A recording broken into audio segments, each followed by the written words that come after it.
Even though we don't have abilities, we do all the dirty, exhausting work diligently every day. When you distribute supplies, you only give us a tiny bit, and we don't dare say anything. We just want to live, that's all. Why is it so hard? How can you be so cruel? Y'all get what's coming to you. I don't want to die. I don't want to die. Li Renyi frowned and looked at an ability user beside him. The latter received the signal and was about to reach out and push these people into the zombie horde. The group of zombies had smelled the scent of fresh flesh and blood and was already moving slowly in their direction. If they delayed any longer, the ability users wouldn't be able to escape either. However, before the man could act, Cheng Zhiyu moved faster. He reached out and grabbed the man's arm. The man tried to struggle, but was shocked to find that although Cheng Zhiyu looked much thinner than him, his strength was immense. His entire arm ached from the grip, and his face instantly flushed a deep, purplish red. Humiliated and enraged, the man immediately raised his other hand, a ball of fire about to smash into Cheng Zhiyu. In Cheng Zhiyu's arms, Xiao Hei's fur stood on end. Before the fireball could even get close, it was extinguished by a spray of water, leaving behind only a plume of green smoke. The fire element ability user was stunned. "I thought you didn't have an ability," he exclaimed. Cheng Zhiyu didn't speak. He didn't have one. The one who had just acted was Xiao Hei. "You?" The fire element user glanced at the frowning Li Renyi. Seeing his leader's displeasure, he wanted to prove himself and attacked again. But this time, he wasn't met with a splash of water, but with crackling lightning. The fire element user screamed in pain, his face charred black, and his hair was instantly fried into a crimped, standing-on-end mess. This time, it wasn't just the others who were shocked. Cheng Zhiyu was also a little surprised. He was certain that Xiao Hei had been the one to act, but wasn't Xiao Hei a water element user? Where did this lightning ability come from? But now wasn't the time to ask. Cheng Zhiyu calmly watched the surrounding ability users, who were staring at him with terror in their eyes. Clearly, they thought he was the one who had attacked. "You? How could you? You're obviously an ordinary person." Li Renyi's benevolent mask was completely torn away, his expression turning savage. "Impossible, absolutely impossible. Aren't you an ordinary person?" After he finished speaking, as if he were having a psychotic break, his kind expression returned. He looked into Cheng Zhiyu's eyes.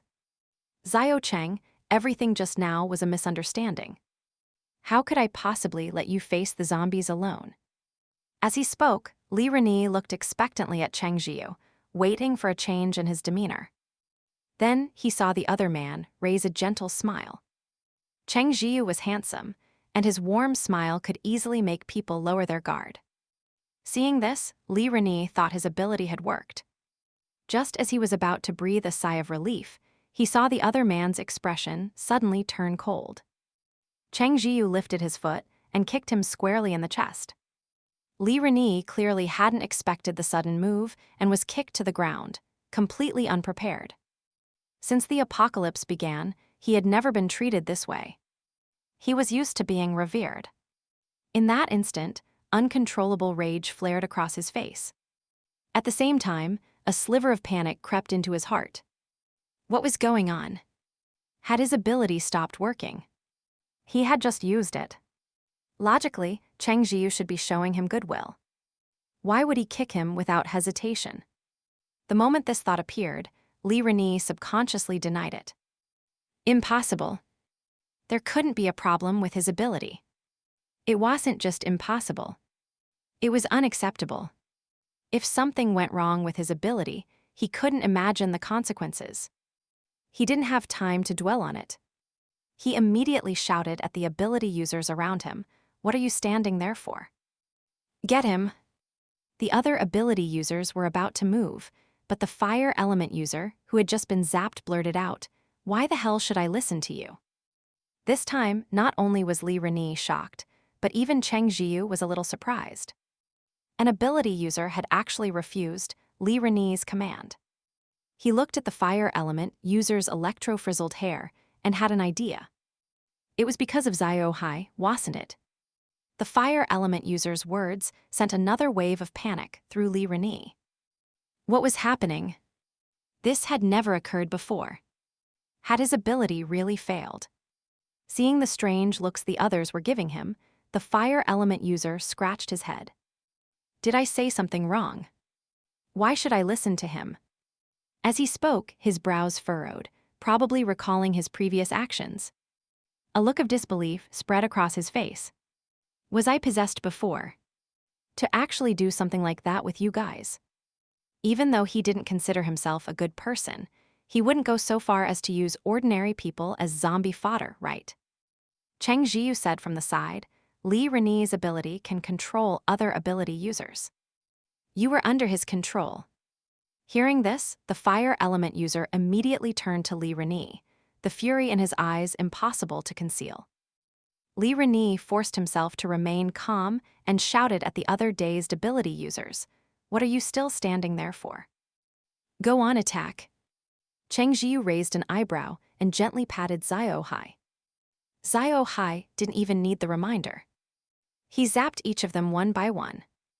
In an instant, the ability users all froze, then slowly came to their senses, followed by a rising chorus of curses. Cheng Zhiyu looked at the approaching zombies and took out his Xiao Hei brand cleaver. Stop cursing.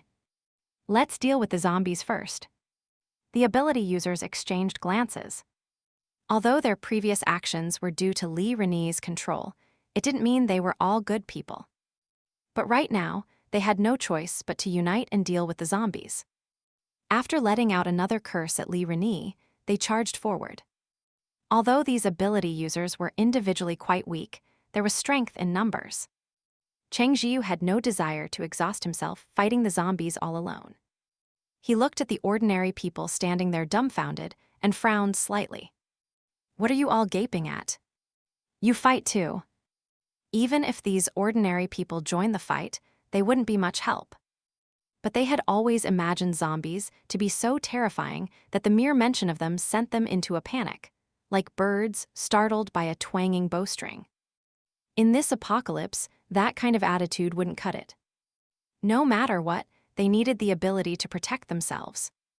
Otherwise, even if Li Renyi was dealt with this time, there would just be another Li Renyi waiting down the road. But we're ordinary people. We don't have any abilities, someone said fearfully. Yeah, aren't the ability users here? Someone else muttered. Cheng Zhiyu said flatly, if you think you'll always be able to find kind-hearted ability users willing to protect you, then by all means, carry on. Let's see how long you last. Cheng Zhiyu is just too soft-hearted, Xiao Hei thought.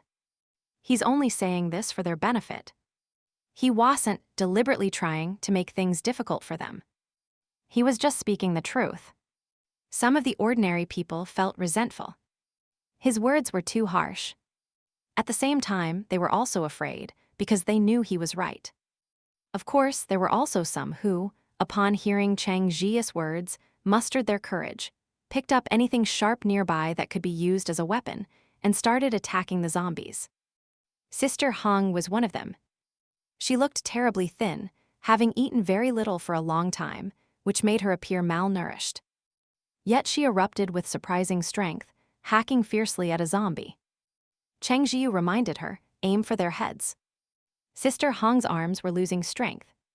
Beside her, Yanyan shouted, Mama, I'll help you. The next moment, Yanyan picked up a rock bigger than her own head and smashed it onto a zombie's skull. No matter how hard the zombie's head was, it couldn't stand up to a rock. Its head was instantly split open. Cheng Zhiyu raised an eyebrow. How could a little girl have so much strength? Xiao Hei wagged his tail. A strength-type ability user. Cheng Zhiyu understood. No wonder Sister Hong and Yanyan, who were among the earliest to join the group, had managed to survive safely all this time. As for Sister Hong deliberately hiding the fact that Yanyan was an ability user, it was obvious she had suspected something was wrong with Li Renyi. Damn it, they're just zombies. I've had enough. If a woman isn't afraid, what do I have to be afraid of? I am gonna fight these damned things. I've had enough too. Let's fight. The worst that can happen is death. Perhaps spurred on by Sister Hong, some of the ordinary people began to actively fight the zombies. These were just common zombies, slow-moving and not particularly scary aside from being hard to kill. With ability users around, that was why Cheng Zhiyu had encouraged the others to fight. Only by breaking through their fear could they stop cowering. At the very least, they needed to be able to protect themselves against common zombies, rather than just waiting in place to die out of fear. Cheng Zhiyu didn't want to go through all the trouble of saving them from Li Renyi, only to have them get bit and killed by zombies for some stupid reason. Of course, there were still some who didn't dare to move forward. Cheng Zhiyu couldn't be bothered with them. They could do as they pleased. He couldn't help everyone. Right, speaking of Li Renyi. Trying to run. Before Cheng Zhiyu could do anything, a voice called out from nearby. Sure enough, Li Renyi had tried to sneak away while everyone was distracted. Unfortunately for him, he had barely made a move before being spotted by an ability user who had been keeping an eye on him. This person could be said to hate Li Renyi to the bone. How could he possibly let him escape? He directly used his ability to strike Li Renyi's leg. Li Renyi cried out in pain, his face pale and covered in a cold sweat as he curled up on the ground. The ability user sneered. The moment he broke free from the control, he remembered that he had joined the team with his older brother. And Li Renyi had controlled him and fed his brother to the zombies. He couldn't imagine how hopeless his brother must have felt the moment the zombie's teeth pierced his skin.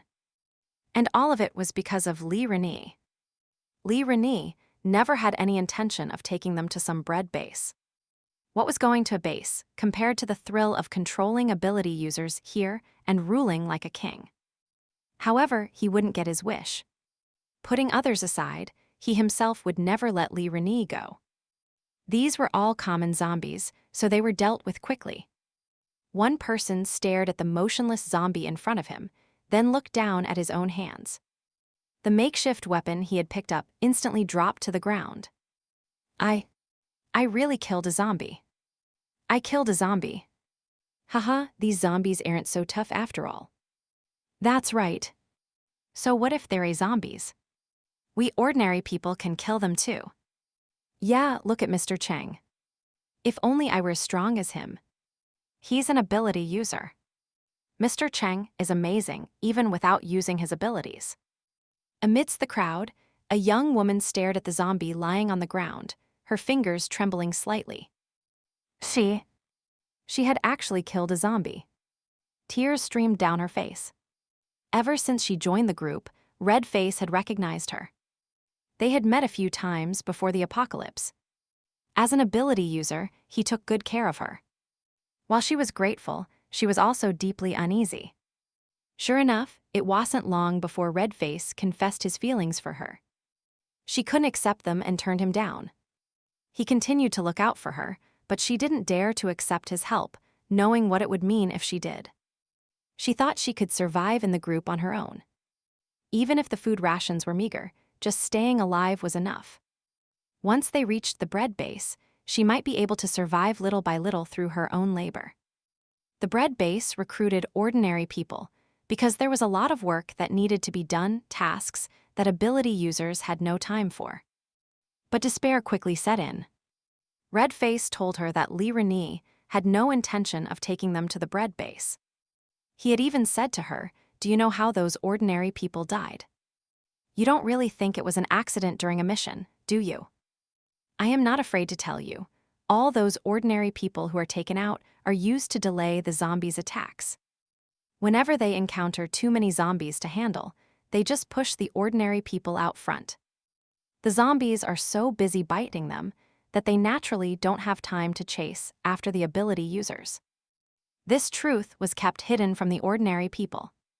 Even if they had their suspicions, no one knew the real story. It wasn't just the ordinary people. Even ability users who had just joined the team, like Lao Dao, didn't necessarily know. When he first arrived, he had complained about why Li Renyi bothered taking in ordinary people at all. They thought Li Renyi was kind, but the reality was incredibly cruel. The girl's first reaction to Red Face's words was disbelief. But she began to observe things more closely and found that it was just as he had said. On almost every mission, the ability users would specifically select a few ordinary people, and most of the time, those people never returned. When she learned the truth, she was initially terrified, but then she grew calm. Red Face thought that telling her this would make her agree to be with him. He never expected that she had no desire to live without dignity. She thought of her parents, who had been bitten and killed by zombies one after another after the apocalypse began, and suddenly, she wasn't so afraid anymore. Perhaps reuniting with her parents wouldn't be so bad. But just now, as a zombie was about to bite her, she saw the ordinary people around her rising up to fight back. For some reason, she had instinctively resisted. By the time she came to her senses, the zombie she had always seen as terrifying and invincible had been beaten to death by her. It was really dead. Tears burst from her eyes, and she began to cry cathartically. No one laughed at her, because everyone was in the same boat now. Just then, the smile on Cheng Zhiyu's face froze. He heard a strange noise. A level 1 zombie. Xiao Hei's voice sounded in his mind. Cheng Zhiyu's pupils constricted as he watched one of the fallen zombies suddenly stand up without warning and lunge for the nearest girl. Before he could shout a warning, an unexpected figure appeared. Red Face swiftly moved to shield the girl, trying to activate his ability. But this was no ordinary zombie. It was much faster than him. Before Red Face could react, a sharp pain shot through his body. He looked down to see that a chunk of his torso had been gouged out by the ability zombie. Chen Wen. The girl heard the commotion and turned her head, just in time to see it happen. She screamed Red Face's name. Red Face's real name was Chen Wen, but because of the birthmark on his face, he had earned his nickname. So many people called him that, he had almost forgotten his real name himself. Lin Jing, kill me, Chen Wen said calmly. There was no resentment in his voice, only a sense of release. The zombie behind him had already retracted its hand and was preparing to attack again. Cheng Zhiyu manifested his crossbow and fired at the zombie, but it was incredibly fast and dodged the bolt with ease. He frowned slightly. It's a speed type. The zombie was so fast that in the next instant, it was about to bite Lin Jing again. Chen Wen, already starting to turn, shoved Lin Jing aside and roared, "Everyone, get back." Everyone instinctively scrambled away. The next thing they heard was a massive explosion. When they all came to their senses, they realized that Chen Wen had self-destructed. The higher an ability user's level, the more powerful their self-destruction. Chen Wen had already been infected and knew he would turn into a zombie sooner or later, so he chose to self-destruct, taking the ability zombie with him. Lin Jing stood frozen in place, stunned. She never thought Chen Wen would make such a decision in his final moments. As the smoke from the explosion cleared, everyone was still reeling from the shock. But Cheng Zhiyu spotted a shadow moving. His pupils shrank. Watch out. That zombie isn't dead. Being a speed type, it had managed to escape the explosion even while Chen Wen had been holding it.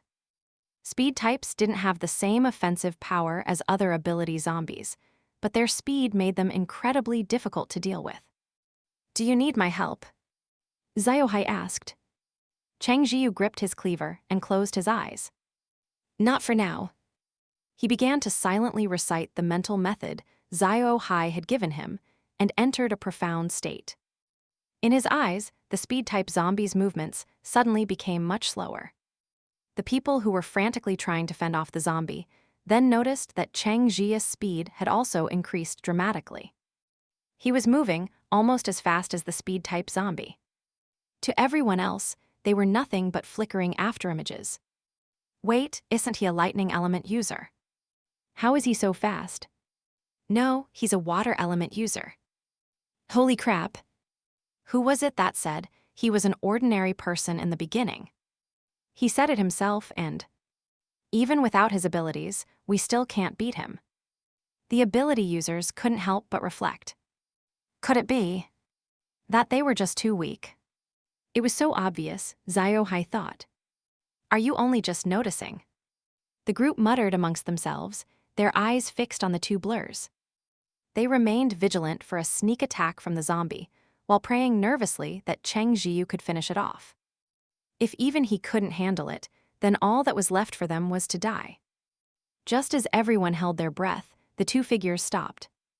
They saw Cheng Zhiyu, a sheen of sweat on his forehead, calmly sheathing his cleaver. The speed-type zombie slowly collapsed to the ground, motionless. Damn, Mr. Cheng is incredible. Someone shouted excitedly, breaking the silence. Cheng Zhiyu's expression didn't change. The fight with the zombie had drained a lot of his energy. Now that it was over, he felt a bit weak. After all, he hadn't been moving at a normal speed, and maintaining that pace was physically exhausting. He steadied himself, forcing himself not to show it. How are you? Others might not have noticed, but Xiao Hei was well aware of Cheng Zhiyu's current condition. Now that Xiao Hei had a lightning element ability, his power had increased significantly. A speed-type zombie was not beyond his capabilities.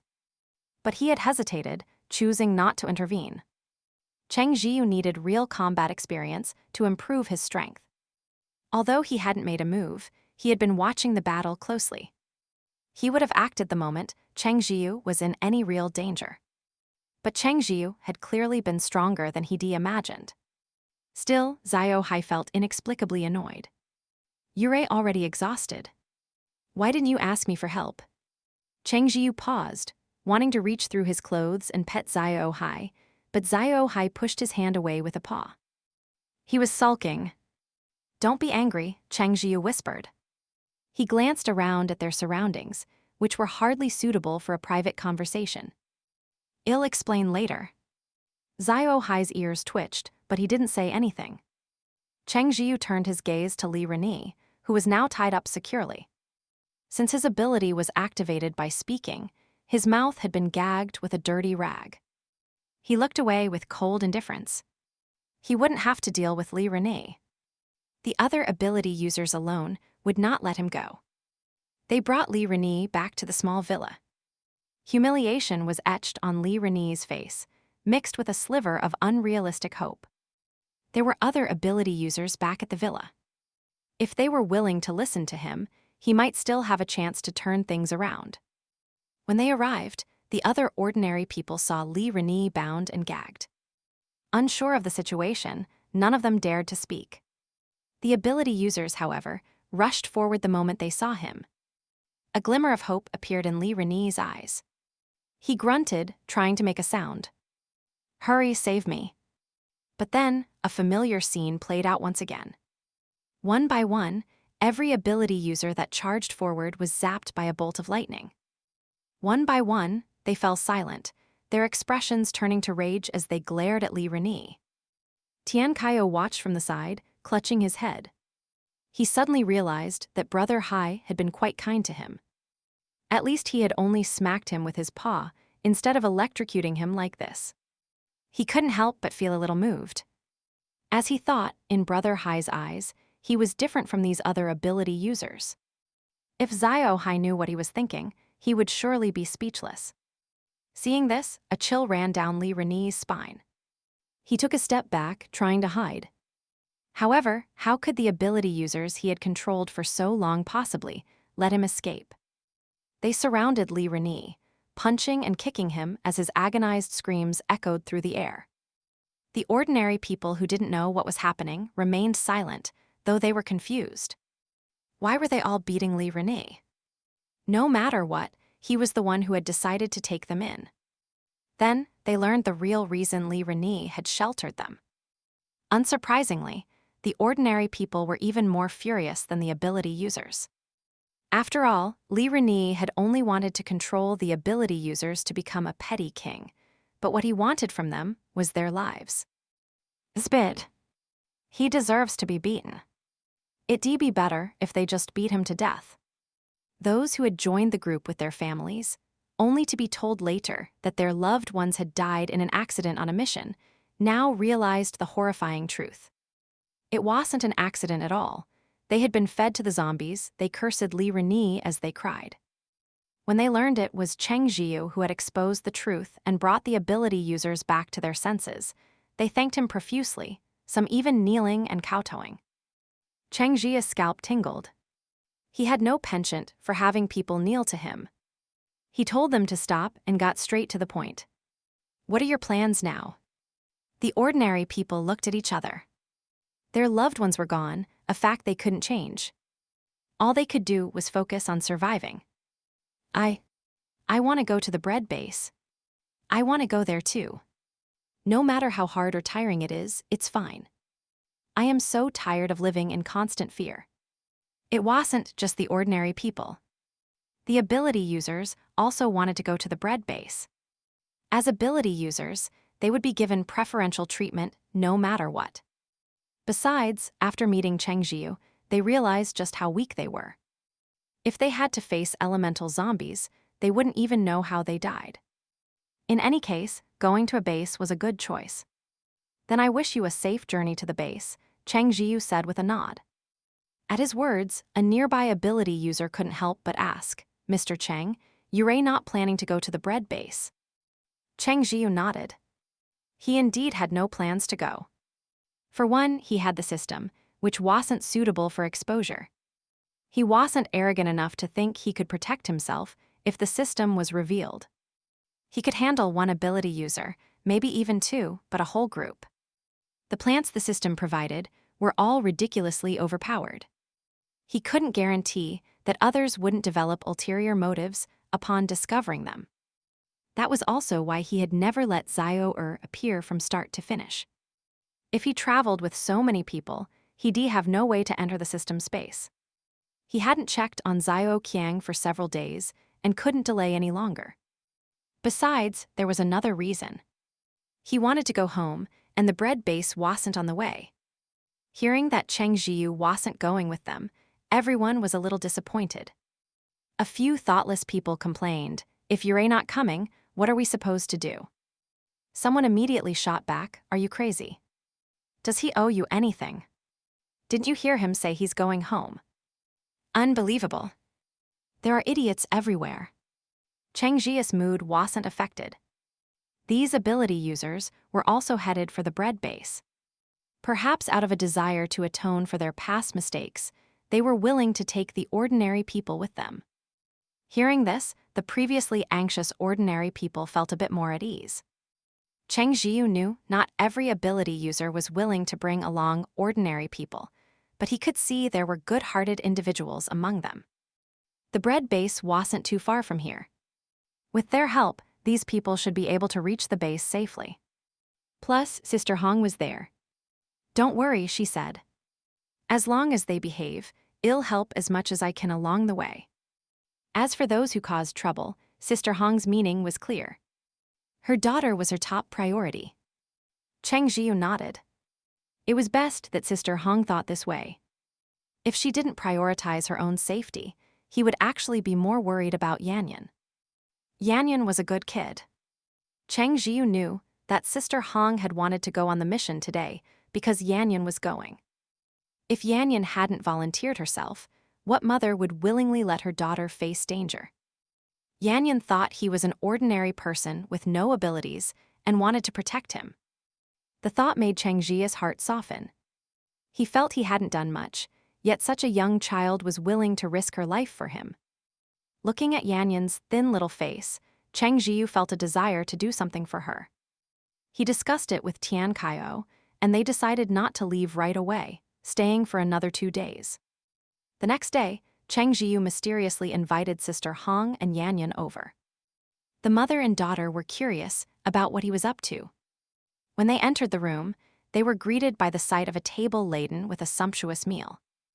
In Cheng Zhiya's eyes, it wasn't that lavish. The ingredients in his space were limited, after all. He had made stir-fried red cabbage, braised fish, fish head with chopped chili, diguo chicken, and dongpo pork, adding a fish soup on the side. He had also steamed a large pot full of rice. Before the apocalypse, this would have been a perfectly ordinary meal, but now it was nothing short of a feast. The moment Yan and Sister Hong walked in, they were captivated by the overwhelming aroma. Both of them swallowed unconsciously. It smelled so incredibly good that they could barely tear their eyes away. Sister Hong managed to say with difficulty, "Xiao Cheng this." Cheng Zhiyu smiled. "Have a seat. Let's treat this as our farewell meal." Sister Hong quickly waved her hands, refusing with difficulty. No, we couldn't possibly. This food is far too precious." "Oh, come on, Sister Hong, don't refuse. This is for Yan, right, Yan?" Tian Qiao was practically drooling, but since everyone else was doing the same, he didn't feel embarrassed. Hadn't she seen Xiao Hei's eyes glued to the table, his tail wagging impatiently back and forth? "It's nothing precious. Food is meant to be eaten, isn't it?" Cheng Zhiyu pulled out a chair, urging them to sit. Yan said in a small, delicate voice, "Brother Cheng, it smells so good. Can I really eat it?" Cheng Zhiyu stroked the child's soft hair, his smile kind and gentle. "Of course you can. Yan can eat as much as she wants today. I guarantee y'all be full." Don't be fooled by Yan's skinny appearance. As an ability user, her appetite was definitely not small. They all had large appetites, so while there weren't many different dishes on the table, the portions were huge. Everything was served in basins, and with the addition of rice, it was enough for all of them. Seeing her daughter's eager expression, Sister Hong couldn't bring herself to refuse any longer. She blinked and said with a smile, "Go on and sit, Yan. Make sure to thank your two big brothers, okay?" Yan nodded eagerly, thanking each of the big brothers in turn, which made Tian Qiao beam like a doting ant. After they sat down, Cheng Zhiyu noticed Sister Hong was still a bit reserved. He ladled some fish soup for her and Yan, worried their stomachs might not be used to a full meal after so long. After serving the soup, he saw Xiao Hei glance over nonchalantly. Holding back a laugh, Cheng Zhiyu ladled some soup for Xiao Hei as well. Since Xiao Hei couldn't use chopsticks, he also placed some meat that the puppy liked into his bowl, taking the opportunity to pet him. "Go on, eat up." Xiao Hei had unconsciously grown accustomed to Cheng Zhiyu's frequent patting and touching. He didn't react, instead eagerly taking a sip of the fish soup. Half of the large bowl was gone in an instant. Xiao Hei squinted his eyes in enjoyment, his tail wagging behind him. Sister Hong and her daughter also started drinking the soup, so absorbed they didn't even lift their heads. "Chengzi." Tian Qiao whined. "I want some soup too." Cheng Zhiyu was thoroughly disgusted by his tone. "Don't you have hands?" he said heartlessly. "Get it yourself." Tian Qiao fell silent. So this is preferential treatment, huh? But he didn't care. He did have hands, so he could get it himself. At first, Sister Hong and her daughter were a bit restrained, but as they ate, they began to relax. The food was just too delicious. They hadn't eaten anything this good in so long that they couldn't be bothered with anything else. They just lowered their heads and ate. Cheng Zhiyu didn't force conversation on them. Eating was something to be savored. It was best to enjoy the moment. In the end, every dish on the table, including the basin of steamed rice, was eaten clean. Yan's appetite was indeed huge, much larger than her mother's, but that was normal. Ability users expended a lot of energy. After the meal, Yan belatedly felt a little shy and quickly thanked her two big brothers again. Cheng Zhiyu stroked Yan's soft hair, then took out a black knife. The knife was quite heavy, forged entirely from the outer shell of a black cabbage. This was what Cheng Zhiyu had been working on for the past 2 days. The best gift he could think of for Yan was a weapon. In the apocalypse, the ability to protect oneself was undoubtedly the most important thing. Because this knife was made from the black cabbage's shell, it was incredibly sharp, and its hardness was second only to Xiao Tai. Forging this knife had taken Cheng Zhiyu a great deal of effort. First, he used Xiao Er to melt the black cabbage shell and pour it into a mold he had prepared. Of course, that wasn't enough. After letting it cool in the mold for a while the metal was still malleable, he began to hammer it. Even with his enhanced strength, by the time he was finished, he was drenched in sweat.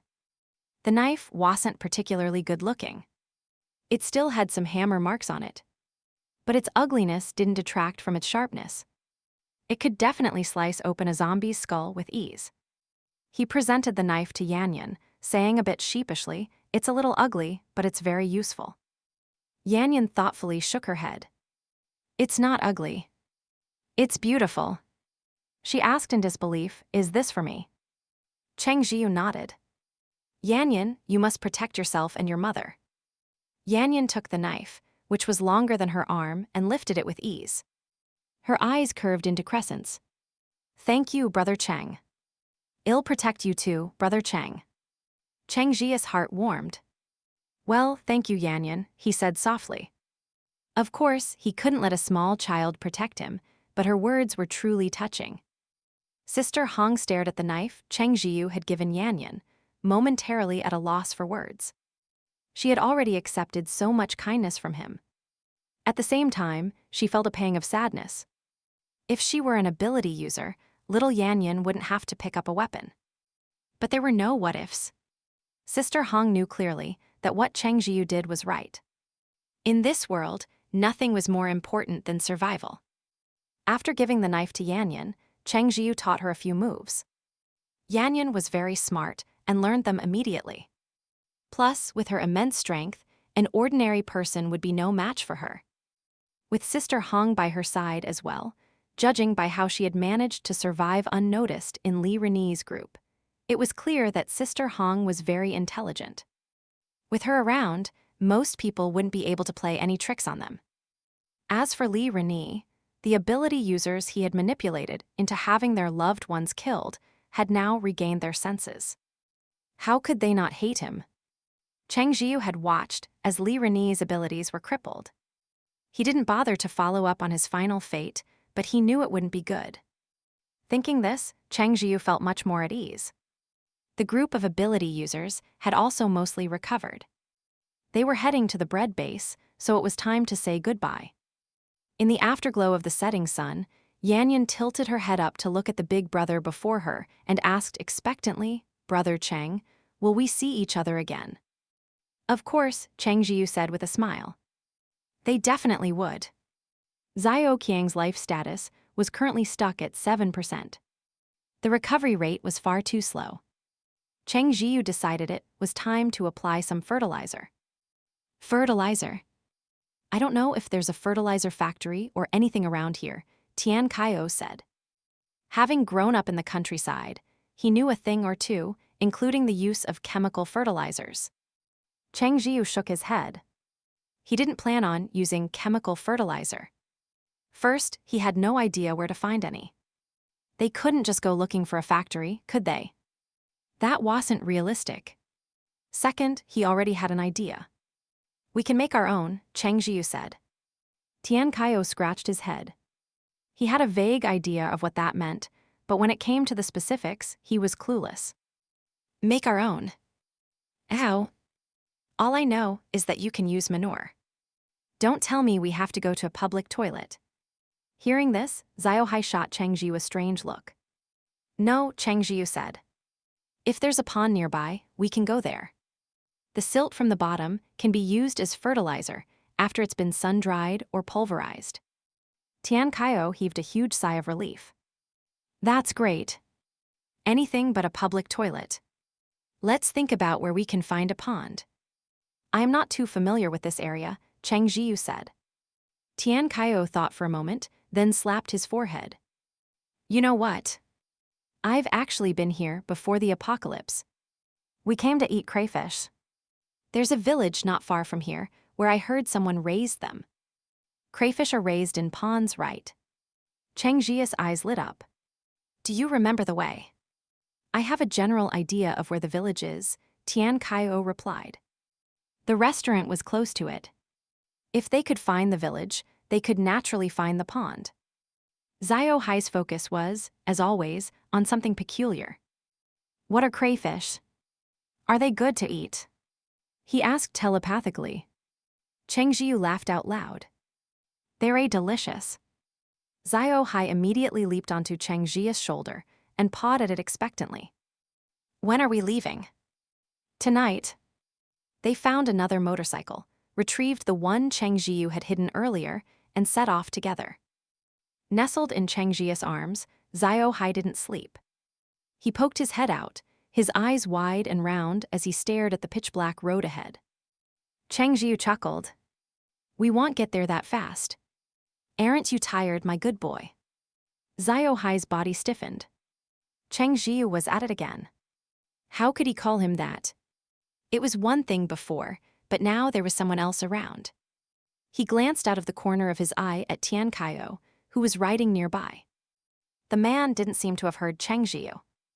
Xiao Hei flicked his tail, the roots of his ears burning. He uneasily rubbed them with a paw. This feeling. It was so strange. The village wasn't far. Before the apocalypse, they could have reached it the same night by motorcycle. But now, with the inevitable encounters with zombies on the road, the journey was much slower. It took them 2 days before they finally saw the village Tian Qiao had mentioned in the distance. Should we go in now? Tian Qiao asked. Cheng Zhiyu thought for a moment. Let's go tomorrow morning. What if there are still people in the village? Tian Qiao nodded immediately at the suggestion, so they found a place to rest outside the village. The next morning, the two of them set out for the village. The village was located right next to the city. As soon as they entered, they spotted a few wandering zombies. After they dealt with them in a few swift moves, their mood grew heavy. They were zombies, and they were wandering around so casually. Could there really be any survivors left in this village? Their worries were not unfounded. Once inside the village, they found no one besides zombies. Most of the houses were deserted, the yards barren and covered in fallen leaves. The sight was deeply saddening. Both Cheng Zhiyu and Tian Qiao felt a weight in their hearts. Having both come from the countryside, it was hard for them not to empathize with the scene before them. For a moment, neither of them spoke. Xiao Hei glanced at Cheng Zhiyu's expression, frowned, and thought for a moment. He then inexpertly mimicked Cheng Zhiyu's usual gesture, raising a paw to touch his ear. Cheng Zhiyu snapped out of his reverie. He looked down and met Xiao Hei's worried gaze. A warmth spread through his chest, and he leaned down to nuzzle the puppy. I am fine. Thanks, Xiao Hei. The warm breath washed over Xiao Hei, and all his fur stood on end. He shot out a paw, pressing it against Cheng Zhiyu's mouth. Cheng Zhiyu let out a muffled sound. The pad of Xiao Hei's paw grew hot, and he quickly retracted it before leaping out of Cheng Zhiyu's arms. Hey! Xiao Hei!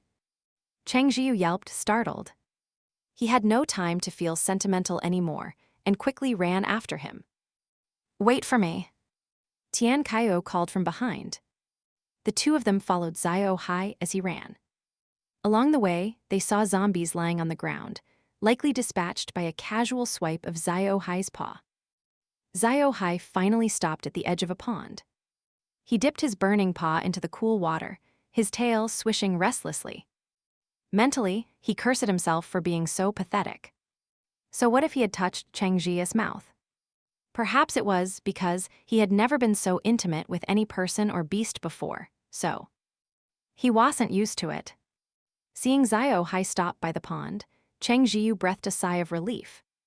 He squatted down beside the puppy and began to chide him gently. Xiao Hei, how could you just run off without a word? Do you have any idea how much you scared me? What if you'd run into danger? Tian Qiao chimed in from the side. Brother Hai, you ran pretty fast. You should be worried about the zombies running into danger, Xiao Hei retorted stubbornly. Cheng Zhiyu was taken aback, then almost laughed in exasperation. Xiao Hei had been so well-behaved before. What was with him today? A sudden rebellious phase. Just as he was thinking this, Xiao Hei yelped. Cheng Zhiyu jumped. Xiao Hei. What's wrong? He asked with concern. Then he saw Xiao Hei yank his paw out of the pond. Clamped onto his small paw was a red creature nearly the size of a puppy, brandishing its large pincers menacingly. Before Cheng Zhiyu could react, Xiao Hei angrily smashed the red creature to a pulp. Cray! Crayfish. Cheng Zhiyu stammered. Tian Qiao's jaw dropped in disbelief. That's a crayfish, right? How did it get so big? It couldn't be a lobster, could it? Would there be lobsters in a pond? Cheng Zhiyu was dumbfounded. I think so. Xiao Hei was displeased. He deliberately held his paw out in front of Cheng Zhiyu, his expression clearly saying, "What's more important, the crayfish or my paw?" With a strong sense of self-preservation, Cheng Zhiyu immediately took Xiao Hei's perfectly intact paw in his hands. "Oh dear, let me see," he cooed sympathetically. "Is Xiao Hei's little paw okay?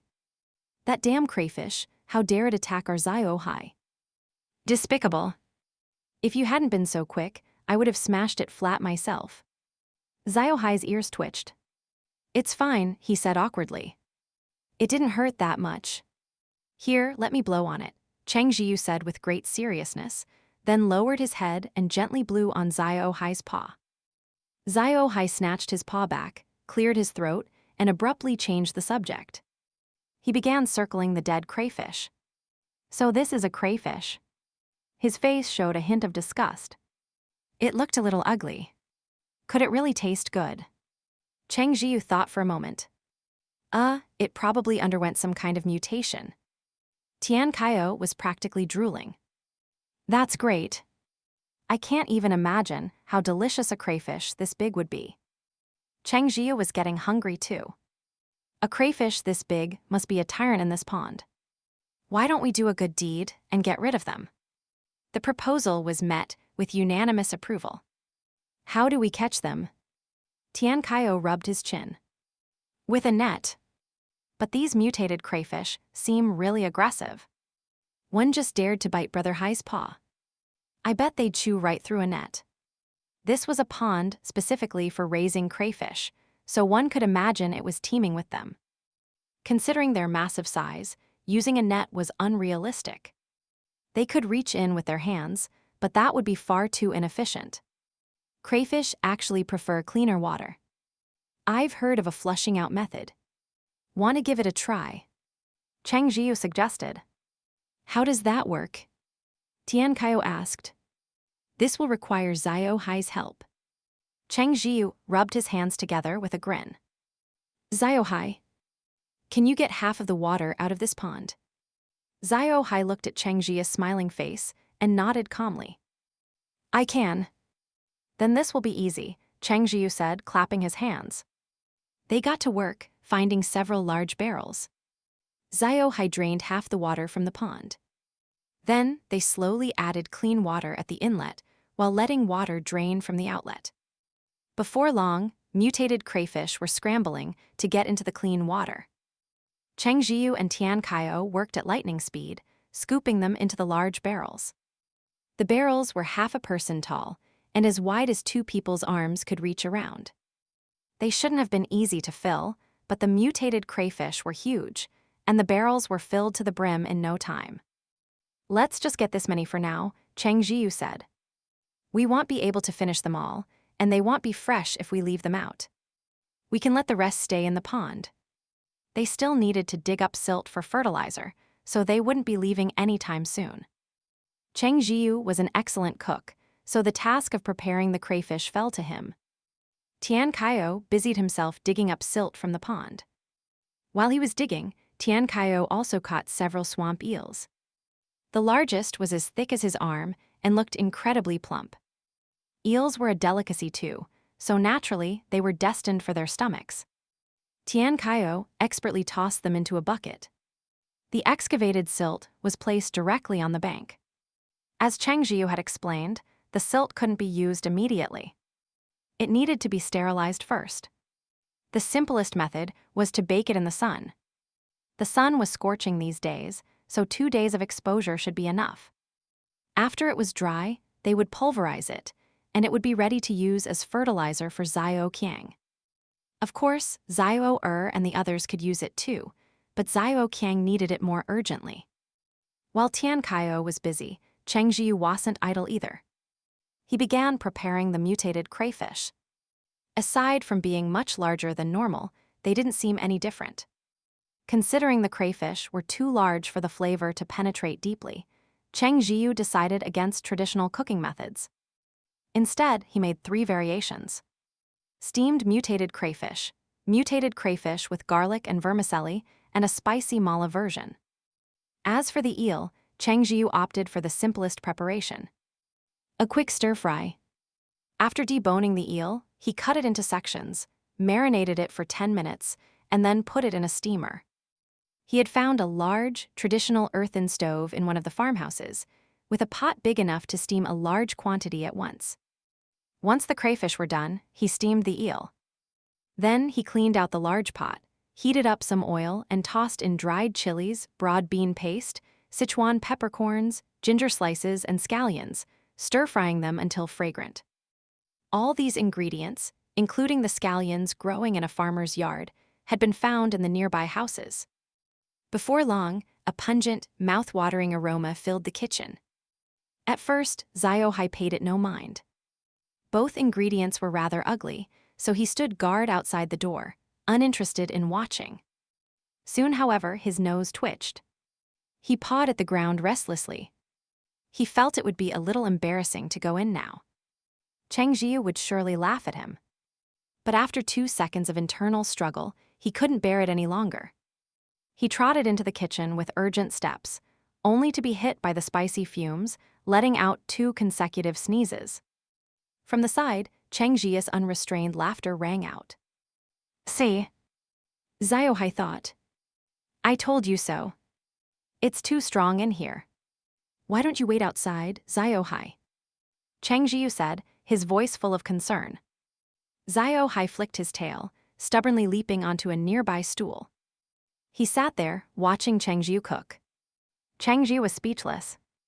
"Fine, whatever. I am almost done anyway." A few moments later, Tian Qiao was also drawn in by the irresistible smell. He could barely focus on his work anymore. After hastily digging a few more baskets of silt and spreading it out to dry, he scampered over to the kitchen door. "Brother Hai, could you help me wash off this mud?" Xiao Hei gave him a cool glance, and in the next instant, a torrent of water washed Tian Qiao clean from head to toe. "Ah, refreshing," Tian Qiao exclaimed. "It felt so cool."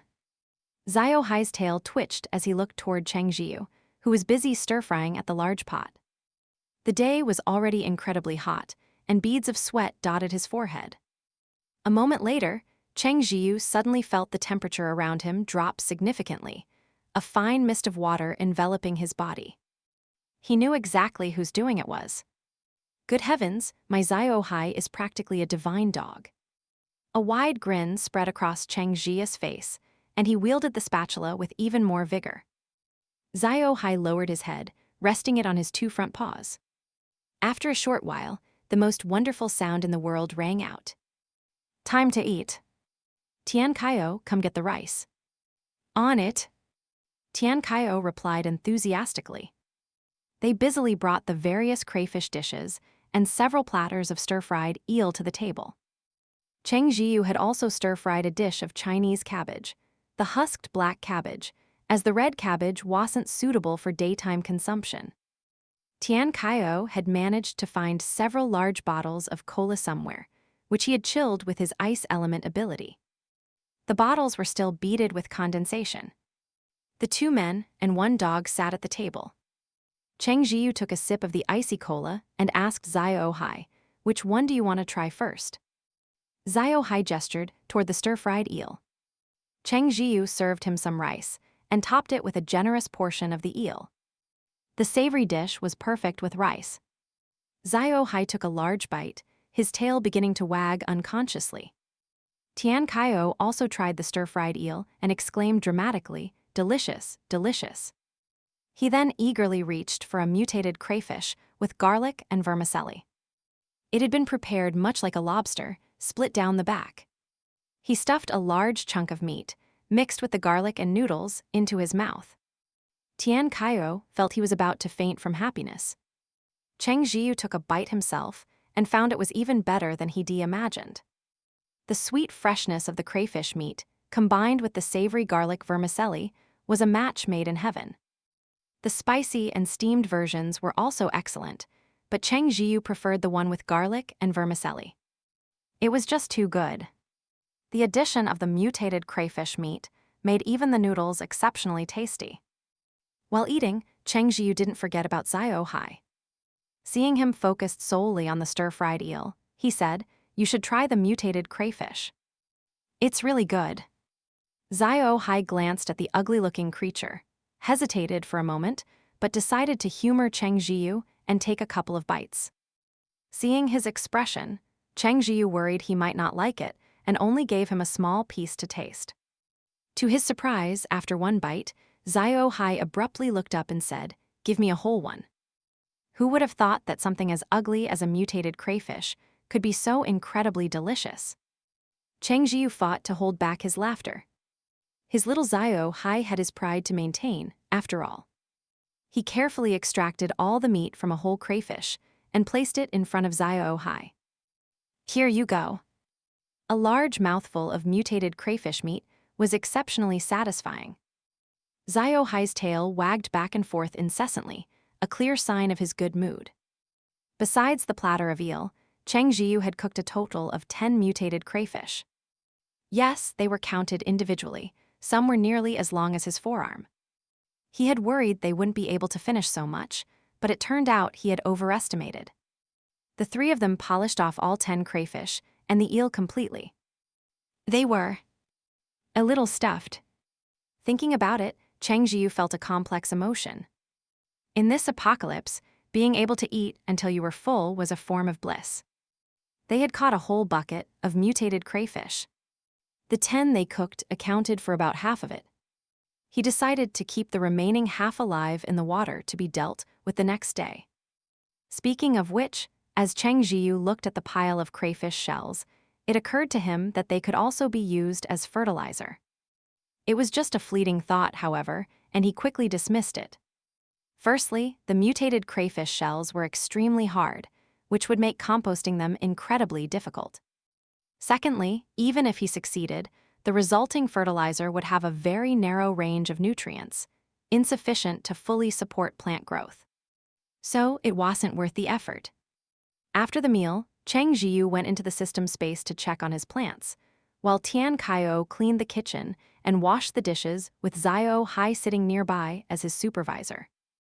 Though he was supposedly supervising, Xiao Hei couldn't even be bothered to look, dozing off with his eyes closed on a nearby chair. Inside the space, Cheng Zhiyu planned to harvest all the red and black cabbages. Chinese cabbage was a relatively durable vegetable and could be stored for a while after being picked. Of course, with his preservation-capable storage space, he didn't have to worry about them spoiling. In fact, if he left them in the ground any longer, they would start to bolt. Once a cabbage bolts, its nutrients are diverted to the flower buds, causing the cabbage itself to lose a significant amount of moisture. It wasn't that it would become inedible, but the taste would degrade to the point that no one would want to eat it. So, Cheng Zhiyu busied himself harvesting both types of cabbage. He counted about 30 heads in total, enough to last them for some time. He decided not to plant more cabbage for now, wanting to grow something else instead. He had found several types of seeds earlier and planned to plant a little of each. He left the system space and took stock of his seeds. He currently had lettuce, green beans, stem lettuce, eggplant, radish, cucumber, and tomato. He even had fruit seeds for apple, watermelon, orange, and cherry. Cheng Zhiyu was craving fruit. He hadn't eaten much since the apocalypse began, mainly because fruit was so difficult to preserve. With infrastructure collapsed everywhere and no human intervention, most of the fruit had long since spoiled. However, apples, oranges, and cherries wouldn't bear fruit immediately after planting. Even with the accelerated growth in the system space, it would still take a considerable amount of time. The current plot of land in the system space was simply too cramped to accommodate fruit trees that wouldn't yield anything for a while. So, despite his craving, he had to give up on them for now, planning to plant them later when the space expanded. Cheng Zhiyu complained to the system, "Hey, system, you only add a tiny bit of land with each upgrade. It's too little. I feel bad for Xiao Er and the others." He then turned to the slightly more animated Xiao Er and Xiao Tai. Don't you guys agree? Xiao Er shook its leaves frantically in support, and Xiao Tai swayed as well. The system remained silent.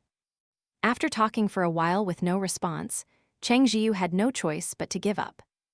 Returning to the topic of fruit, he decided to plant watermelon. The space was too small, and he still needed to plant other vegetables, so he only planned on planting 2 vines. After consulting Xiao Huang, he planted them near it. As for the vegetables, Cheng Zhiyu discussed it with Tian Qiao and Xiao Hei to get their opinions. Planting vegetables. I just found a few sprouted potatoes. You want to plant them? Tian Qiao hadn't been idle either. He had wandered around and was initially thrilled to see potatoes, only to be deeply disappointed when he saw they had all sprouted. Hearing Cheng Zhiyu's plan, he immediately went to fetch them. Cheng Zhiyu wanted to eat potatoes too, so he decided to plant 5 stalks. For the remaining vegetables, Xiao Hei chose tomatoes, and after some thought, Cheng Zhiyu himself felt like having cucumbers, so he decided to plant a few of those. Once the decisions were made, he got busy planting the vegetables and watermelons. The soil in the system space was exceptionally fertile, so Cheng Zhiyu saw no need to raise seedlings separately. He could just plant the seeds directly, as the primary purpose of nurturing seedlings was to increase the survival rate of the seeds anyway. He decided against planting wheat and rice for now. Although he would definitely plant them later, the reason was the same. The space was too small at present. Planting them would be pointless, as those crops required at least a small field. Besides, he still had plenty of rice and flour in his storage space, enough to last a long time. In total, he only planted a handful of vegetable and watermelon plants. Cheng Zhiyu filled the areas around all his plant children, except for Xiao Qiang. Looking at the well-behaved Xiao Er and the others, he felt a twinge of guilt. While planting, he gave them some water. Xiao Er cheerfully rubbed against him in thanks, and Xiao Tai rustled its leaves happily. As for Xiao Huang, it was quite aloof and showed no reaction. Each plant really did have its own personality. He then checked on Xiao Qiang. Its life status was only at 10%. The recovery was too slow. Cheng Zhiyu hoped the fertilizer would be ready soon. If it worked, Xiao Qiang would grow faster, and both the system space and storage space could expand. He desperately needed more room in both right now. But worrying was useless. Cheng Zhiyu carefully watered Xiao Qiang and sighed softly when he saw its life status remain unchanged. After finishing his work and leaving the system space, Cheng Zhiyu began to ponder. He had all these red and black cabbages he'd just picked. Maybe he should pickle some. He was starting to miss the taste of sauerkraut. Besides, with pickled cabbage, he could make many dishes he couldn't before. After mentioning it to Xiao Hei and Tian Qiao, Cheng Zhiyu got straight to work. He found a large, clean barrel and planned to pickle all 12 heads of the black cabbage. He layered them inside, sprinkling salt between each layer until the barrel was more than half full. Once packed, a heavy object had to be placed on top to press them down. Cheng Zhiyu wasn't entirely sure why this was necessary, but he'd seen his parents do it when they made pickled cabbage, so he just followed suit. He didn't put the barrel into his storage space. The space had a preservation effect. Whatever went in came out in the same condition, which meant the cabbage wouldn't ferment. It had to be left outside. This worked out perfectly, as they needed to stay here for a while to prepare the fertilizer anyway. Although he was eager to go home, this was something that couldn't be rushed. After setting the cabbage to pickle, they ate dinner and prepared for bed. Between traveling and working all day, they were exhausted, even though their stamina was much greater than it had been before the apocalypse. However, not long after they lay down, a loud crash echoed from outside. Zombies! That couldn't be right. They had clearly swept the village. Cheng Zhiyu shot up, instinctively summoning Xiao Tai and Xiao Er. Xiao Hei was obviously awake too, leaping onto the windowsill in a few bounds to peer outside. Tian Qiao, who was sleeping in the next room, was also woken by the commotion and came out to see what was happening.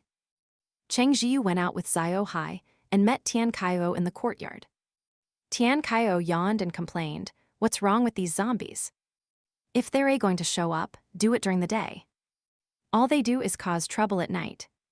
Just because they don't need sleep." It was clear he was very annoyed about being woken up. Cheng Zhiyu patted his shoulder. "Let's make this quick." Tian Qiao nodded. They advanced cautiously, finally reaching the source of the noise.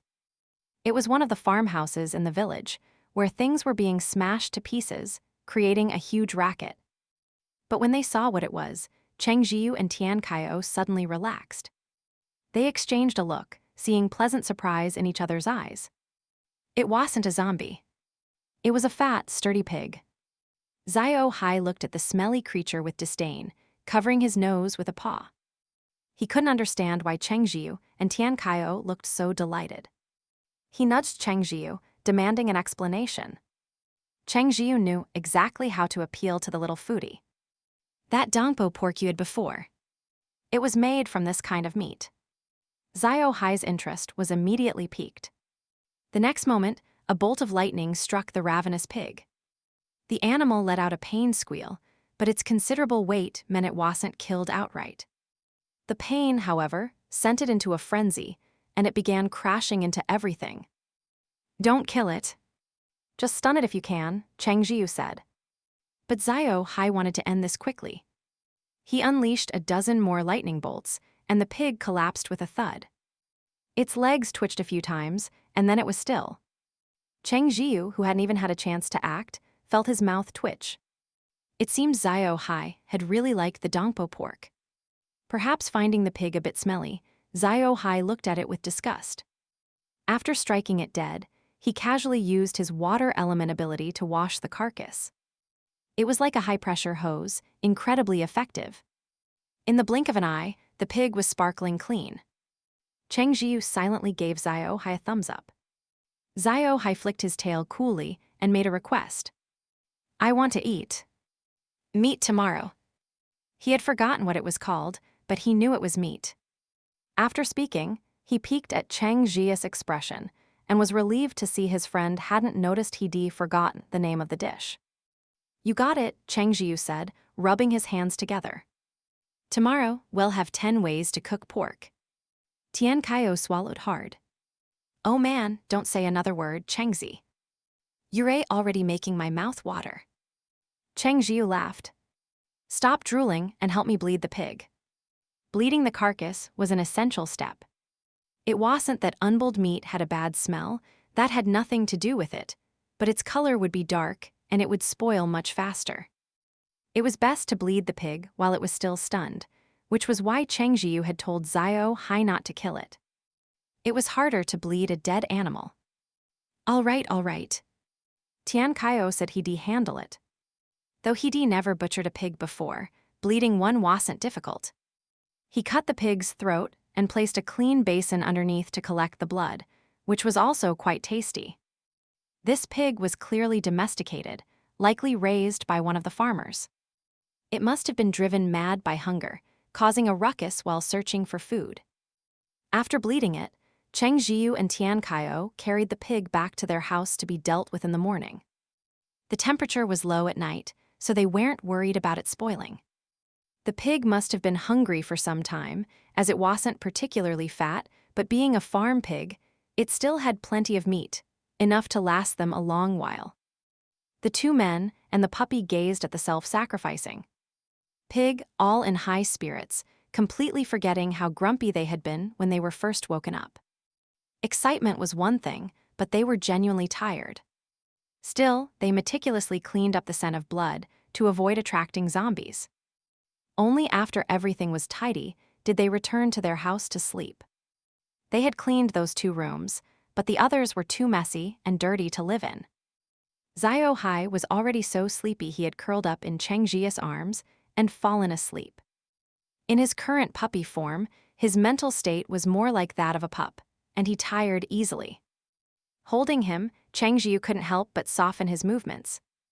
Back in the room, he placed Xiao Hei on the bed, took off his own jacket, washed up briefly, and got into bed. Sensing his presence, Xiao Hei subconsciously snuggled closer, resting his head on Cheng Zhiyu's hand, his breathing even and calm. Cheng Zhiyu looked at the tiny creature, his heart melting. He smiled and whispered, "Good night, Xiao Hei." Xiao Hei's ears twitched slightly, perhaps in response. The next morning, Cheng Zhiyu was woken by the sunlight.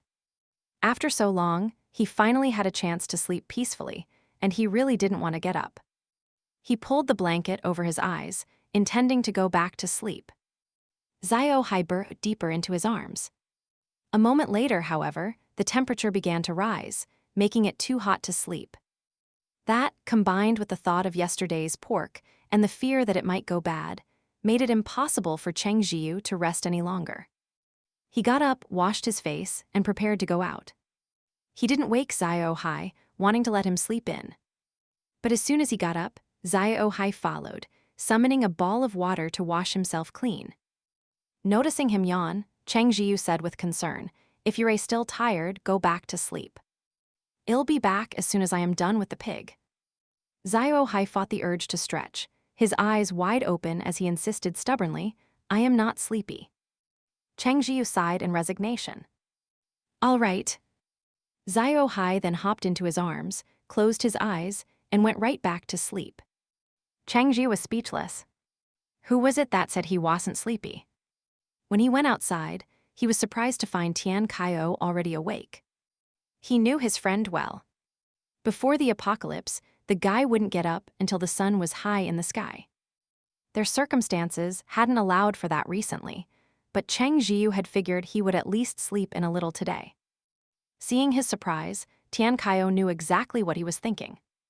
He yawned and said helplessly, "I wanted to keep sleeping, but it's just too hot. I couldn't stand it.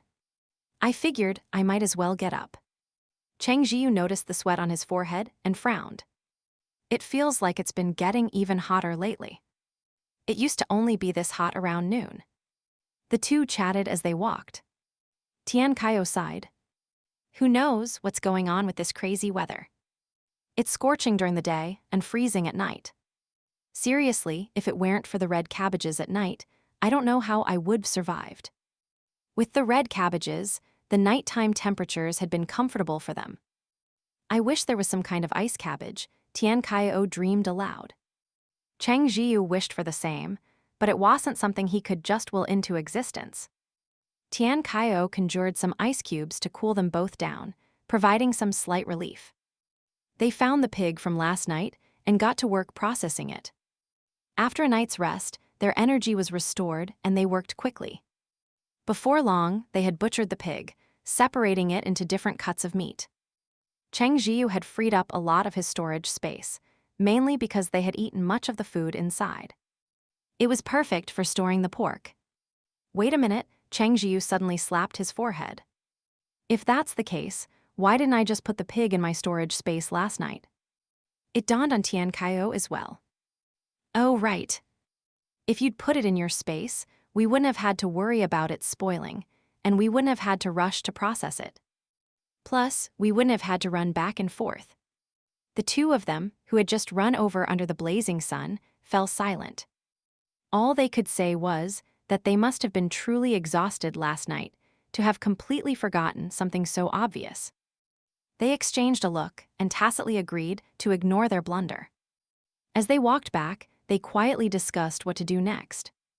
"I'll go check on how the silt is drying later," Tian Qiao said. "With a sun this strong, I bet it'll be ready in 2 days." Cheng Zhiyu nodded. Seeing Xiao Hei poke his head out from his arms, he couldn't help but smile.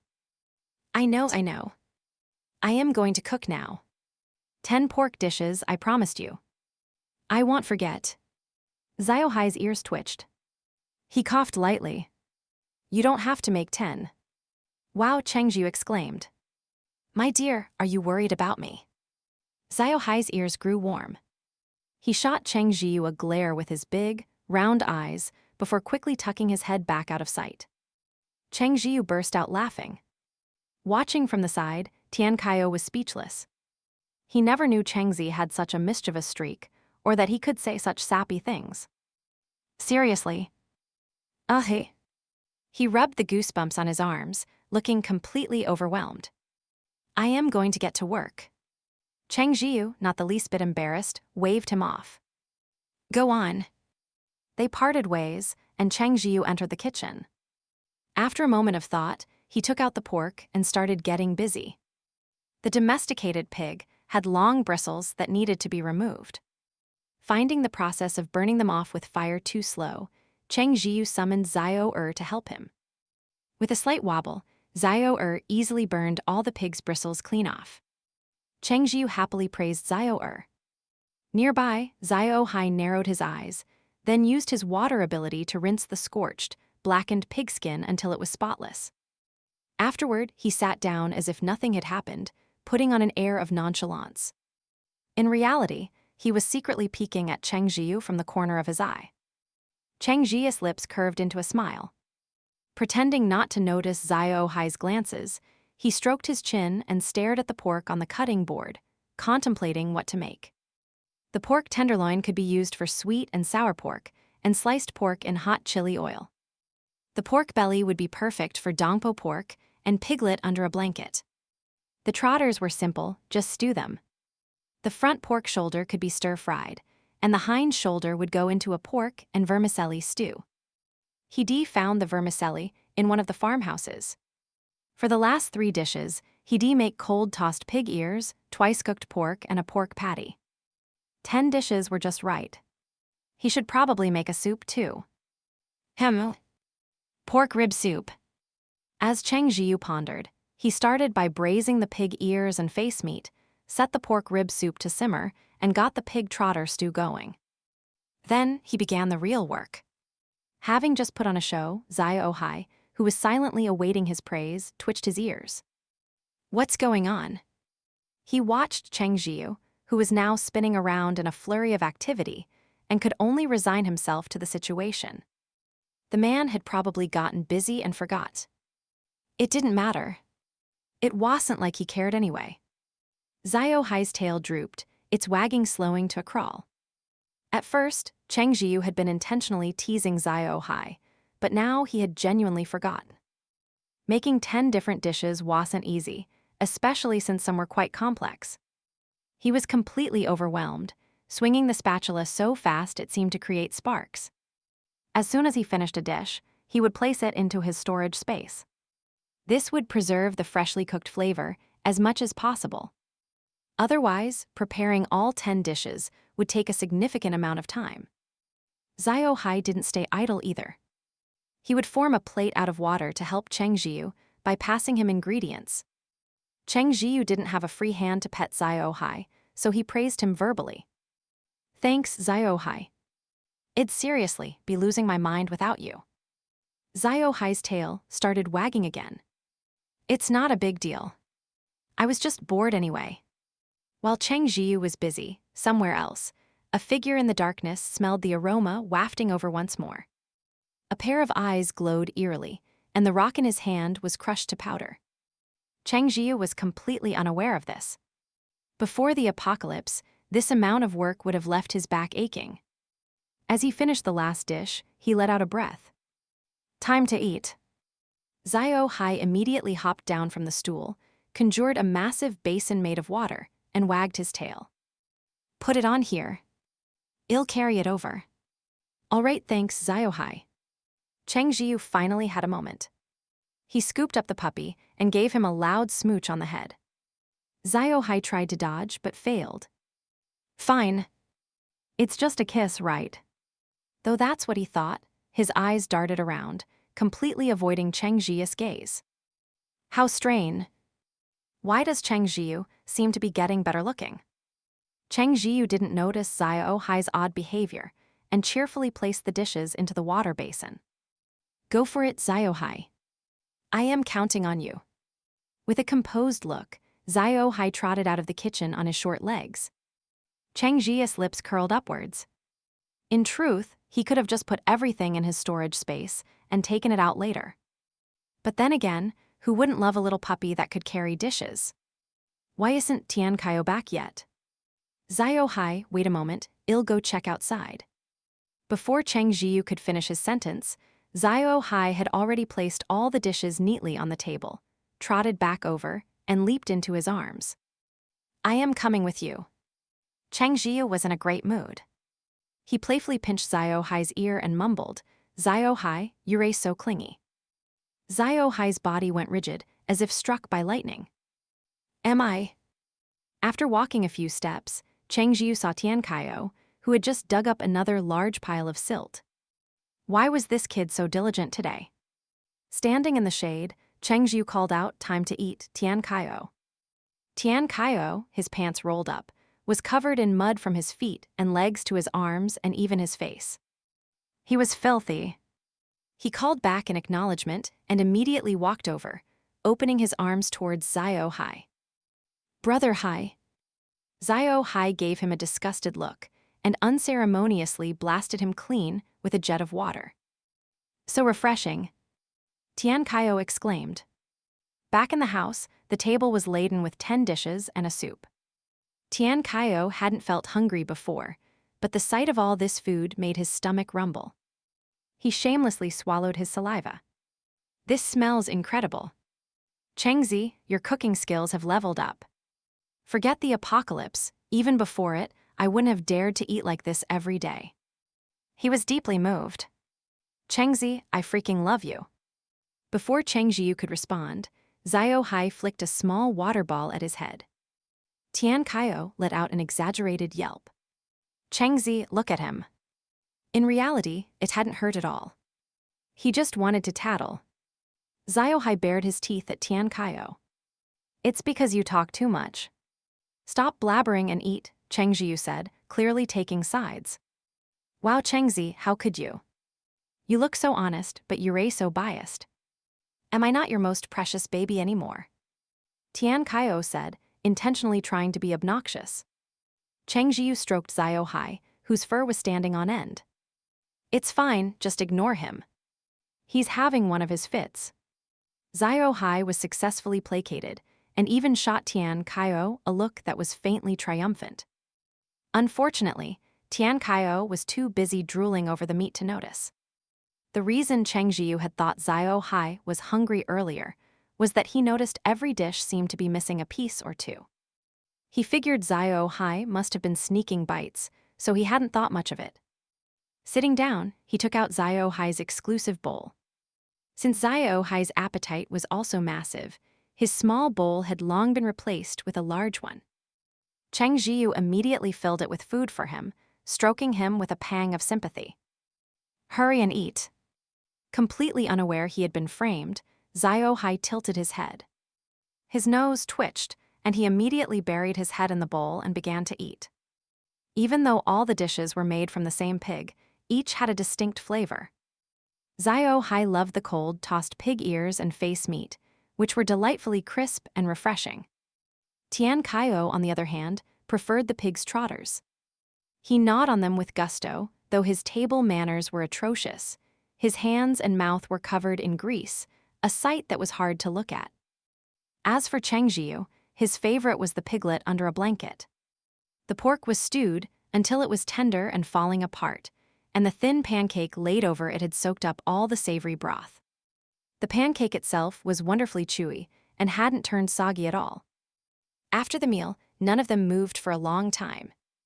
They had made a lot of food, and even though Cheng Zhiyu had made smaller portions of each dish, they were all stuffed. Tian Qiao let out a breath and leaned back in his chair, rubbing his bulging stomach. "Sai, I've eaten my abs away." Cheng Zhiyu, holding Xiao Hei and wiping his mouth, raised an eyebrow at his words. "You had abs." "I was about to start working on them," Tian Qiao declared righteously. "With this much exercise every day, I am bound to get them sooner or later." Cheng Zhiyu just smiled without saying anything. This piqued Tian Qiao's interest. "Cheng Zhi, do you have abs?" "Yeah," Cheng Zhi replied. Tian Qiao was skeptical. "No way. You never used to have them." "I just got them recently." He had been exercising daily, but hadn't specifically trained his abs. They had just appeared. And even though he ate a lot, his activity level was also high, so not only had his abs not disappeared, they had become even more defined. But Tian Qiao felt personally attacked. How is that possible? You're lying to me, aren't you? Cheng Zhiyu shrugged. Don't believe me if you don't want to. I don't. Tian Qiao leaned in and reached for Cheng Zhiyu's shirt. I won't believe it unless you let me see. Come on, let me see. He and Cheng Zhiyu were close and had even showered together before. It was normal for guys to be casual with each other. But then Xiao Hei, sitting steadily in Cheng Zhiyu's lap, stared at him, his round eyes emitting a chilling light. Tian Qiao's scalp tingled, and he instinctively pulled his hand back. When he came to his senses, he felt a little embarrassed. Seriously, what was there to be afraid of? Brother Hai was on their side. So Tian Qiao tried to save face. Haha, Brother Hai is just like me, no abs either. Hearing this, Cheng Zhiyu stroked Xiao Hai's soft belly and chuckled. Xiao Hai's body stiffened. Hearing Cheng Zhiyu laugh along, he looked down at his own soft, round tummy and felt a surge of panic. When I can finally turn back into my human form, am I going to be fat? Xiao Hei couldn't help but recall his past. He had never, ever eaten this much before. Cheng Zhiyu's voice drifted to his ear. Xiao Hei, don't listen to Tian Qiao. It would be weird for a puppy to have abs. You're perfect just the way you are. So cute. Xiao Hei didn't say anything, feeling a bit dejected. He wasn't a real dog. If he turned into a fat person, would Cheng Zhiyu still hold him so affectionately? The more Xiao Hei thought about it, the sadder he became. When Cheng Zhiyu reached out a hand, he opened his mouth and bit down. The puppy's gentle nibble on his finger felt more like a playful gesture of affection. Cheng Zhiyu's smile widened. Good boy. Xiao Hei. Cheng Zhiyu went to check on the silt he had dug up the day before. The sun was clearly much stronger now. He had originally estimated it would take several days to dry, but when he checked that afternoon, it was nearly ready. He looked up at the sky. The sun would probably set in a little over an hour. He planned to grind this batch of silt into powder then, so he could finally fertilize Xiao Qiang and the others. With that thought, he entered the system space. The vegetables he had planted yesterday had already sprouted, each tiny shoot adorned with a dewdrop, looking exceptionally cute. He had planted the cucumbers and tomatoes near Xiao Er, the potatoes near Xiao Tai, and the watermelons near Xiao Huang. Cheng Zhiyu paid special attention to the watermelons, curious about what changes they might undergo. But after a look, the seedlings seemed perfectly normal.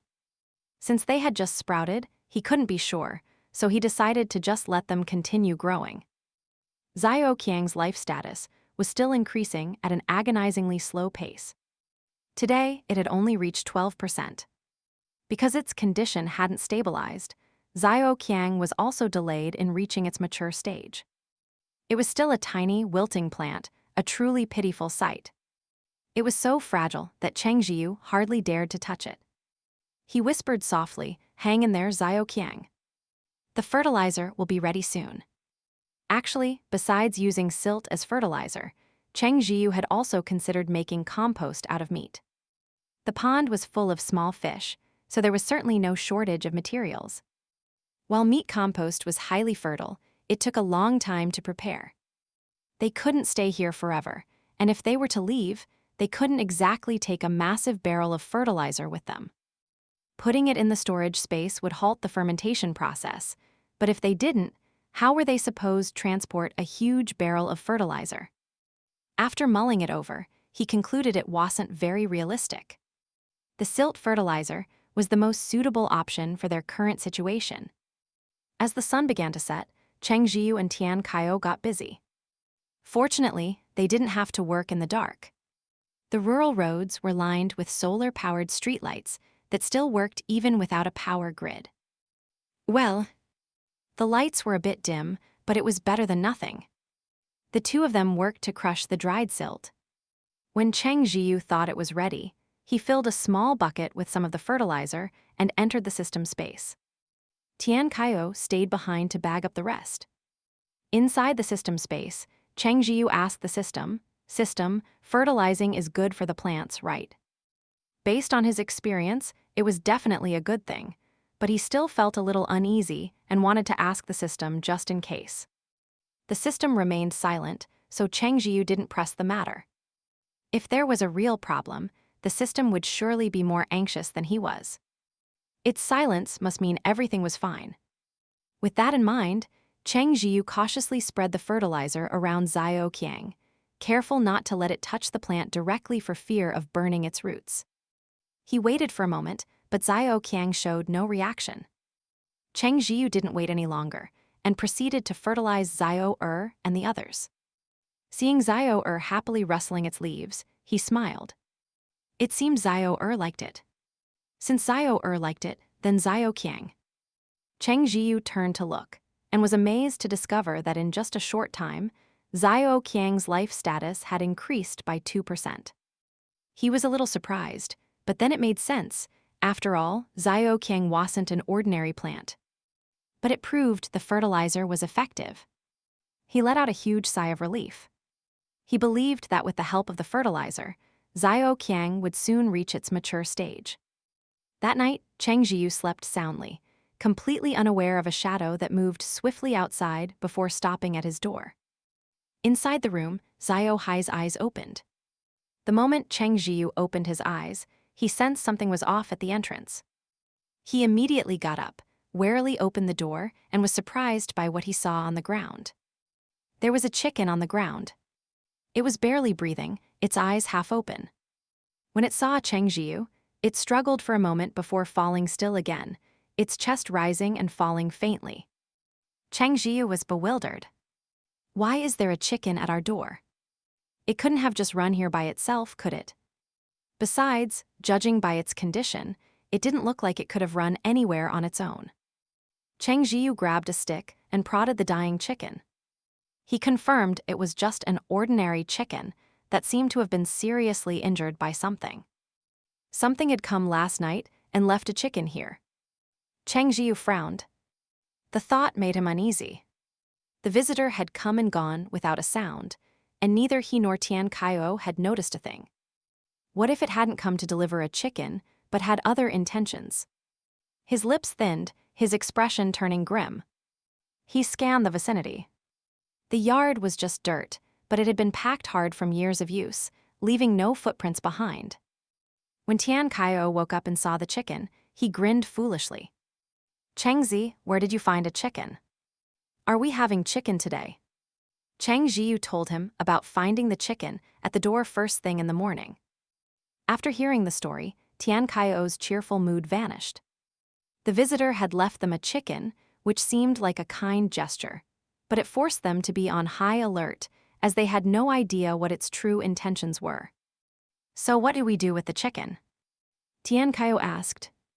Cheng Zhiyu glanced at it. "Let's just leave it for now." He had no intention of eating something from an unknown source. Xiao Hei let out a lazy yawn and said, "I saw him come last night." Cheng Zhiyu looked over at Xiao Hei. Xiao Hei continued, "He just left the chicken here. It didn't seem like he was planning to do anything else, so I didn't bother." "Did you get a clear look at what it was?" Cheng Zhiyu asked, stroking Xiao Hai's fur. "It was too dark, and it moved very fast." "I didn't see it clearly," Xiao Hei said. He sounded a little dejected about it, frustrated with his current weakness. "You're already amazing, Xiao Hei." "I didn't even know anything came last night," Cheng Zhiyu said, praising him when he saw his drooping head. "It's so reassuring to have you around. I bet if he had tried to do something, you would have been the first one to react." The corners of Xiao Hai's mouth turned up at the praise. "Of course. Cheng Zhiyu was sleeping like a log last night. It's a good thing I was here. By the way, if he comes again tonight, y'all wake me up, won't you?" Cheng Zhiyu squeezed Xiao Hai's paw. Xiao Hei awkwardly tried to pull his paw back, but when he couldn't, he let it be. "I know. I'll wake you." Cheng Zhiyu grinned. "Thanks, Xiao Hei. What would you like for breakfast this morning?" Xiao Hei glanced at him. "Just make something simple." Cheng Zhiyu's lips curled into a smile. Is Xiao Hei worried I'm too tired from cooking? He thought for a moment and decided to make something simple: cold noodles with shrimp. It was a shame the cucumbers and tomatoes hadn't grown in yet. They would have been a perfect addition. But it was fine without them. He searched the vegetable patches of the nearby farmhouses and managed to find a little bit of lettuce. There were actually quite a few vegetable patches around, but unfortunately, the weather was scorching hot. Baked by the sun every day with no rain, most of the plants had died. Seeing this put Cheng Zhiyu in a somber mood. This weather was no longer suitable for plants to survive. The situation for humanity would only grow more difficult. He sighed softly, then kneaded the dough and began to prepare the shrimp and lettuce. By the time he was done, the dough had risen, and Cheng Zhiyu started pulling the noodles. Cold noodles were easy to make. Once the noodles were pulled, he dropped them into a pot of boiling water. When they were cooked, he scooped them out and plunged them into cold water to cool. To make them taste even better, Cheng Zhiyu had Tian Qiao add ice cubes to the water, which made the noodles even chewier after they were chilled. Tian Qiao had found some garlic and scallions somewhere.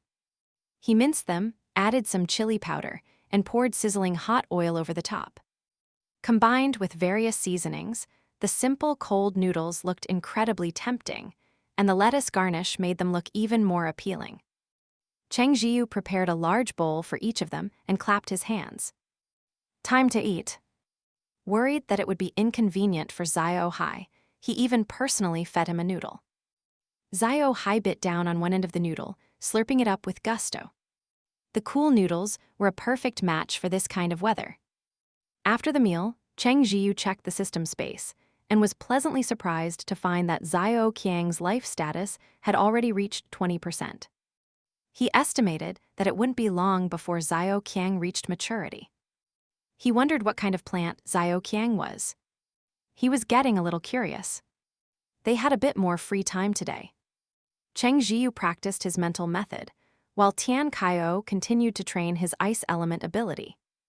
He was now able to shoot 5 ice arrows simultaneously. The zombies in the village had all been cleared out. If Tian Qiao wanted to practice on zombies, he would have to go outside the village. It was also a good chance to patrol the area and clear out any zombies heading toward the village. Cheng Zhiyu didn't feel safe letting him go alone. Xiao Hei, you go with Tian Qiao, he said. Xiao Hei glanced at Cheng Zhiyu, a bit reluctant. He didn't feel safe leaving him alone in the village either. Cheng Zhiyu sighed helplessly. Fine, I'll go with you guys. Xiao Hei leaped onto Cheng Zhiyu's shoulders and patted his neck with a paw. The sensation tickled, and Cheng Zhiyu flinched. All right, stop acting so spoiled, Xiao Hei. Xiao Hei looked as if he'd been struck by lightning. He had never imagined that he, of all people, would ever be associated with the words acting spoiled. The group left the village. Since they had cleared out zombies on their way here, the ones that remained were few and scattered, posing no real threat. Tian Qiao easily dispatched a zombie and started trash-talking. This is boring. I wish a whole horde would show up. That would be a real thrill to kill. Cheng Zhiyu thought that was unlikely.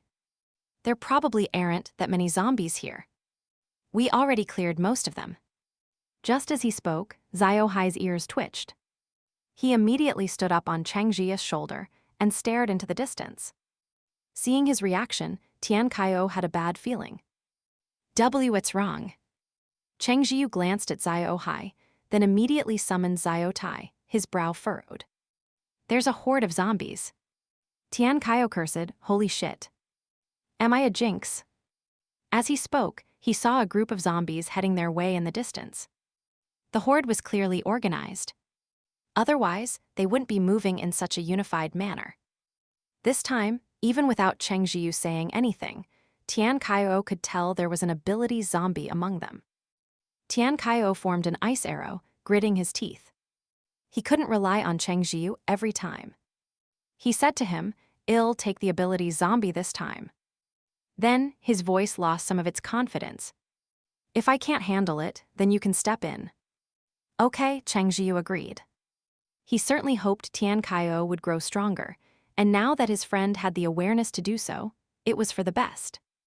So, Cheng Zhiyu, Xiao Hei, and Xiao Er leisurely dealt with the ordinary zombies that approached them, occasionally offering Tian Qiao some guidance. Ability zombies at this level can't control ordinary zombies from a distance, Cheng Zhiyu said as he swung his weapon, cutting down a zombie. So, they're most likely mixed in with the horde. Since they don't look much different, finding it is the first challenge. Tian Qiao was a bit flustered at first, but he slowly became more proficient. Although he could previously create 5 ice arrows at once, his control over them was clearly lacking, and 1 or 2 would always go astray. But now, after killing so many zombies, he was hitting his targets with all 5 arrows 8 out of 10 times. Tian Qiao was very pleased with himself. Haha, he said cheerfully. You know, these ability zombies are pretty useful. With a steady stream of zombies coming, I don't have to worry about running out of targets. The corner of Cheng Zhiyu's mouth twitched. Ability zombies could probably understand some human speech. He wondered what it would think if it heard Tian Qiao's words. Xiao Hei swished his tail, his eyes half closed as he idly played with his abilities, conjuring a ball of water one moment and a flash of lightning the next. Eventually, it even conjured a small, dark cloud that began to rain on one of the zombies' heads. Talk about localized precipitation. Cheng Zhiyu's eyes lit up. You can use abilities like that. Xiao Hei, how did you do it? Xiao Hei's tail gave a flick. His eyes, which had been narrowed to slits, opened halfway. He glanced at Cheng Zhiyu, his tone light and unhurried.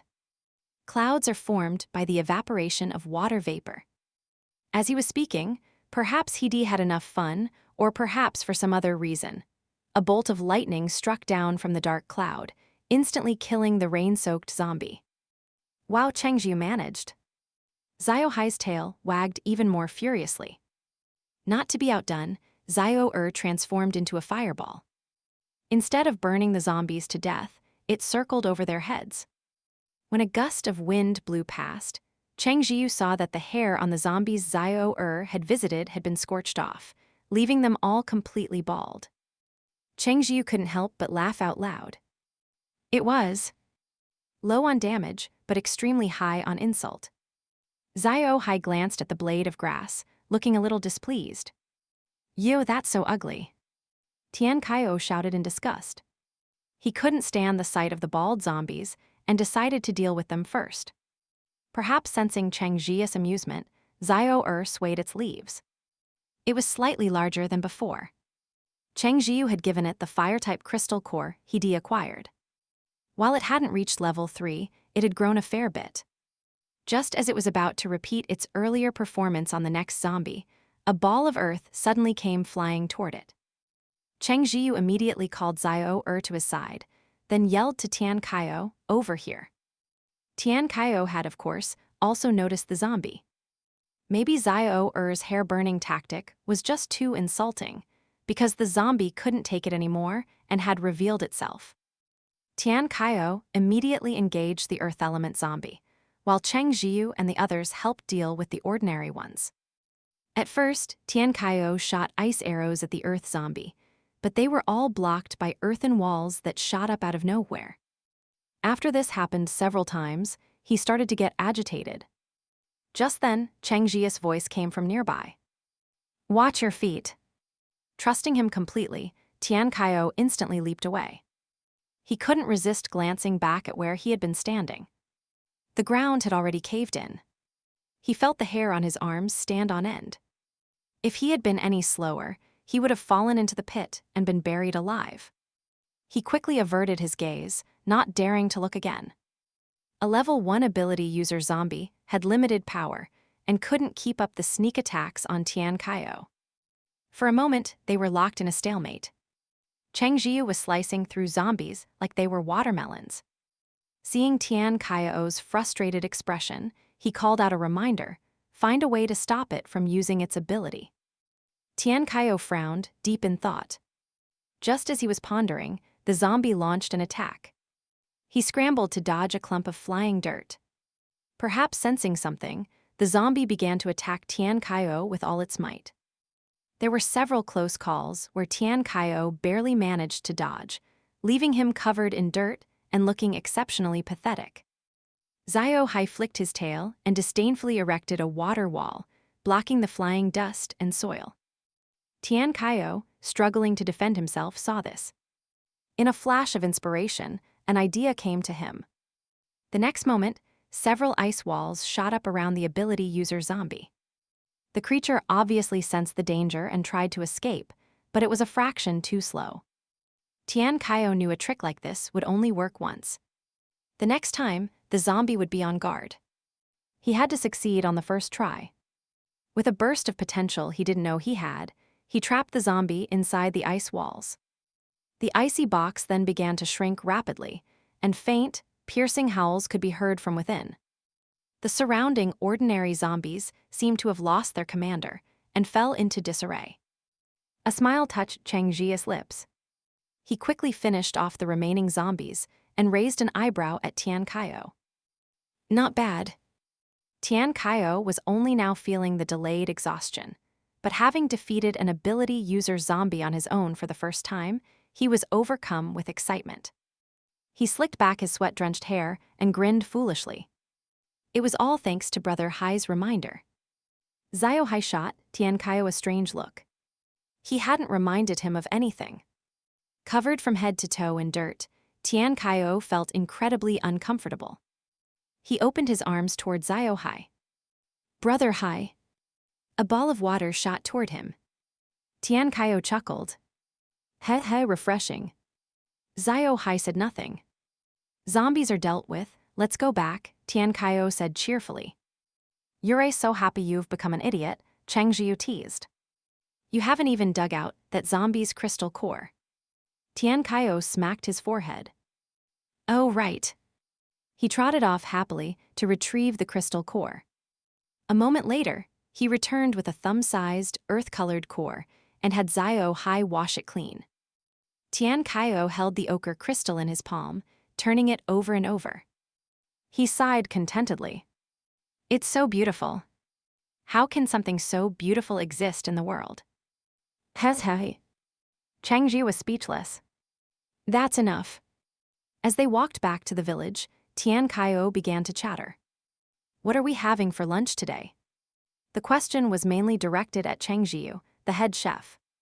Cheng Zhiyu thought for a moment. It's so hot, let's have something cold. How about cold-tossed shrimp? Of course, Tian Qiao had no objections. Sounds great. Cheng Zhiyu looked at Xiao Hei. What about you, Xiao Hei? Anything else you want to eat? That will be fine, Xiao Hei replied. All right, Cheng Zhiyu nodded. That's what we'll have then. When they entered the courtyard, Cheng Zhiyu saw something and exchanged a look with Xiao Hei. Both of their expressions turned serious. Sensing the shift in atmosphere, Tian Qiao scratched his head. Cheng Zhi, Brother Hai, what's wrong? Cheng Zhiyu crouched down. Faint black footprints were visible on the ground. That person from last night was here. The person's shoes had been stained with something, leaving marks behind. Tian Qiao saw that he was right and immediately put his hands on his hips, frowning. Him again. What's he doing here? Stealing. I'll go check. A moment later, Tian Qiao came back out. Nothing's missing inside. I saw his footprints near the chicken, but nowhere else.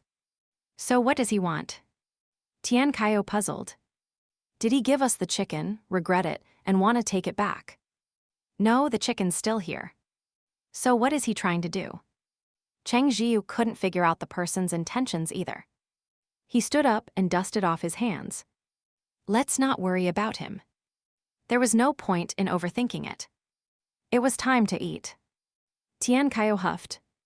Sneaking into someone else's house is so rude. He'd better hope I don't catch him. Although this wasn't technically his house, they were staying here temporarily, and the original owners were gone. He subconsciously considered it their territory, and having that territory invaded was unsettling. His gloomy mood completely vanished once mealtime arrived. Cheng Zhiyu had prepared a sauce loaded with red chili oil and all sorts of seasonings. The shrimp meat, soaked in the sauce, was unbelievably fragrant when you fished it out to eat. Paired with the shrimp, Tian Qiao devoured several bowls of noodles. Before the apocalypse, he would never have dreamed of a life where he could eat big mouthfuls of shrimp every day. Now, in the end times, he was actually living it. Tian Qiao rubbed his slightly bloated stomach and mumbled, "If we eat like this every day, I'll never want to leave this place." Xiao Hei flicked his tail and looked at Cheng Zhiyu. Cheng Zhiyu couldn't help but want to laugh at his two foodies. "Well, take some shrimp with us when we leave." "Long live Cheng Zhi." Tian Qiao cheered. Xiao Hei also leaped onto Cheng Zhiyu, patting his chest with a paw as if in praise. Seizing the opportunity, Cheng Zhiyu grabbed Xiao Hei's paw and planted a kiss on it. Seeing Xiao Hei's fur stand on end, he smiled. "Later, I'll make some shrimp powder. It'll be great for seasoning. It'll add a lot of flavor." Forgetting to be flustered, Xiao Hei's ears twitched. "Shrimp powder? I'll make it tomorrow," Cheng Zhiyu said with a grin. Xiao Hei glanced at Cheng Zhiyu, gave a soft huff, and decided not to hold the earlier incident against him. That night, the mysterious person did not appear. When Cheng Zhiyu woke up early the next morning, he entered the system space to check on things and discovered that Xiao Qiang's life status had improved significantly. He was in a great mood, feeling that it wouldn't be long before Xiao Qiang reached maturity. The vegetables he had planted had also grown quite a bit. The potatoes and watermelons didn't need much attention, but the cucumbers and tomatoes would have to be staked, which he figured he'd need to do in the next day or two. After leaving the system space, Cheng Zhiyu found a freshly washed Xiao Hei already sitting on his pillow, waiting for him. Cheng Zhiyu smiled. "Let's get a bite to eat first." Xiao Hei wagged his tail. He was hungry. He hopped off the bed and trotted on his short legs beside Cheng Zhiyu's feet. After a few steps, he conjured a bed made of water, lay down lazily, and let the water bed float along with Cheng Zhiyu. Cheng Zhiyu glanced down and muttered, "You really know how to live, don't you?" Xiao Hei stretched, his legs perfectly straight. Cute, Cheng Zhiyu thought. Breakfast was a simple affair of pan-fried meat patties. They were delicious, but Cheng Zhiyu had started out making them palm-sized, only to realize that was barely enough to whet their appetites. He would make one, and it would be gone, with two pairs of eyes staring at him eagerly. The pressure was immense, so to save himself the trouble, he started making them the size of a person's face. The rural earthen stove was large enough to fry 3 at a time. He didn't bother trying to make them perfectly round. The shape didn't affect the taste, and there was no need for such formalities when they were eating by themselves. Tian Qiao wasn't idle either, sitting by the stove and tending the fire. Frying meat patties required a slightly lower flame, or they would easily burn. At first, he had trouble controlling it. An angry Xiao Hei shooed him away and took over, only to prove even worse at it. In the end, Tian Qiao was put back on fire duty. This left Xiao Hei feeling a little depressed. Tian Qiao had been about to laugh at him, but Cheng Zhiyu was already comforting Xiao Hei. "It's okay. Our Xiao Hei was born to be pampered. He doesn't need to know how to do these things." Tian Qiao was speechless. "Listen to him. Just listen. Is that something a human would even say?" He could already imagine what Cheng Zhiyu's future kids would be like. No standards whatsoever. He resentfully added more wood to the fire. "The fire's too big," Cheng Zhiyu said. Tian Qiao hurriedly pulled out a few sticks. Just as he expected, Xiao Hei was coaxed back into a good mood. Honestly, it was the first time Tian Qiao had ever seen a dog smile. "Fragrant meat patties, eat up." Cheng Zhiyu gave them each a plate, holding a meat patty the size of a face. Tian Qiao immediately took an eager bite. The patty was simple to make, but the aroma while it was frying was incredible. He'd been secretly swallowing his saliva for a while now. As he finally bit down, the juices exploded in his mouth. The outside was seared to a crispy perfection, and even though it was scorching hot, his tongue danced in his mouth, unwilling to spit it out. So fragrant. As expected, high-quality ingredients only needed the simplest cooking methods. Tian Qiao was eating happily when he saw Xiao Hei push his plate forward with a paw, right in front of Cheng Zhiyu. You eat. Tian Qiao was speechless. He glanced at the patty on his own plate, which looked like it had been gnawed on by a dog.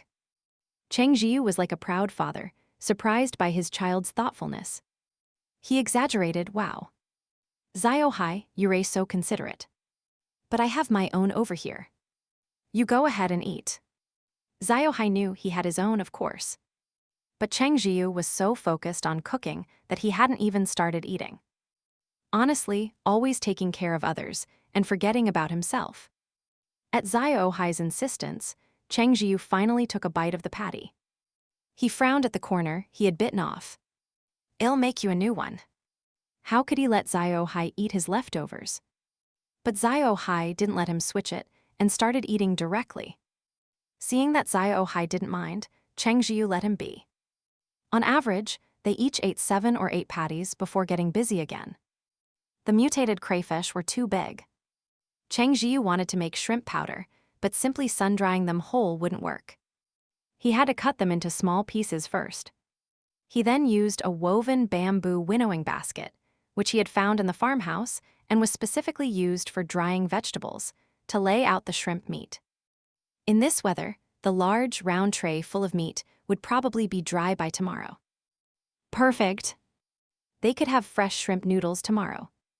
As for tonight, they planned to have grilled fish. There were fish in the pond, but since it wasn't mainly used for fish farming, there weren't many.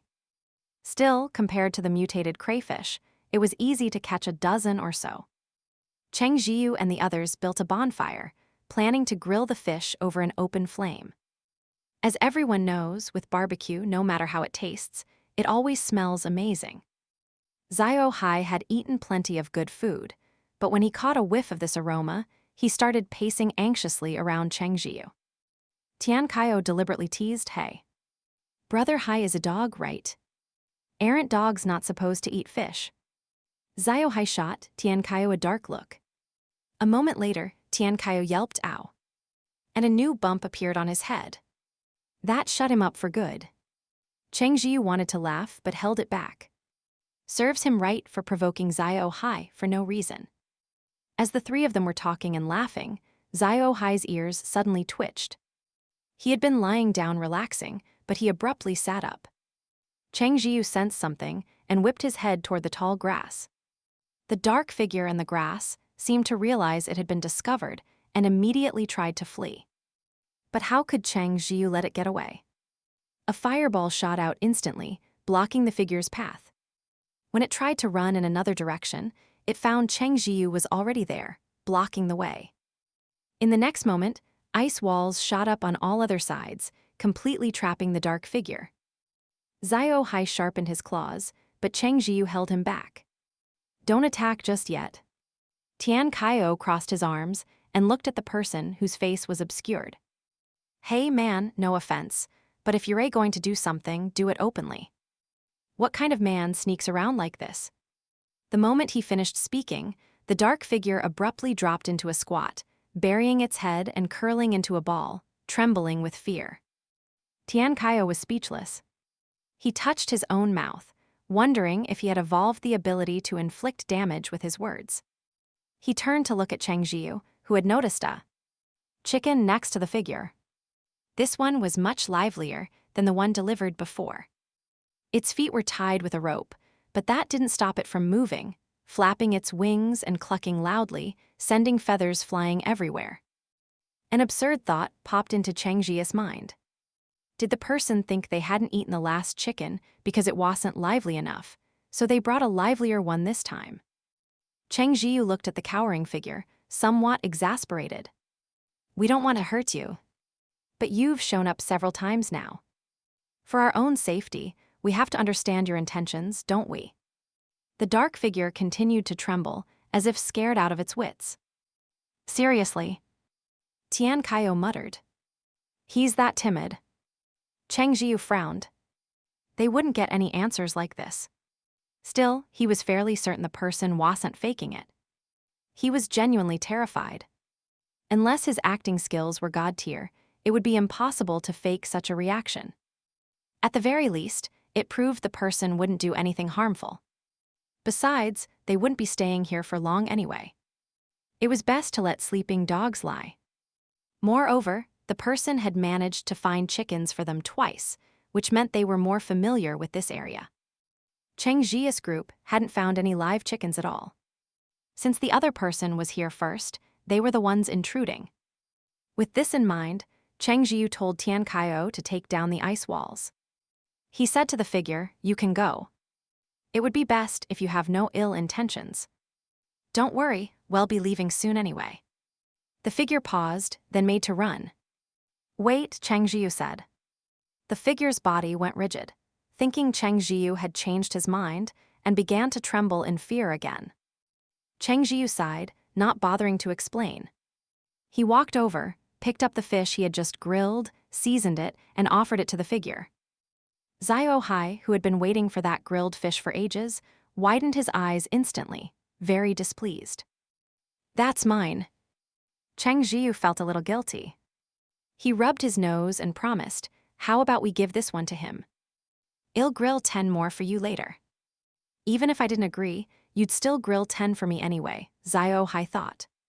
But Cheng Zhiyu was too soft-hearted.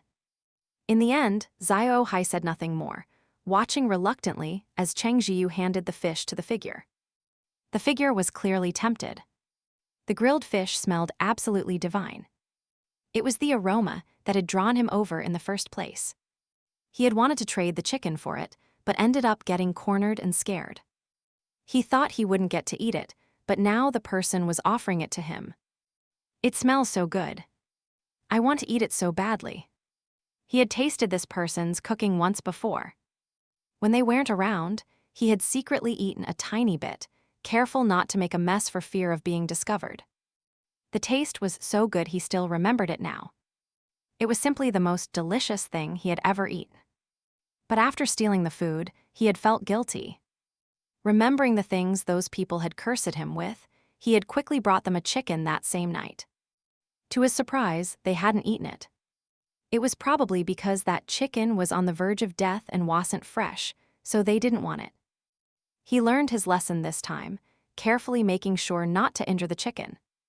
After that one time, he never had another chance to eat the person's cooking. He really, really wanted to eat it. He swallowed desperately. Finally, unable to resist any longer, he snatched the grilled fish from the person's hand and began to devour it ravenously. Cheng Zhiyu's eyelid twitched. "Be careful of the bones." Sure enough, the figure choked. He coughed hard, pulled out a bone, and kept eating. Cheng Zhiyu was at a loss for words. Watching from the side, even Tian Qiao felt a pang of sympathy. Just how hungry must this person be?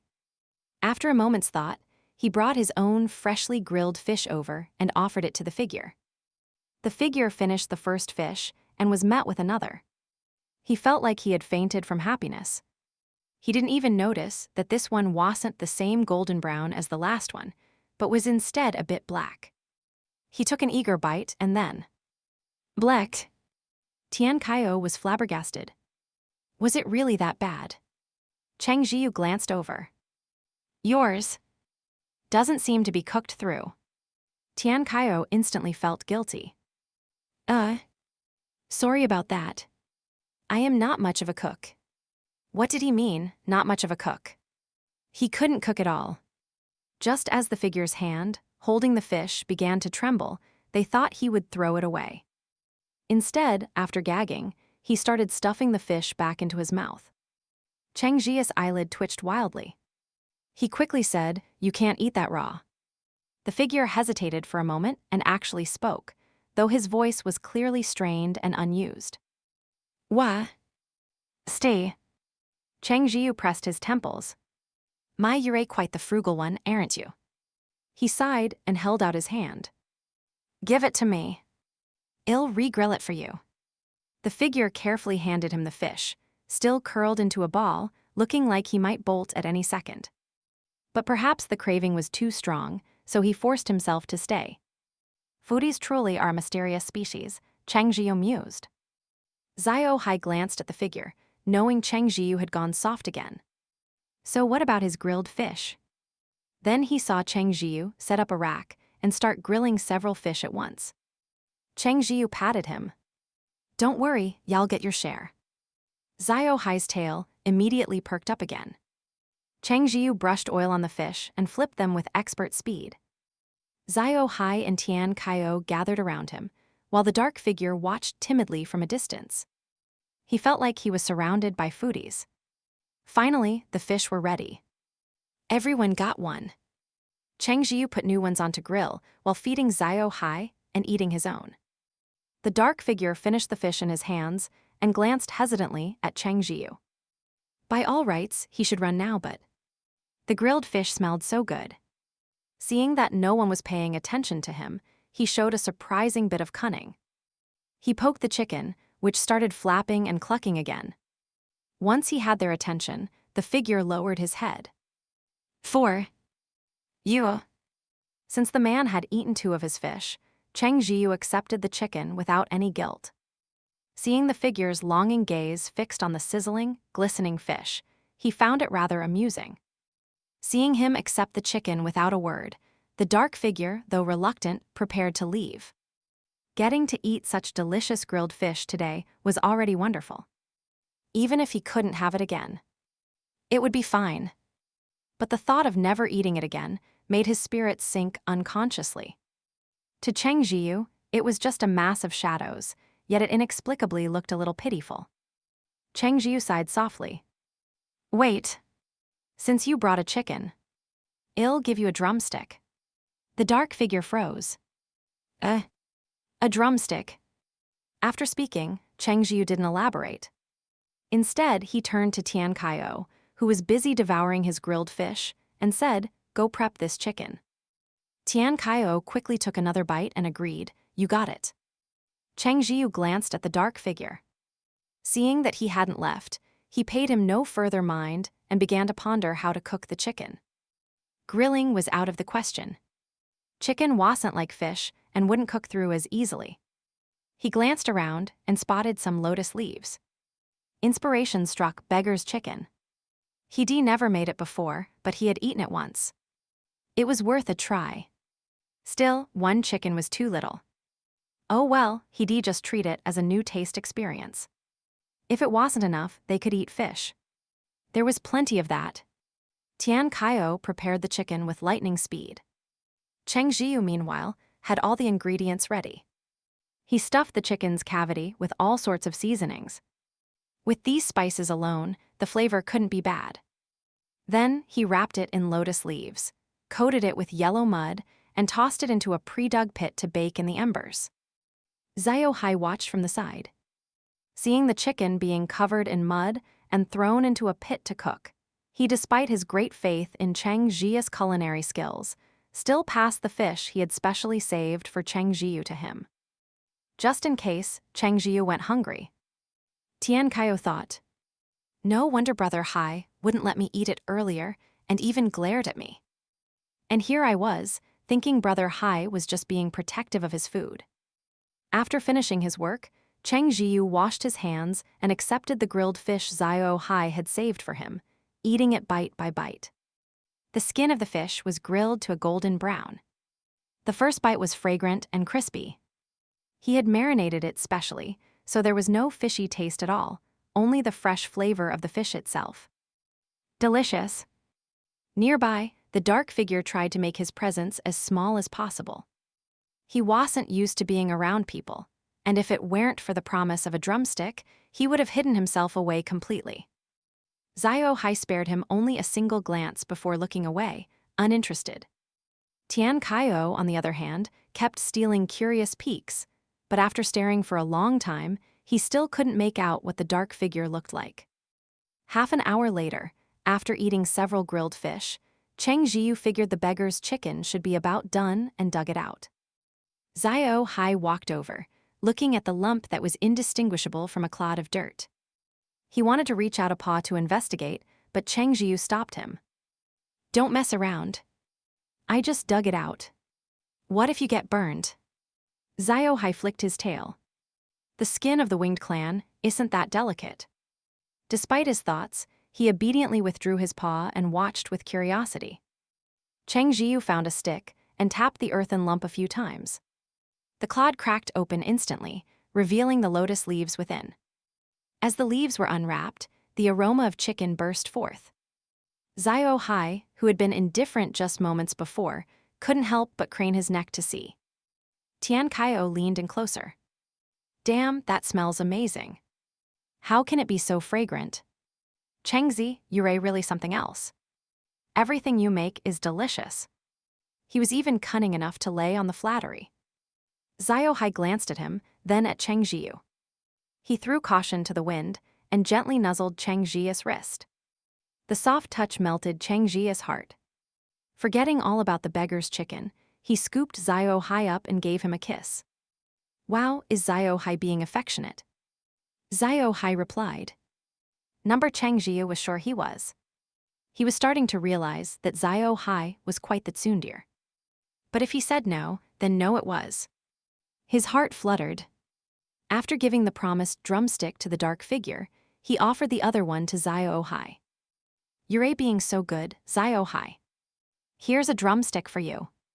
Tian Qiao had an expression like he couldn't bear to watch. How had he never noticed this side of his childhood friend before? Xiao Hei glanced at the smiling Cheng Zhiyu and refused the drumstick. I don't like drumsticks. You eat it. A chicken only has 2 legs.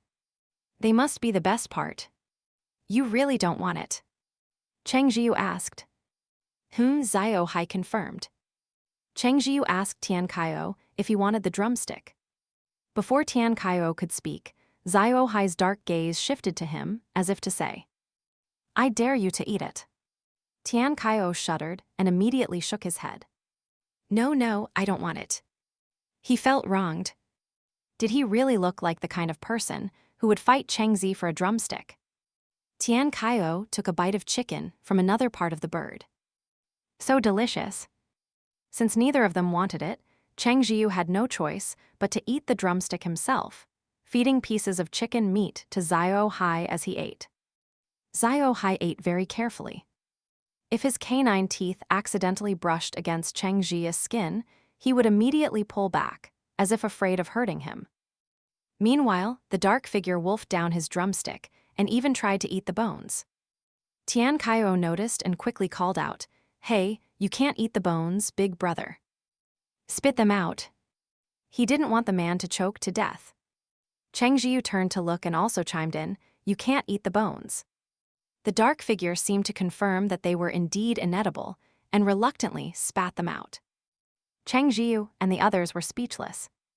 Just what kind of life had this dark figure lived before, to be trying to eat even the bones? Finally, the dark figure left, though he was clearly unwilling to go. Cheng Zhiyu noticed he ran exceptionally fast. An ordinary person would have no chance of catching him. He raised an eyebrow. Since the figure meant no harm, he didn't dwell on the little episode. Over the next few days, whenever Cheng Zhiyu was cooking, the dark figure would coincidentally appear, bringing a chicken or some eggs. In return, Cheng Zhiyu would share some of their food.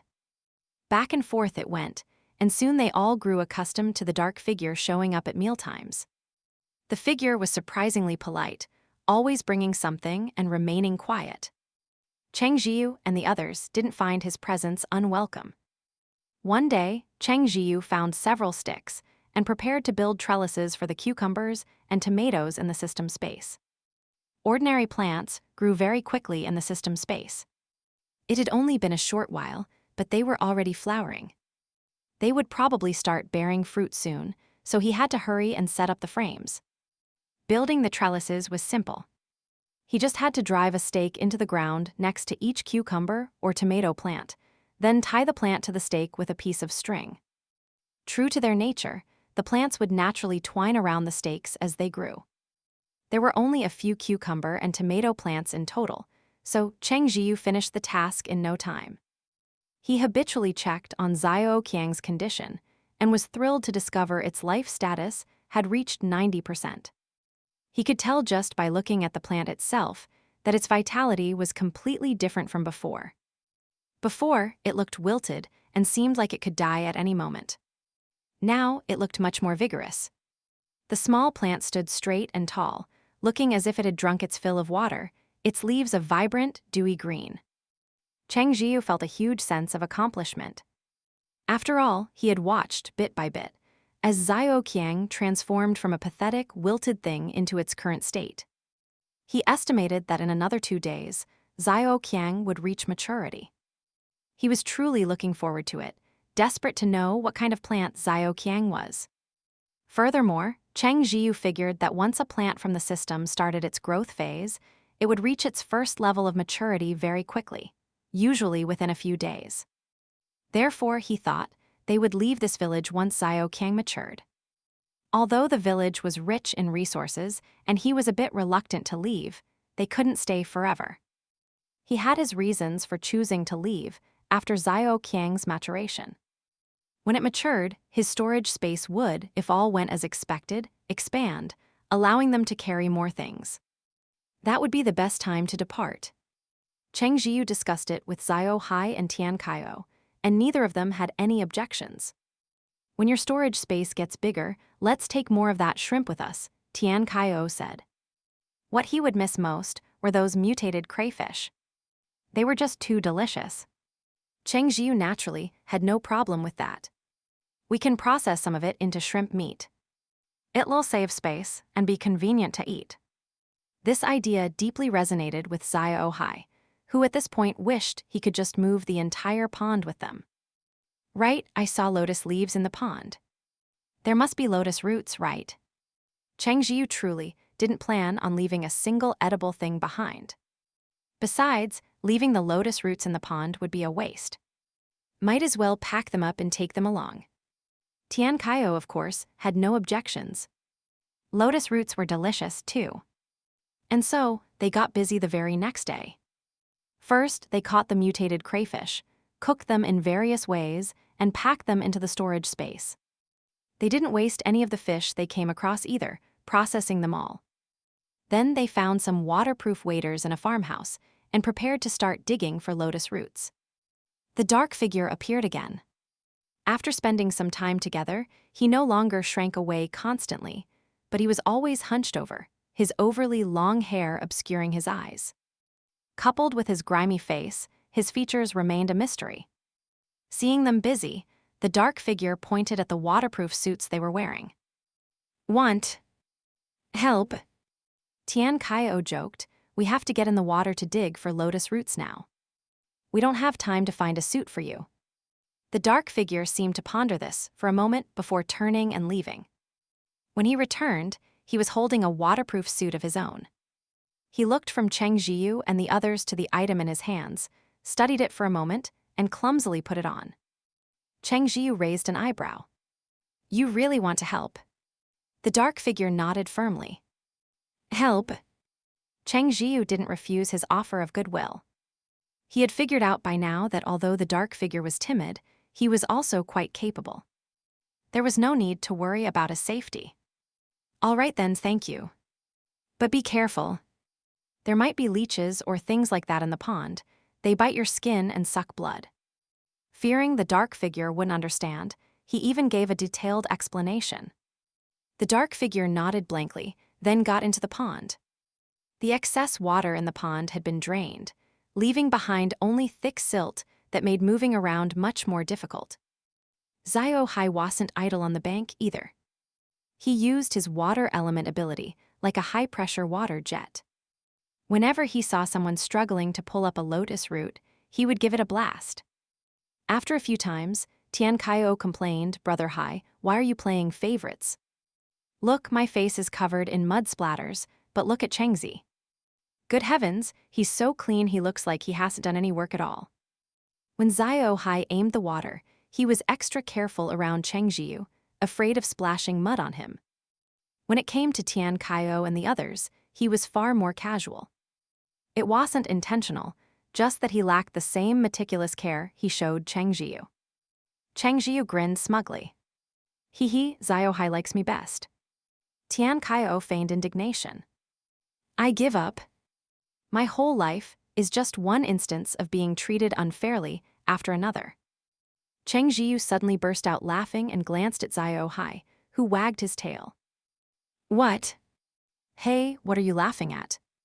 Tian Qiao asked. Cheng Zhiyu tried his best to hold it in. Never mind, I won't say it. Let's just hurry up and dig. But Tian Qiao's curiosity was already piqued, and he had no intention of letting it go. Tell me, he shouted. If you don't, I am gonna pounce on you. Cheng Zhiyu eyed Tian Qiao's mud-caked body and laughed. Xiao Hei has a point.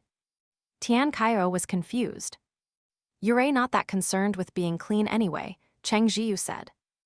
A few mud splatters don't matter. Since when am I not clean? Brother Hai. Are you slandering me? Xiao Hai's sentiment was clear. I am just stating the facts.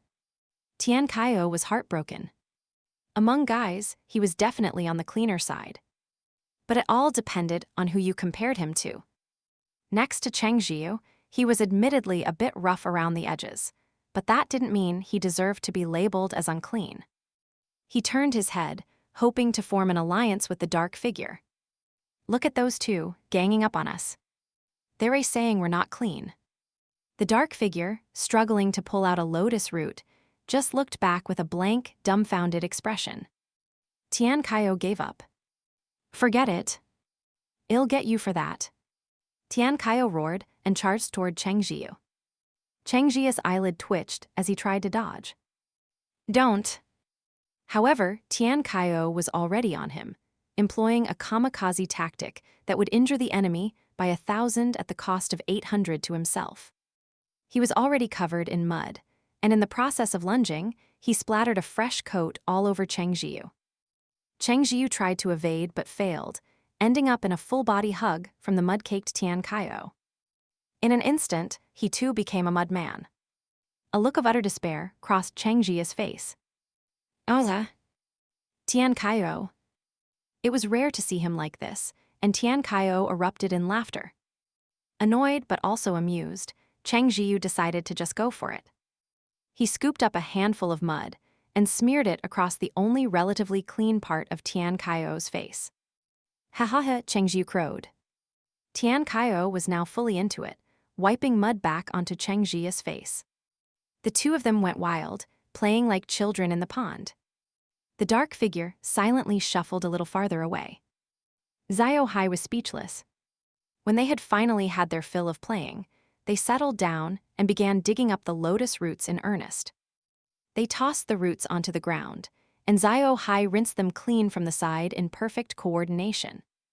They worked for the better part of the day and harvested most of the lotus roots. They probably hadn't gotten all of them, but they had already dug up a huge pile. Any more, and they wouldn't be able to finish it all. They hadn't expected such a small pond to have so many. Even with their good stamina, they were exhausted after laboring for so long. They slowly climbed onto the bank, and Cheng Zhiyu looked toward Xiao Hei. Xiao Hei glanced at the figures, now unrecognizable beneath the layers of mud, and silently backed away. Xiao Hei, you're disgusted with me. Cheng Zhiyu said mournfully. Xiao Hei paused. He padded over, preparing to rinse Cheng Zhiyu off, but his target extended a pair of villainous hands and scooped him up. Xiao Hei hehe. Xiao Hei was instantly covered in mud. His fur bristled at first, but then he resigned himself to his fate with an expression of complete defeat. Fine's fine. It's nothing. That evening, Cheng Zhiyu prepared a feast, partly to reward themselves and partly to soothe Xiao Hei.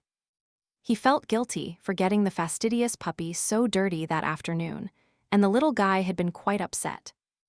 Xiao Hei was so particular about his cleanliness, so Cheng Zhiyu felt he was in the wrong and took the initiative to make it up to him. He cooked a huge spread of lotus root dishes, and Xiao Hei was successfully placated. The dark figure had helped, so he naturally stayed for dinner.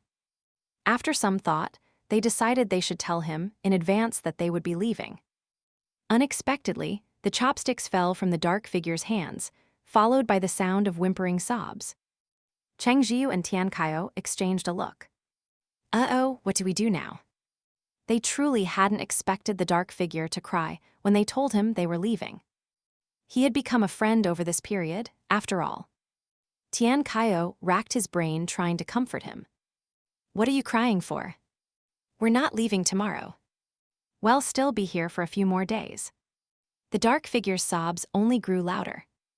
Cheng Zhiyu gave Tian Qiao a helpless look, unsure of what to say. From their time together, he could tell the dark figure probably hadn't had much contact with people, which had fostered a particularly guileless and sincere personality. It was only natural for him to be sad. He felt a pang of sadness himself. But they would have to part ways eventually. Still crying, the dark figure picked his chopsticks back up, wiped them haphazardly, and continued eating what was in his bowl, sniffling all the while. He devoured the lotus root patties in 2 bites each. He seemed to particularly love them. 2 slices of lotus root sandwiching minced meat, coated in a layer of flour, and fried to a golden, crispy perfection. The crispness of the lotus root, the savoriness of the meat, and the toasty fragrance of the fried flour complemented each other beautifully. The dark figure was eating as if he would never have anything this delicious again, gulping his food down ravenously. Slow down, Cheng Zhiyu urged him. There's plenty more here. Even as he ate, the dark figure couldn't stop his choked sobs. Truly, his foodie spirit was indomitable. After the meal, the dark figure left in silence, his retreating figure looking especially desolate. Watching him go, Tian Qiao's mood soured. He grew sentimental. Chengzi, why does life have to have farewells? Cheng Zhiyu looked at him. He expected some sort of profound philosophical musing, but instead, his friend said, hurry up and wash the bowls. Tian Qiao was speechless. You're not the least bit sentimental. He complained. Cheng Zhiyu shrugged. Looking at the mountain of chores they still had to do, he really couldn't afford to be. As he washed the dishes, Tian Qiao sighed. You know, couldn't he just come with us? Cheng Zhiyu shook his head, telling him not to even consider it. How many days have we known him? What kind of thing is that to say? Can you really measure friendship with time? Tian Qiao strongly disagreed. If he were an ordinary person and willing to come, that would be for the best, Cheng Zhiyu said. But given his condition, he'd inevitably have to interact with people out there. That would be too difficult for him. By ordinary person, he didn't mean someone with or without an ability, but someone who could interact with the outside world normally. The dark figure clearly couldn't. At that, Tian Qiao fell silent. He had to admit that Cheng Zhiyu had a point. Cheng Zhiyu's eyes shifted to Xiao Hei, who was lying nearby, and a smile touched his lips. But it also depends on the situation. Tian Qiao was confused. If it were Xiao Hei, he'd have to come with me whether he wanted to or not. Cheng Zhiyu scooped up the puppy and kissed him. If he tried to leave, it'd just kidnap him. Tian Qiao was exasperated. I give up. He turned to Xiao Hei. See? Look at that. Chengzi has no respect for your opinion at all. Brother Hai, smack him. Xiao Hei flicked his tail, but instead of hitting Cheng Zhiyu, it gently brushed against his wrist. Hee, Cheng Zhiyu chuckled. I am starting to think Brother Hai has no backbone either, Tian Qiao thought silently. If not for the species barrier, he'd think the two of them were dating. Xiao Hei looked into Cheng Zhiyu's smiling eyes. Kidnap him, really? But for some reason, he was in a surprisingly good mood. For the next few days, Cheng Zhiyu and the others were busy with their final preparations to leave. The dark figure never appeared again after that night. Tian Qiao sighed. Man, he could have at least come to say goodbye. In this post-apocalyptic world, if they parted ways now, they would likely never see each other again. Cheng Zhiyu also felt a pang of sadness, but could only accept it. Everyone makes their own choices. Perhaps for the dark figure, this kind of departure was the best way. Early one morning, Cheng Zhiyu received a long-awaited notification from the system. Congratulations, host. Xiao Qiang has reached its first stage of maturity. The reward has been distributed. Please inspect it at your convenience. Cheng Zhiyu's eyes flew open. He told Xiao Hei what was happening and entered the system space. The moment he was inside, he noticed Xiao Qiang was different. It had been just a tiny thing before, but now it had grown considerably, reaching up to his waist. It looked like a beautiful little sapling. To be honest, compared to Xiao Er and the others, Xiao Qiang's appearance was rather ordinary. You couldn't tell what kind of plant it was just by looking at it. But Cheng Zhiyu certainly didn't think it was a normal plant, so he pulled up Xiao Qiang's information to check. Plant name: Xiao Qiang. Current status: first stage maturity skill. Residence: when Cheng Zhiyu saw the skill, he raised an eyebrow and his heart began to beat a little faster. It couldn't be what he was thinking, could it? As it turned out, it was exactly what he was thinking. The system prompted. Does the host wish to view it? Yes, Cheng Zhiyu said. He then exited the system space, and a new prompt appeared. Please select an open area. There must be no obstructions within a 5-meter radius of the host. Thrilled, Cheng Zhiyu immediately headed outside. Seeing this, Xiao Hei quickly followed. The commotion caught Tian Qiao's attention. Cheng Zi, brother Hai, what's the rush? Hey. Wait for me. Tian Qiao hurried after them. He saw Cheng Zhiyu stop in a wide-open space and tell him to stand back. Though his head was full of questions, Tian Qiao obediently moved away. The system prompted. Confirm placement. Yes, Cheng Zhiyu confirmed. Then they witnessed a truly astonishing sight. A giant tree materialized on the empty ground before them. It was lush and leafy, its canopy so dense it blotted out the sky. On closer inspection, they could even see a door and windows. Cheng Zhiyu was overjoyed. He never expected Xiao Qiang to turn into a treehouse. Tian Qiao was so astonished his mouth hung wide open, looking like you could stuff an egg in it. Oh my God, am I dreaming? Cheng Zhiyu chuckled. The chances of us having the same dream are pretty slim. Coming back to his senses, Tian Qiao swallowed hard. Well then, let's go take a look. Holding Xiao Hei, Cheng Zhiyu walked over and opened the door to the treehouse. The interior was surprisingly spacious. The walls had a natural wood finish with a warm hue. Other than that, there was nothing else. It was basically a bare-bones structure. Even so, they were ecstatic. With Xiao Qiang, it was as if they were carrying a house with them wherever they went, giving them an inexplicable sense of security. Although the house was empty, they could furnish it themselves.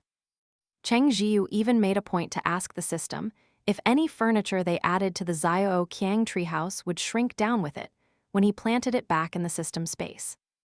The answer was yes. The Xiao Qiang treehouse had 2 floors. The lower level consisted of 1 bedroom and 1 living room, and there was another room upstairs. Tian Qiao was especially excited. I've never lived in a treehouse in my life. I want to move in right now. Cheng Zhiyu found it funny. There's nothing inside. Are you going to sleep on the floor? Tian Qiao grinned. I'd be willing to sleep on the floor. A treehouse. It was so novel. I mean, who didn't dream of having a treehouse as a kid? Cheng Zhiyu shook his head at the sight. Xiao Hei hopped down from his shoulder and trotted around the treehouse on his short legs, as if familiarizing himself with his new territory. He didn't pay it any mind and let Xiao Hei explore. The first floor had a solid ground, like a single, seamless piece of wood flooring, but it felt more substantial underfoot than a regular wooden floor. The first floor bedroom had a large window that let in plenty of sunlight, brightening the entire room. Because it was the interior of a tree, the walls all had a slight curve to them. The living room was the same, just slightly larger than the bedroom.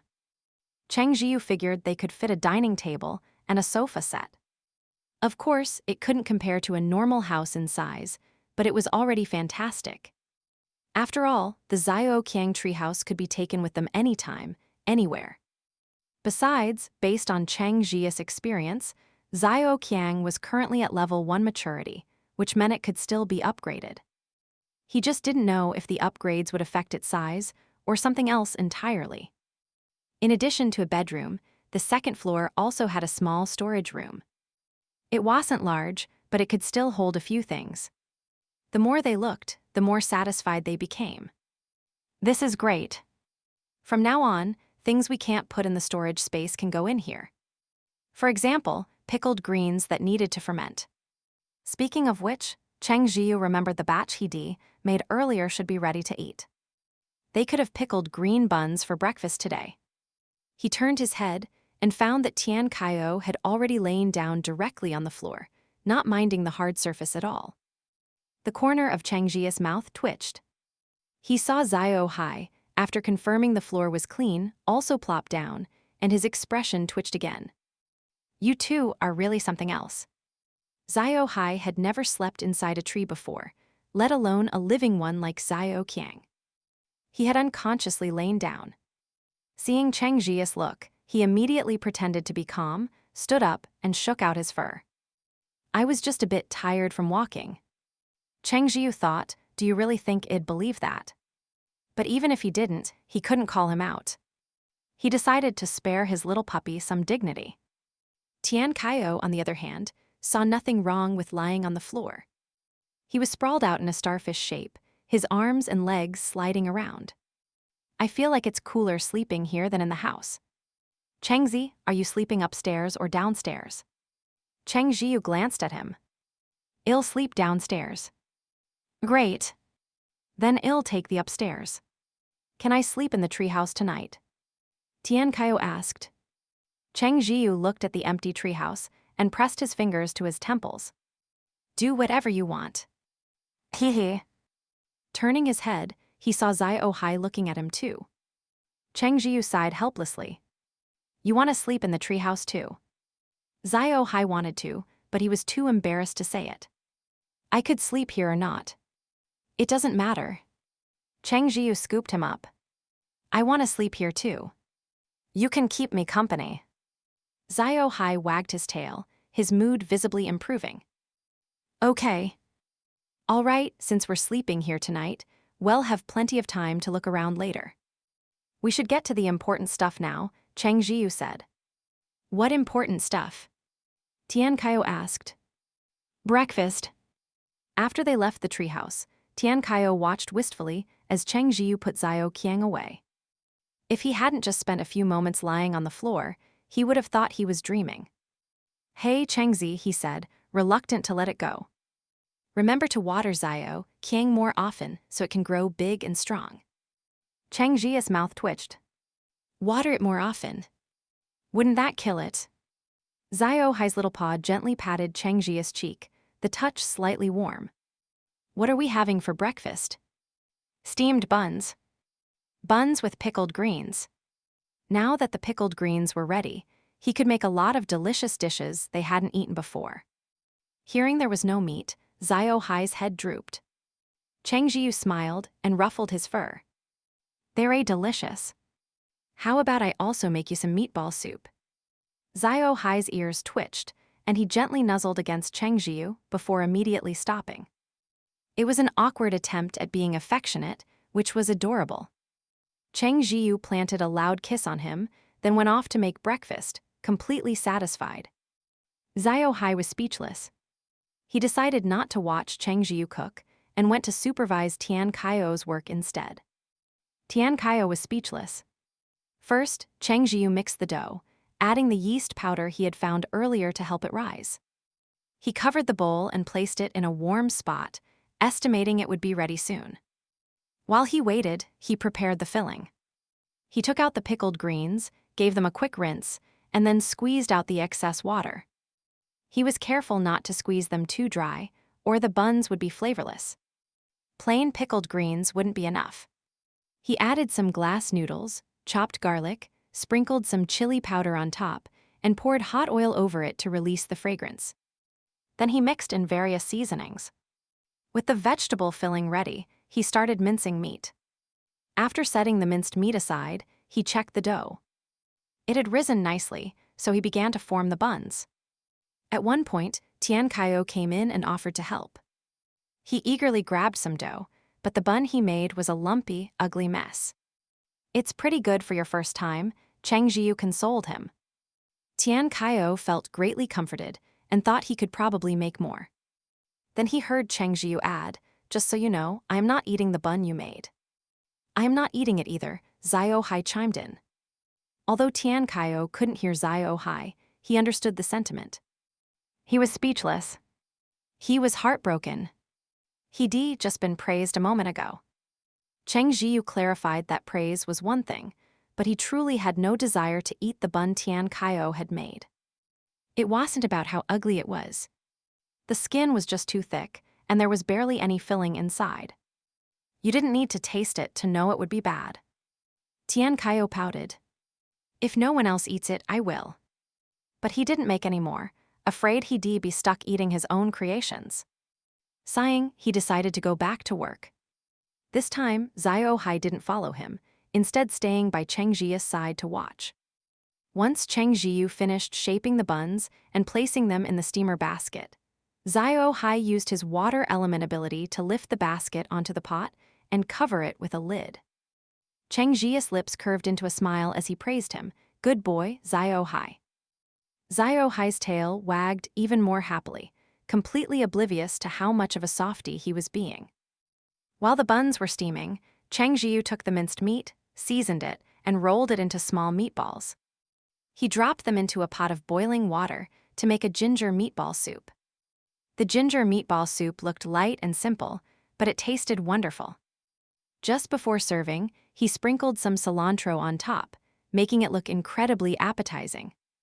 Thankfully, they all ate cilantro, so he didn't have to make a separate cilantro-free batch.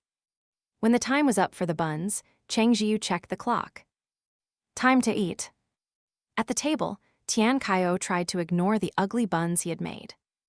However, Cheng Zhiyu had already placed them on a plate right in front of him. Tian Qiao attempted to protest. "Do I have to eat them?" Xiao Hei took a bite of a large, steaming bun. The combined fragrance of the pickled greens, glass noodles, and dough filled his mouth.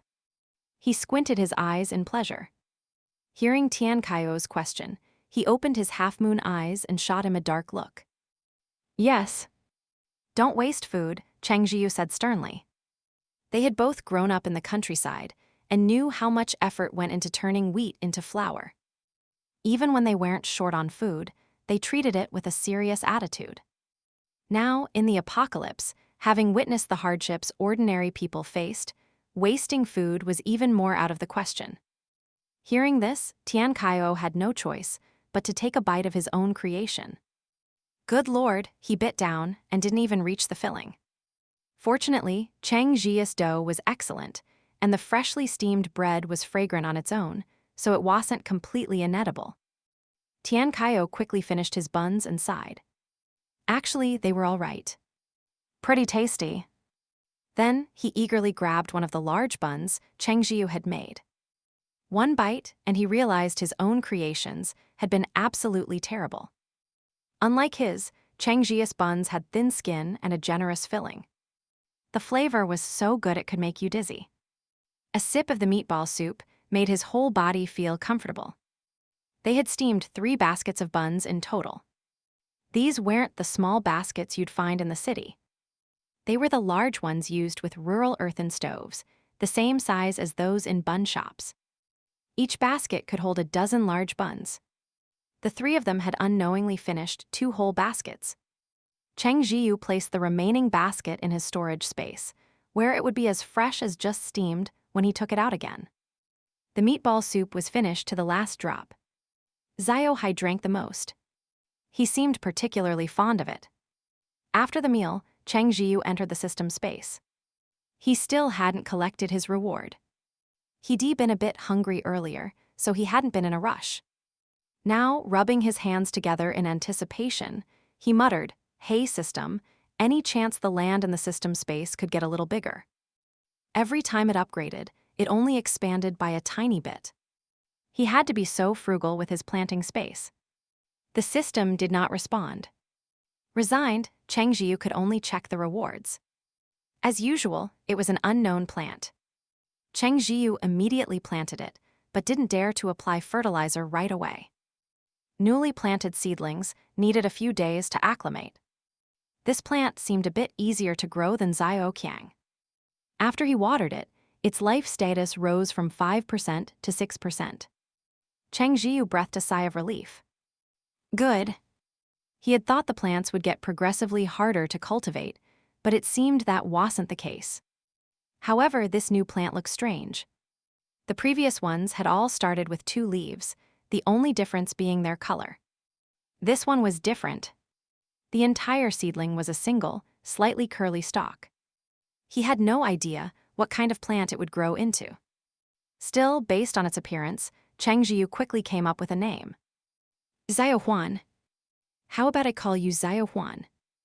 Xiao Huan didn't answer, but its life status obligingly increased by another 1%. Cheng Zhiyu was delighted. It seemed he was good at picking names. The system. Next were the other 2 rewards. The first was a system space upgrade. Cheng Zhiyu had assumed it would just expand from 4x4 to 5x5, and had already been consoling himself that at least the increase in area was getting larger each time. But this time, the result was unexpected. The system space's land upgraded directly to 7x7. Cheng Zhiyu's eyes widened slightly in pleasant surprise. System, why such a big upgrade this time? The system was very aloof. A reward for Xiao Er and Xiao Tie's upgrades. So that was it. Cheng Zhiyu nodded, then narrowed his eyes. Wait a minute. Didn't Xiao Er and Xiao Tai upgrade a long time ago? The system. Playing dead again, were we? Seeing that he wouldn't get a straight answer, Cheng Zhiyu gave up. It looked like he would have to question the system more often from now on, or it would just keep fooling him. Then came the storage space upgrade, which expanded from 5 cubic meters to 10 cubic meters. This was a massive increase. 10 cubic meters. The capacity was almost that of a small warehouse. It meant they could carry a lot more supplies now. In high spirits, Cheng Zhiyu checked on all the plants in his system space. Xiao Er and the others hadn't changed much, but the ordinary plants were transforming day by day. The cucumbers and tomatoes had already started to bear fruit, tiny little things that would likely be edible soon. Because they were planted next to Xiao Er, both had been red from the moment they sprouted. He couldn't see the potatoes since they grew underground, but the watermelons had also started to blossom. After inspecting each one and giving them some water, Cheng Zhiyu left the system space to share the great news with Xiao Hei and Tian Qiao. Upon hearing it, Tian Qiao wished he could pack up everything they owned. Cheng Zhiyu mused, we could get a small generator now. It would fit in the storage space, or we could put it in Xiao Qiang's utility room. Now that they had the treehouse, a generator would be very useful, especially one they could take with them anywhere. Some generators were incredibly loud, but there were also silent models. They would definitely have to find one of the latter. Otherwise, turning it on would be like broadcasting their location to every zombie and human nearby. And furniture. We should check out a furniture store. We definitely need beds, Tian Qiao added, still fixated on the idea. Cheng Zhiyu nodded. Well, look for floor models. No formaldehyde. They might not be brand new, but that wasn't important.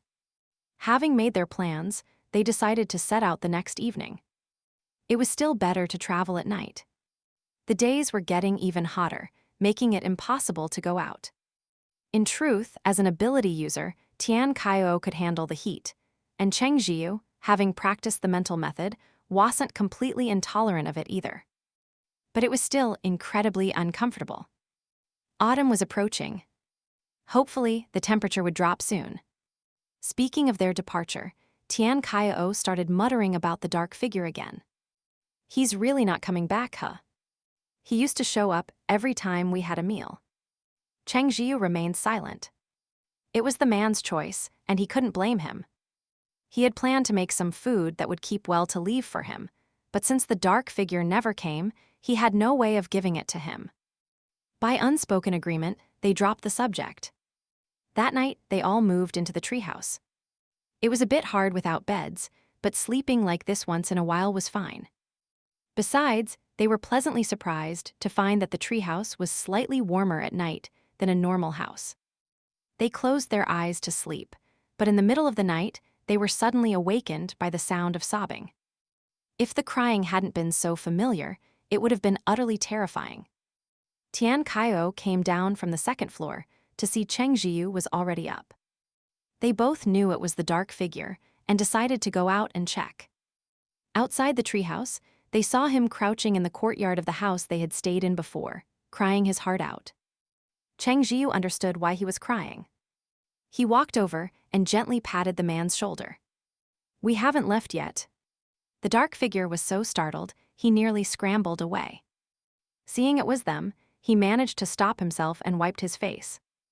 Though they couldn't see his expression clearly, they could sense his immense relief and surprise. Tian Qiao yawned. "Dude, it's the middle of the night. Your crying is seriously creepy." The dark figure seemed a little embarrassed and lowered his head. Then, as if remembering something, he quickly pointed outside. Tian Qiao was confused. He scratched his head and asked, "What's that mean?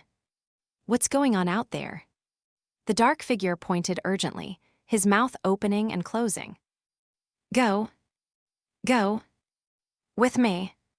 They finally understood. He wanted them to go with him. But where could he possibly be taking them? The dark figure was still repeating insistently, "Go. So, he had come in the middle of the night to take them somewhere. They just had no idea where. Cheng Zhiyu looked at Xiao Hei, who flicked his tail. "Let's go see." Cheng Zhiyu thought so too. He didn't believe the dark figure would harm them, and was, in fact, rather curious. "Where are you taking us?" Tian Qiao asked as he walked along the pitch-black path, rubbing his arms. He tried to scoot closer to Cheng Zhiyu to borrow some of his warmth. There happened to be no moonlight tonight, and it was truly dark. Cheng Zhiyu pulled out a flashlight, instantly illuminating the road ahead. Xiao Hei extended a paw and nudged Tian Qiao's shoulder, which was pressed against Cheng Zhiyu's. Tian Qiao moved away slightly and turned to look at Xiao Hei. "Brother Hei, do you have to be so childish?" Xiao Hei snuggled against Cheng Zhiyu. "Am I being childish?" Feeling the soft fur beside his cheek, Cheng Zhiyu's heart fluttered. He declared righteously, "How is that childish?" "It's not childish at all, okay." Tian Qiao was speechless. Then he said, "Cheng Zi, why didn't you take out the flashlight sooner?" "I forgot." "Right." He glanced at the dark figure up ahead. They were probably walking too slowly for him. The man looked anxious but didn't dare rush them, so he just stomped his feet in place. It was a little amusing. The two of them quickened their pace. After walking for over an hour, they still hadn't arrived. Tian Qiao grumbled, "Where are you taking us? Why is it so far?" The dark figure sounded somewhat displeased. "You. Slow." Tian Qiao raised an eyebrow. "Whoa, now you're complaining about us. We're walking plenty fast, okay." He had no idea how the dark figure moved so quickly. Was he a speed-type ability user? That was the only plausible explanation. Cheng Zhiyu chuckled beside him, feeling that the dark figure had opened up a lot. He asked, "Why don't you tell us where we're going?" "Arrive. Y'all know. Y'all know when we get there." He was being so mysterious. They could only suppress their curiosity and follow him. Finally, they saw something in the distance. Cheng Zhiyu shone his flashlight on it. "Looks like a chicken farm." Tian Qiao's face lit up. "A chicken farm? Does that mean there are chickens?" He couldn't help but speed up, following the dark figure inside. The owner of the chicken farm was clearly long gone. The place was a mess, with things scattered and overturned everywhere. Once inside, Tian Qiao realized his excitement had been premature. There were only a few chickens left. He figured the chickens, the dark figure had brought them before, must have been caught here. With no one to manage the farm, the chickens had probably got hungry and escaped through a large hole in the corner. The few that remained were probably just a bit dim-witted. There was feed scattered on the ground, likely left by the dark figure during a previous visit. Only 5 chickens were left. They seemed accustomed to being fed by humans and weren't afraid at all, leisurely pecking at the feed on the ground. Once full, they returned to their coop to sleep. Well, now, you guys are living the good life, Tian Qiao muttered. For you, the dark figure said. Tian Qiao chuckled. Don't give them to us. There are only 5. You should keep them for yourself. No number. The dark figure shook his head vigorously and pointed to the rows of cages nearby. Cheng Zhiyu aimed his flashlight in that direction. When he saw what was inside, his eyes widened in surprise. Eggs! Holy cow, that's a lot of eggs. Tian Qiao exclaimed. The farm had primarily made a living by selling eggs. With several hundred chickens, they had been laying almost every day. They had stuck to their duties for the first few days of the apocalypse, but eventually, they must have gotten too hungry and fled through the hole. Even so, a huge number of eggs had been left behind. There have to be over 1,000, right? Tian Qiao's jaw dropped so wide you could fit an egg in it. Cheng Zhiyu was just as astonished. At least he nodded. Well, what are we waiting for? Let's collect the eggs. Tian Qiao was as giddy as an old farmer, celebrating a bountiful harvest. He gleefully started gathering them. Let's get them packed up quick. In this heat, they'll go bad. Cheng Zhiyu looked at the dark figure, confirming one last time for us. The dark figure nodded. Can't finish. Cheng Zhiyu offered his sincere thanks before starting to pick up eggs, transferring them directly into his storage space. The ground was covered in chicken droppings, and Xiao Hei was utterly disgusted. He enveloped himself in a protective bubble of water, and even then, still helped collect the eggs. The dark figure also lowered his head to help. There were over 1,000 eggs, which was quite a lot. It took them a good while to collect them all. Afterward, the dark figure led them to a warehouse-like place. Good heavens, these must have been collected by the original owner of the chicken farm. Row after row, they were all filled with eggs. Tian Qiao did a quick count. There were 30 eggs per tray, and with 300 trays here, that made 9,000 eggs. Adding the 1,000+ they had just gathered, they could eat 1 egg a day and still not finish them in a year. It was truly a sweet burden. But the eggs would go bad if left here for too long, so they might as well take them all. Turning around, they saw the dark figure herding the 5 chickens over. For you. Tian Qiao was stunned. Aren't you leaving any for yourself? What will you eat? Cheng Zhiyu shot Tian Qiao a look, who seemed a bit confused. What's wrong? Tian Qiao asked. Shouldn't we leave him some? And what about the eggs, should we leave you some? Do these 5 chickens even lay eggs? The dark figure lowered his head, his voice muffled. They do. Then, Tian Qiao started. Before he could finish, Cheng Zhiyu looked at the dark figure. Do you want to come with us? Tian Qiao blinked, not quite understanding. Didn't Cheng Zhi say before that the dark figure didn't like being around people? Would he agree? The dark figure's head snapped up, and for the first time, they noticed that his eyes were exceptionally pure and clear. But he quickly lowered his head again and stammered, I want to. It dawned on Tian Qiao. No wonder the dark figure wanted to give them everything. He wanted to go with them. Hey, why didn't you say so sooner? It would be great if you're willing to join us. Look how fast you run. Neither Cheng Zhi nor I can keep up with you. The dark figure seemed a little happy.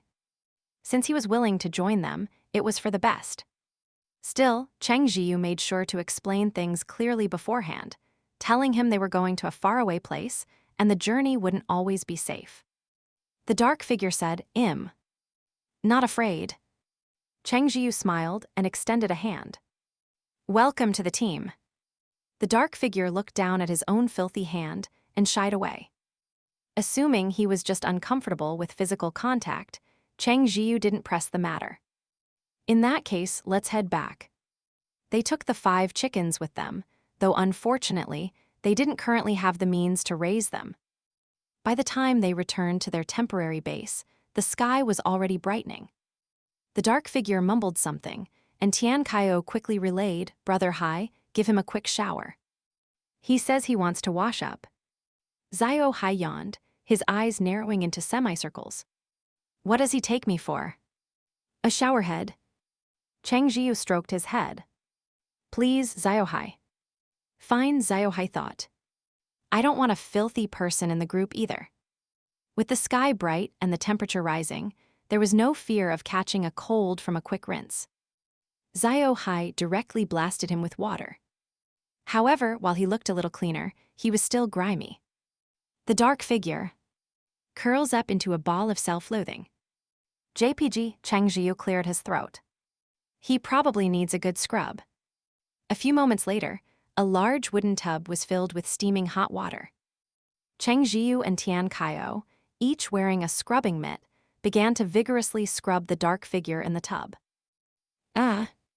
That hurts, hurts, hurts." The dark figure let out the most coherent sentence they had heard from him since they met. Cheng Zhiyu looked at Tian Qiao, who coughed lightly. "My bad. I thought this birthmark was a patch of dirt." On the dark figure's back was a black birthmark. Cheng Zhiyu shook his head, squeezed a large dollop of body wash onto the dark figure's body, and continued scrubbing. By the third change of water in the tub, it finally ran clean. For the first time, the two of them got a clear look at the dark figure's face. He looked quite young, probably around 20. Perhaps due to a long time without sun exposure, his skin had an unhealthy pallor. Tian Qiao clicked his tongue. "I never would've guessed. You're a pretty handsome buddy." The dark figure was indeed quite good-looking. He lowered his head uncomfortably, trying to use his long hair to cover his face. But when he looked down, there was no hair to hide behind. He then remembered that because his hair had been impossible to comb through while they were washing it, Cheng Zhiyu and Tian Qiao had cut it for him. He now had a neat head of short hair. He changed into a clean set of clothes provided by Tian Qiao, feeling a bit awkward. He subconsciously tried to curl into himself again. "Time to eat," Cheng Zhiyu called from over by the fire.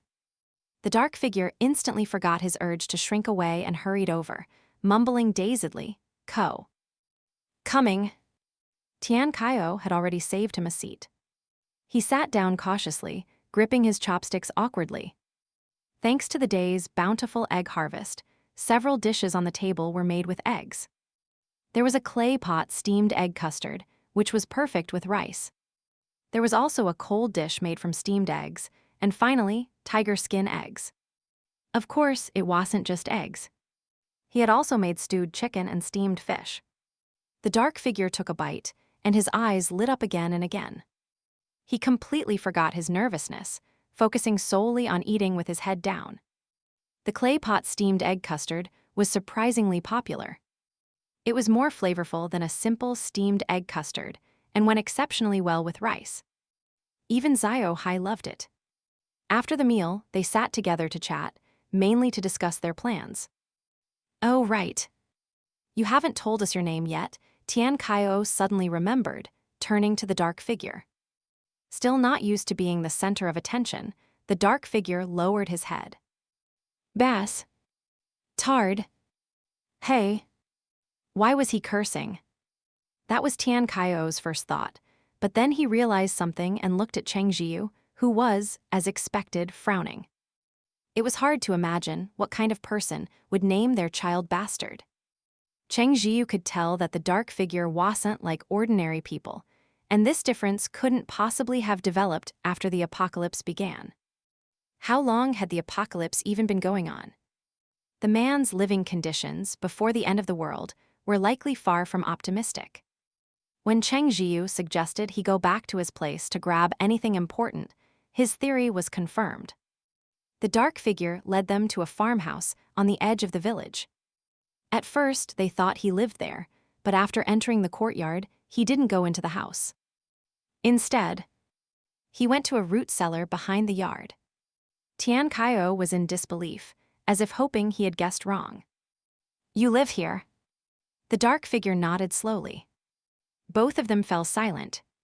After the dark figure descended into the cellar, Tian Qiao cursed under his breath, "Damned animals." Cheng Zhiyu sighed and walked to the cellar entrance. "Can I come down and take a look?" he asked. The dark figure was silent for a long time. Just as Cheng Zhiyu thought he wouldn't answer, a voice came from below. "You can."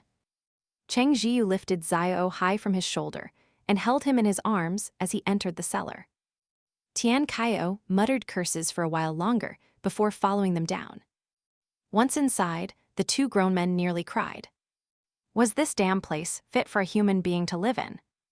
The cellar had probably been used to store food before. In Cheng Zhiyu's home village, people used similar cellars to keep things like sweet potatoes and apples from spoiling. Because it wasn't designed for living, the space below was extremely cramped. One couldn't even lie down flat. They had no idea how the dark figure had managed to survive here for so many years. From his appearance, it was clear he had been living here for a very long time. The dark figure rummaged through a small box in the corner, pulling out a tattered blanket that was worn beyond recognition and a few equally ragged pieces of clothing. Tian Qiao wiped his face. "Listen to me, we're not taking any of this. Big Brother will find you new stuff." The dark figure hesitated. Just as Tian Qiao thought he might be sentimentally attached to his old belongings, he tossed the things in his hands aside without a second thought. He also felt that these things were dirty, tattered, and no good at all. However, he looked around blankly. There's nothing else. He had nothing else to take with him. Cheng Zhiyu let out a silent sigh and offered a gentle smile. "Let's go. We'll find you anything you need." "Right," Tian Qiao said, gently patting the dark figure's shoulder, careful not to make too much contact in case it made him uncomfortable. Let's go, let's go." The dark figure's eyes brightened as he nodded. They left the cellar, finally feeling like they could breathe properly again. They had only been down there for a short while and already felt suffocated. They couldn't imagine how he had endured it. Cheng Zhiyu's feelings were complicated. He looked at the dark figure and said, "Since this is a new beginning, how about we give you a new name?" The dark figure nodded happily. He hated the name bastard. Every time those people called him that, their faces were filled with scorn. He knew it was definitely not a good word. Now that he had agreed, Cheng Zhiyu, the man who was terrible at naming things, found himself in a difficult position. Given his track record with naming the plants, he met Xiao Hei's gaze. The puppy seemed to recall the name Cheng Zhiyu had given him, and his eyes narrowed into fierce semicircles. Cheng Zhiyu covered his eyes in sorrow. "All right, I know I'm terrible at naming things." He tried asking the dark figure, "Do you have any ideas yourself?" Unsurprisingly, the dark figure shook his head. Tian Qiao thought for a moment and said very reliably, "Wait here. I'll go look through a dictionary when we get back." "I'll leave it to you then," Cheng Zhiyu said. He couldn't help it. It was the curse of being bad at naming things. After they returned, Tian Qiao did indeed bury his head in a dictionary. They settled into the treehouse as usual. Cheng Zhiyu and Xiao Hei took the downstairs bedroom, while Tian Qiao and the dark figure stayed upstairs. They planned to leave after nightfall, so since it was now noon, they decided to take a nap. Xiao Hei still remembered the issue with his name. He pressed a paw against Cheng Zhiyu's face. "Aren't you going to change my name?" "Xiao Hei." It really sounded like a dog's name. And he was a proud member of the winged clan. Cheng Zhiyu yawned. Respecting Xiao Hei's wishes, he tried his best to think. "How about Xiao Bai?" Xiao Hei's perked-up tail drooped slightly. Cheng Zhiyu also felt the names weren't quite right and racked his brain again. Jiankang, Pinggan, Fufu, Xingfu, Liu. With every name he proposed, health, safety, fortune, happiness, joy, Xiao Hei's tail drooped a little more. Finally, the puppy turned his back and lay down. "All right, stop thinking. Maybe the name Xiao Hei wasn't so bad after all. He'd had it for so long, he was used to it." Cheng Zhiyu tried to coax the puppy. "Xiao Hei, my good boy. I really can't think of anything else. Why don't you pick one yourself?" Xiao Hei's tail swayed, the tip trembling slightly. He still wasn't entirely used to Cheng Zhiyu's occasional mushiness. He rested his head in the man's palm. Let's just stick with this one. Used to it. Cheng Zhiyu smiled and planted a loud kiss on Xiao Hei. Before the puppy could get his fur up, Cheng Zhiyu yawned. I am sleepy. I barely slept last night. I really need to get some rest. Let's go to sleep, Xiao Hei. By the end of his sentence, his voice had faded to a near-inaudible whisper. Xiao Hei wanted to say something more, but he saw that Cheng Zhiyu's eyes were already closed, his breathing steady. He was clearly fast asleep. But Xiao Hei couldn't quite fall asleep. He stretched out a paw and pressed it against Cheng Zhiyu's face. In his sleep, the man sensed the familiar presence and didn't react. Cheng Zhiyu was surprisingly good-looking. Xiao Hei's eyelids grew heavy, and he finally closed them. When dusk was settling, they woke up and had a meal. Tian Qiao announced, I've already come up with a name for him. Cheng Zhiyu glanced at the dark figure, curious. What is it? Tian Manman. Tian Qiao declared, his voice firm and resonant with the name he'd spent all afternoon deliberating. Cheng Zhiyu was speechless. He had a feeling Tian Qiao was just as terrible at naming things as he was. He looked at the dark figure. What do you think? The young man nodded happily. Brother Tian Qiao had explained the meaning behind the name, and he liked it very much. Tian Qiao then explained to Cheng Zhiyu, look, the name Tian Manman just sounds great, right? The character for man is wonderful. Tian Manman, what does it represent? Fields full of crops. A life without worrying about food or clothing. What could be better? Plus, he'll have my surname. From now on, he's my little brother, hee. Tian Qiao was an only child, and had always been envious of people with siblings who could back them up in a fight. He never thought he'd get a little brother in his 20s. After hearing the explanation, Cheng Zhiyu agreed that the name was actually quite good. His own ideas had been far too common. He poured a glass of water and raised it. Then let's toast with water instead of wine. To Manman and to his new life. Tian Qiao immediately raised his glass. Beside him, Tian Manman copied their actions and lifted his own. Xiao Hei also used his water ability to lift a glass, clinking it against theirs. After dinner, they set off. Cheng Zhiyu rode his motorcycle with Xiao Hei, while Tian Qiao drove with Tian Manman, advancing under the moonlight. The few scattered zombies they encountered along the way were dealt with by Xiao Er before they even had to lift a finger. Watching Xiao Er, Cheng Zhiyu estimated it wouldn't be long before he leveled up. They decided to head to a furniture store first.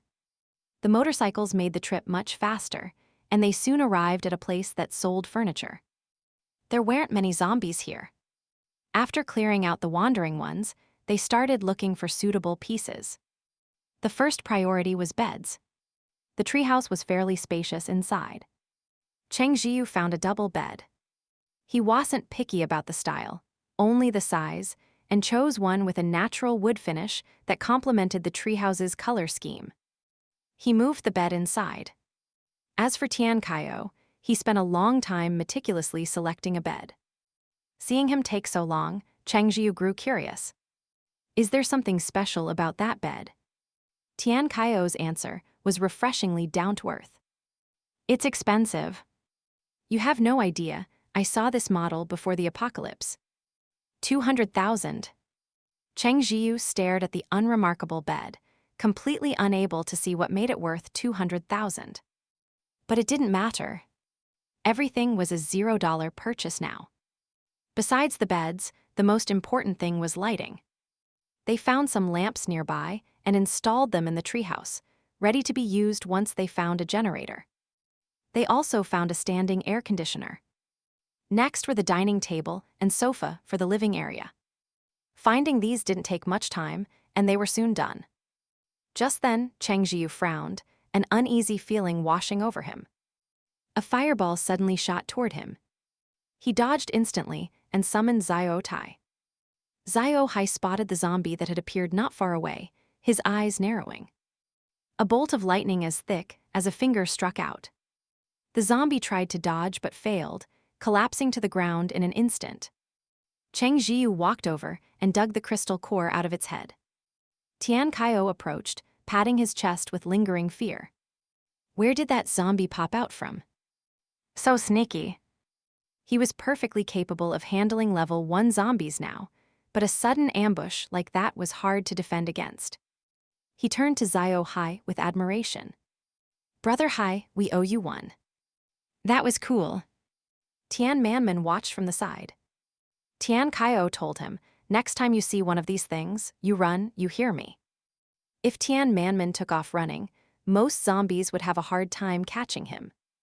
After speaking, he noticed that both Cheng Zhiyu and Xiao Hei wore grave expressions. What's wrong? He asked, confused. Cheng Zhiyu frowned. That was a level 1 fire element zombie. I know, Tian Qiao said. What's the problem? Cheng Zhiyu looked at him. When have you ever seen a level 1 zombie operating alone? Level 1 zombies already possessed a degree of intelligence. Weren't they always surrounded by layers upon layers of ordinary zombies? This was the first time they'd seen one so recklessly charge forward to its death. Tian Qiao scratched his head. Maybe this one didn't have any underlings. Even Xiao Hei couldn't help but look at him as if he were an idiot. Zombies weren't people. They could directly control ordinary zombies. Unless there were absolutely no other zombies nearby, that was impossible. This zombie, Cheng Zhiyu said thoughtfully, feels more like a vanguard. Tian Qiao's expression turned serious. Are you saying? A more powerful zombie has appeared, Cheng Zhiyu finished. As if to confirm his words, a horde of zombies suddenly emerged in the distance. There were about a dozen of them, not a large number, but what was terrifying was that none of them were ordinary. Their speed and combat power were far beyond that of a regular zombie. They were all level 1 elemental zombies, and each level 1 zombie could control over 100 ordinary ones. The sheer potential number was horrifying to even consider. Cheng Zhiyu's brow furrowed. An arrow instantly blew a zombie's head apart. Beside it, another was struck dead by lightning, and Tian Qiao's ice arrow took down a third. To their surprise, Tian Manman moved with lightning speed and smashed a zombie's head, the creature not even having time to react. Forget the zombies. Even they were shocked by Tian Manman's power. That was the head of an elemental zombie. It wasn't supposed to be that easy to crush. But things weren't so simple from then on. The horde of zombies seemed to realize their opponents were formidable. They commanded a group of ordinary zombies to form a shield in front of them, while they mixed into the crowd, making it difficult to distinguish them for a moment. If that was all, it would have been manageable. They would just need to pick off the level 1 zombies from within the horde. The problem was that behind these level 1 zombies was another, controlling them all. That one was likely level 2. The bad news was that a level 2 zombie was clearly commanding this horde. But it wasn't all bad news. The number of level 1 zombies hadn't increased, which probably meant the level 2 zombie only had this many subordinates. That made sense. The higher the level of a zombie, the harder they were to control. They had also discovered before that a level 1 zombie could control, at most, 100 or so ordinary zombies at once. But this group of level 1 zombies certainly didn't have thousands surrounding them. This meant there probably weren't that many zombies nearby for them to control. Right now, while dealing with these level 1 zombies, the priority was to pinpoint the location of the level 2. A level 2 zombie obviously didn't need to be in close proximity to control its minions, but Cheng Zhiyu figured it couldn't be too far from here. The level 2 zombie had to be somewhere inside the furniture store. Xiao Hei clearly had the same thought. The next step was to find it. Clearing out the ordinary zombies on the perimeter was quick. Tian Qiao could now shoot 10 ice arrows simultaneously, taking out 10 zombies in an instant. Tian Manman was the real surprise. He grabbed a nearby marble coffee table and, with one swing, crushed an entire section of the horde. They used to think Tian Manman had survived the zombie-infested apocalypse because he was a fast runner. Now, it seemed they had been too shallow in their judgment. His combat strength was genuinely astonishing. Cheng Zhiyu, meanwhile, threw out the Xiao Tie cleaver. It sliced through the air like he was cutting watermelons, lopping off a row of skulls in an instant. Xiao Hei was even more direct and brutal. Water jets and lightning flew in tandem, wiping out zombies swath by swath. They were killing zombies so fast, and with no fresh ones nearby to replenish the horde, it wasn't long before a few level 1 zombies were exposed. A moment later, Cheng Zhiyu did a quick count. There were only 3 level 1 zombies left, not even enough for one each. However, no one let their guard down. After all, a level 2 was likely still lurking behind the scenes. As they fought off the remaining zombies, they observed their behavior and noticed they were becoming much more agitated. This phenomenon grew more pronounced as they neared the furniture store's warehouse. "It's in the warehouse," Cheng Zhiyu and Xiao Hei said at almost the exact same time. As if it knew it had been discovered, the remaining zombies charged at them with suicidal abandon, some even looking like they were about to self-destruct. At their current distance, if these zombies blew themselves up, it would be difficult to escape unscathed. Cheng Zhiyu's expression hardened. "Remember those fruits I gave you earlier?" he said urgently. "Eat them now." Tian Qiao trusted him completely and immediately took out a fruit and ate it. Tian Manman did the same. Cheng Zhiyu pulled out another, fed one to Xiao Hei, and then popped one into his own mouth. The moment they swallowed the fruits, the level 1 zombies seemed to lose their targets. Their directive had been to self-destruct in front of those damn humans, but they could suddenly no longer sense the humans' presence. Level 1 zombies had a bit of a brain, but not much. And because they weren't completely mindless, they subconsciously recoiled from the option of self-destruction. If they could sense the humans, they would have no choice, but now they sensed nothing. Xiao Huang's fruits were only effective against level 1 and ordinary zombies. This meant the level 2 zombie could still sense their presence. Seeing its idiotic underlings suddenly go inert, it issued its commands with even greater agitation. But these orders only confused the level 1 zombies further. They couldn't find their targets, so how were they supposed to self-destruct? As the zombies stood there in a daze, Cheng Zhiyu watched them, amazed. After all, this was the first time he had ever used these fruits himself. He had worried they might be useless if the zombies could still see them. Now, it seemed zombies didn't rely on sight so much as perception. Regardless of the principle behind it, they didn't dare delay. They only had 5 minutes. The group quickly dispatched the bewildered level 1 zombies. The remaining ordinary zombies were no longer a threat. They had no crystal cores, and their self-destruction was utterly powerless.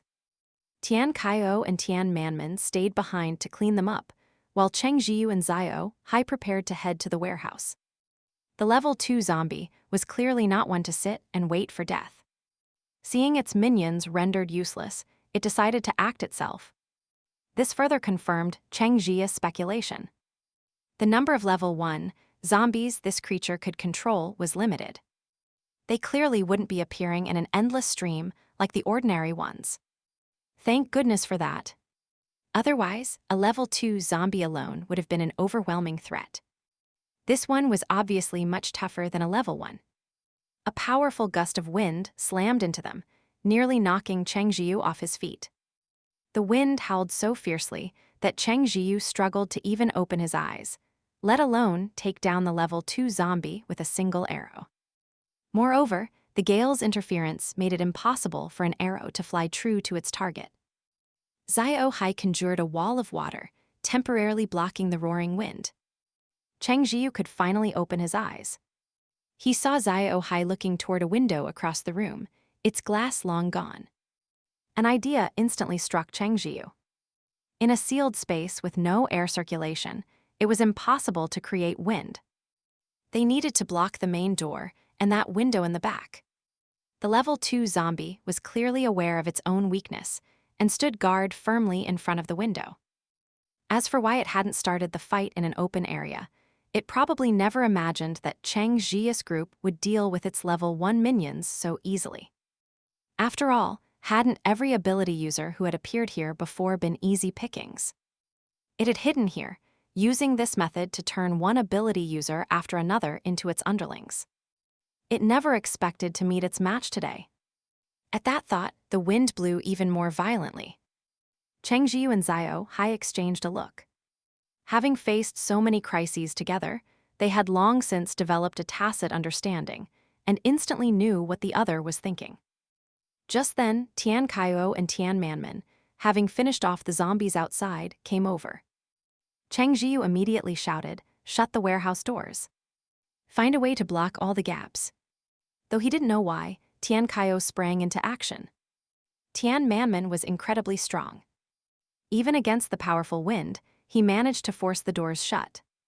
Tian Qiao then used his ice to seal the cracks around the edges. Their actions seemed to enrage the level 2 zombie. Its attacks grew more ferocious and erratic. A wind blade smashed into the door, tearing a hole in it, which Tian Qiao immediately sealed again with ice. The next moment, the wind abruptly stopped. Xiao Hei's water wall had solidly blocked the window. The level 2 zombie tried to slash it open with a wind blade, but a whistling arrow shot toward it. It hastily used another wind blade to parry the arrow, not expecting a bolt of lightning to strike it from above. The zombie convulsed, but it was surprisingly durable. The strike only made it shudder for a moment. However, Xiao Hei gave it no time to recover, unleashing a barrage of lightning bolts. Then, the arrow that the zombie had just deflected, now wreathed in a ball of Xiao Er's fire, took advantage of the opening and shot straight forward. Caught off guard by the lightning and now this flaming arrow, the creature finally collapsed. Cheng Zhiyu let out a breath, his hand, still holding the bow, trembling slightly. Xiao Hei didn't even glance at the fallen zombie, instead leaping into Cheng Zhiyu's arms. At the same time, they heard Tian Qiao outside. He must have sensed the change, because he told Tian Manman they could open the doors. When the doors swung open, they saw Cheng Zhiyu standing not far away, holding Xiao Hei. The zombie they had never even seen before was now lying motionless on the ground. Tian Qiao and Tian Manman strode over. "Chengzi, that was awesome." Cheng Zhiyu smiled. "It's all thanks to you and Manman working together. Your reaction speed was incredible. Without you two, dealing with that zombie would have been tricky for just me and Xiao Hei." He would never claim it was his achievement alone. In truth, every time they faced a crisis, their success came from teamwork. Praise from Cheng Zhiyu made Tian Qiao grin from ear to ear, while Tian Manman lowered his head shyly. Cheng Zhiyu felt a stir in his arms and looked down to see Xiao Hei casually averting his gaze. He stifled a laugh, knowing exactly what the little guy was thinking. He ruffled Xiao Hei's head. Of course, the most amazing one of all was Xiao Hei. "I bet you could have handled that zombie all by yourself, even without me." Xiao Hei silently communicated that he didn't care whether Cheng Zhiyu praised him or not. He had just happened to glance in his direction, and it was Cheng Zhiyu who had misunderstood. However, hearing that last sentence, he still mumbled, "Couldn't do it without you." He seemed unaccustomed to saying such things, so his voice was quiet, but Cheng Zhiyu heard him perfectly. The corners of his lips curved up. "Xiao Hei, you're so sweet," he murmured. "Xiao Hei." Why would his mouth be sweet? He shot Cheng Zhiyu a strange look, but the latter had already turned his attention to the zombie on the floor and didn't notice. Cheng Zhiyu took out his knife and dug the crystal core from the level 2 zombie's head. They had only ever harvested cores from level 1 zombies before, and the first thing he noticed was the size difference. A level 1 core was about the size of a fingertip, while this level 2 core was as large as a 1 yuan coin. This was a wind element zombie.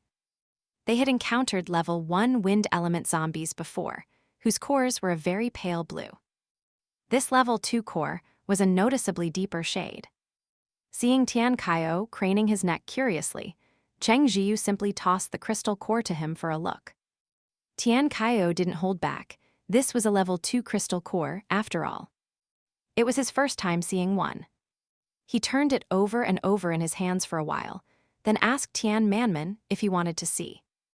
When the other boy shook his head, Tian Qiao handed the core back to Cheng Zhiyu.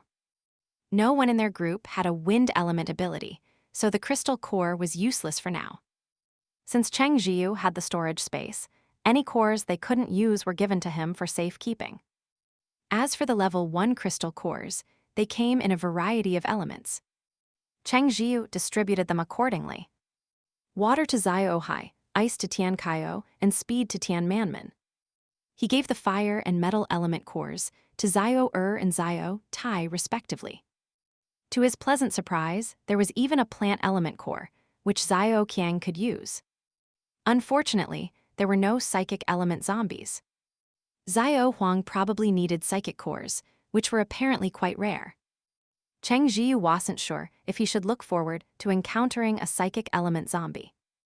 On one hand, he wanted its core. On the other hand, a zombie with psychic abilities would undoubtedly be difficult to deal with. He pushed the thought aside for now. The good news was that Xiao Er and Xiao Tai had already been on the verge of leveling up from level 2 to 3. With the crystal cores, they easily made the leap. The change in Xiao Er was obvious. It grew from a fireball, the size of a human head, to one as large as a person's torso. It incinerated zombies with incredible speed now. Ordinary zombies died on contact, and it could take down a level 1 in 10 seconds at most. As for Xiao Tai, it gained a new form it could transform into. Cheng Zhiyu hadn't decided on its third form yet, so he put that on hold. This time, there was no delay in the system space upgrade. With Xiao Er and Xiao Tai leveling up, the space expanded from a 7x7 grid to a 9x9 grid. Since they were outside, Cheng Zhiyu couldn't go in to inspect it. Still, that didn't stop him from thinking the system was stingy. It claimed the space had been upgraded, but because Xiao Er and Xiao Tai had leveled up, their physical forms had grown, taking up more room. So while the system space had technically gotten bigger, the amount of free space hadn't increased by much. The system, hearing his complaints, replied. The system space was never intended for planting non-system plants. Cheng Zhiyu pretended not to hear. He had already planted them, so what could it do? System. As for Xiao Qiang, its leveling process seemed to be slower. Even after absorbing the level 1 crystal core, it didn't advance to level 2. But Cheng Zhiyu wasn't in a hurry. Things like this couldn't be rushed. Next, they found a safe spot and released Xiao Qiang. Tian Qiao and the others got busy absorbing their crystal cores. Since Cheng Zhiyu didn't need to, he decided to tidy up their new rooms. He wiped down the beds and laid out fresh sheets and quilts. By the time Tian Qiao and the others finished absorbing their cores, the fragrant aroma of cooking filled the air. Xiao Hei was the first to trot out on his short legs, finding Cheng Zhiyu cooking in an open area outside. Speaking of which, they had those level 1 zombies to thank. They had drawn in all the zombies from miles around, and now that they had been dealt with, the area was empty. They didn't have to worry about a zombie suddenly appearing. Xiao Hei sat down beside Cheng Zhiyu. Tian Qiao and Tian Manman followed him out. Tian Qiao took a deep breath. Whoa, that smells amazing. Cheng Zi, you're so wonderfully domestic. Cheng Zhiyu ignored him. Time to eat. You got it. At the table, Tian Qiao saw a large number of egg dishes, and his face fell. Why are there eggs again? It wasn't that the eggs were bad. It was just that he'd eaten so many recently, he was starting to feel a little scared just looking at them. The moment the words left his mouth, before Cheng Zhiyu could even respond, Xiao Hei shot him a dark glare. The look seemed to say, eat it if you want, get lost if you don't. Don't you know how hard Cheng Zhiyu works to cook for us? Tian Qiao felt a pang of guilt. That's not what I meant. It had just been an offhand comment. Of course, he didn't think Cheng Zhiyu's cooking was something to be taken for granted. That would be shameless. Besides, whenever Cheng Zi cooked, he always found something else to do to help. Tian Qiao thought about it and decided it wasn't right to let Cheng Zi do all the cooking every day. He glanced at Xiao Hei, then at Tian Manman and gave up on them. He turned to Cheng Zhiyu. How about we take turns cooking from now on? Cheng Zhiyu chuckled. Let's not. I wouldn't dare eat your cooking. Tian Qiao laughed too.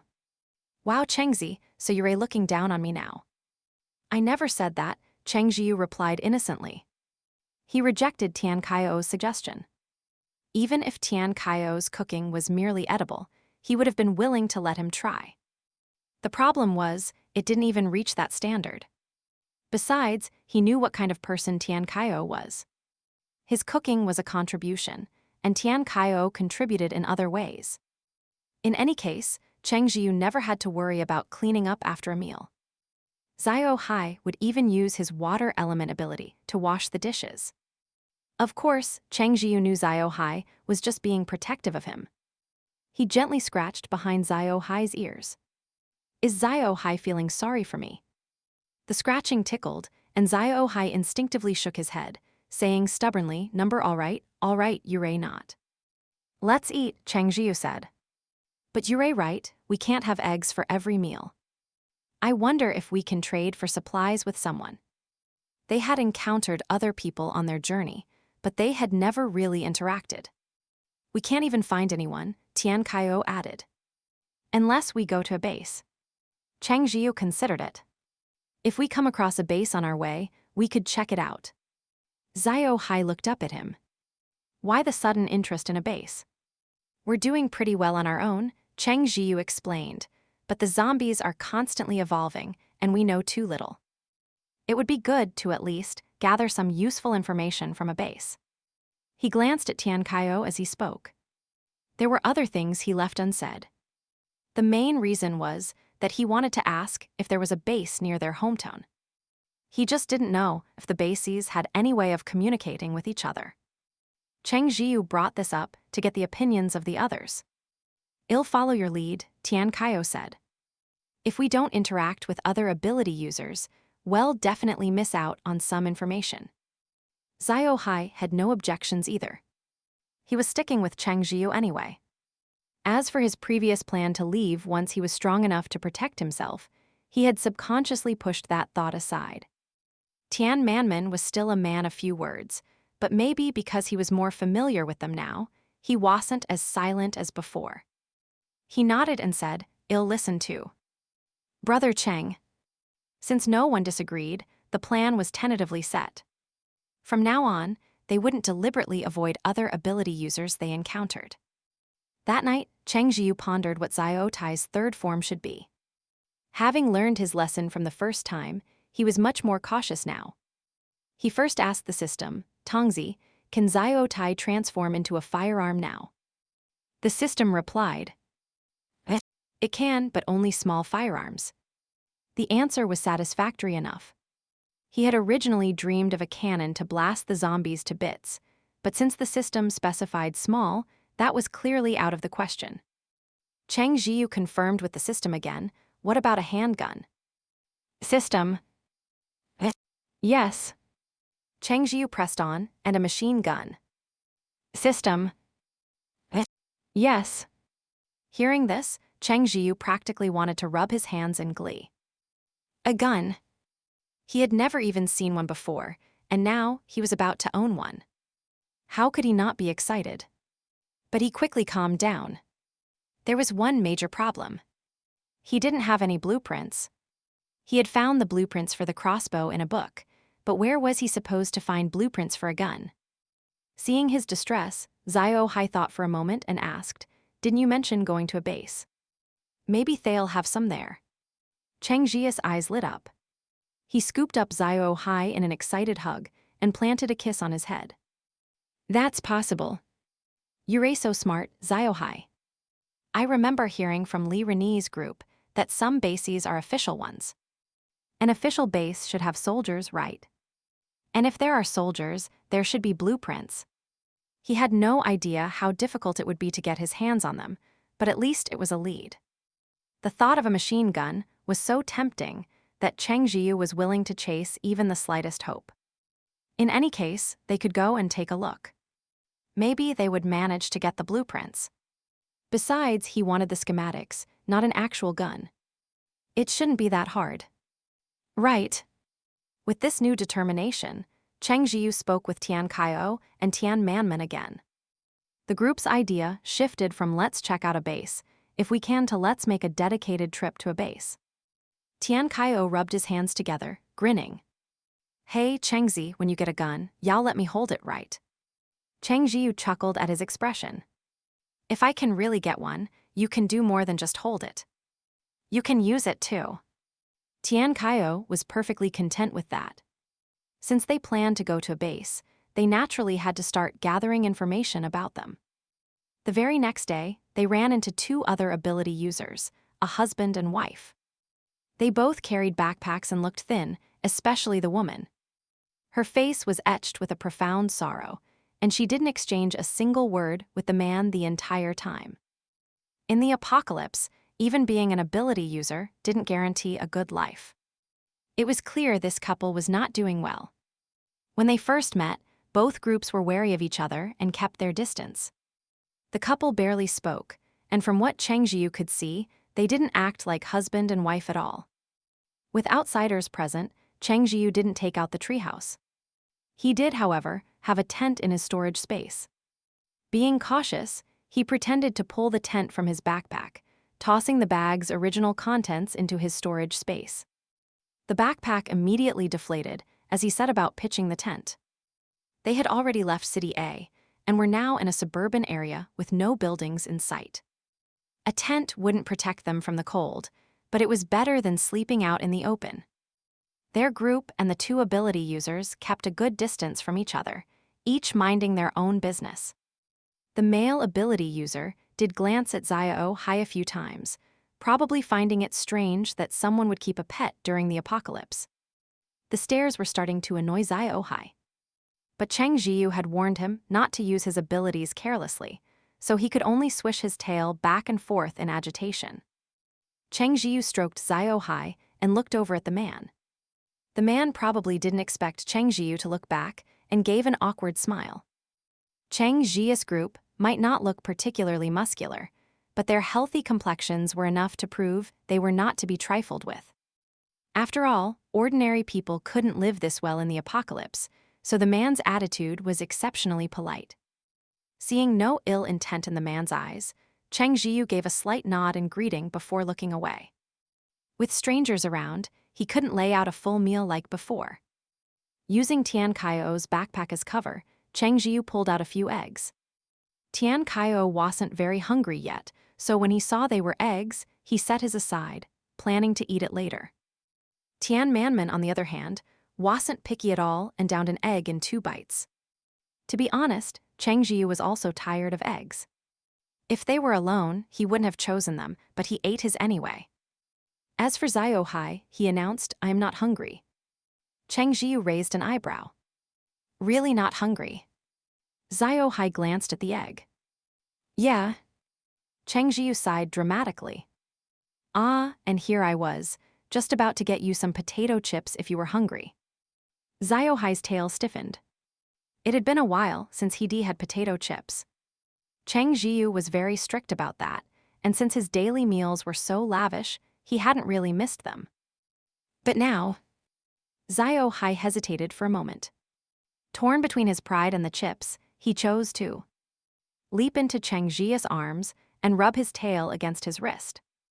Cheng Zhiyu struggled to hold back his laughter. All right, I'll get you the chips." Just then, the male ability user from a short distance away walked over. Cheng Zhiyu had actually noticed him staring when he took out the eggs. It wasn't a malicious stare. He just looked incredibly hungry. The man hadn't made a move, so Cheng Zhiyu had ignored him. He didn't expect him to approach now. After what seemed like a long hesitation, the man walked up to Tian Qiao, an honest smile on his face. "Brother, are you going to eat that egg?" Of course, Tian Qiao wasn't going to say number acting like they had food to spare would only attract resentment, and worse, it could make people suspicious. After all, they only seemed to be carrying a few backpacks. Where they kept their supplies would be a very thought-provoking question. So he didn't answer, simply frowning at the man with a look that said, "What a stupid question." "Hey, I don't mean anything by it," the man said, still smiling earnestly. "I was just wondering if I could trade you something for it." His words piqued Tian Qiao's interest. "What kind of something?" Seeing him take the bait, the man's smile widened. Good stuff, good stuff." That only made Tian Qiao more curious. "Well, let's see it then." The man pulled out a pack of cigarettes. Tian Qiao's face fell in disappointment. "Is that it? I don't even smoke." "Even if you don't smoke, it doesn't mean they're useless," the man said quickly. "You guys, you're heading to Kang base, right?" An idea sparked in Tian Qiao's mind. He instinctively glanced at Cheng Zhiyu. To the man, that look was confirmation that his guess was correct.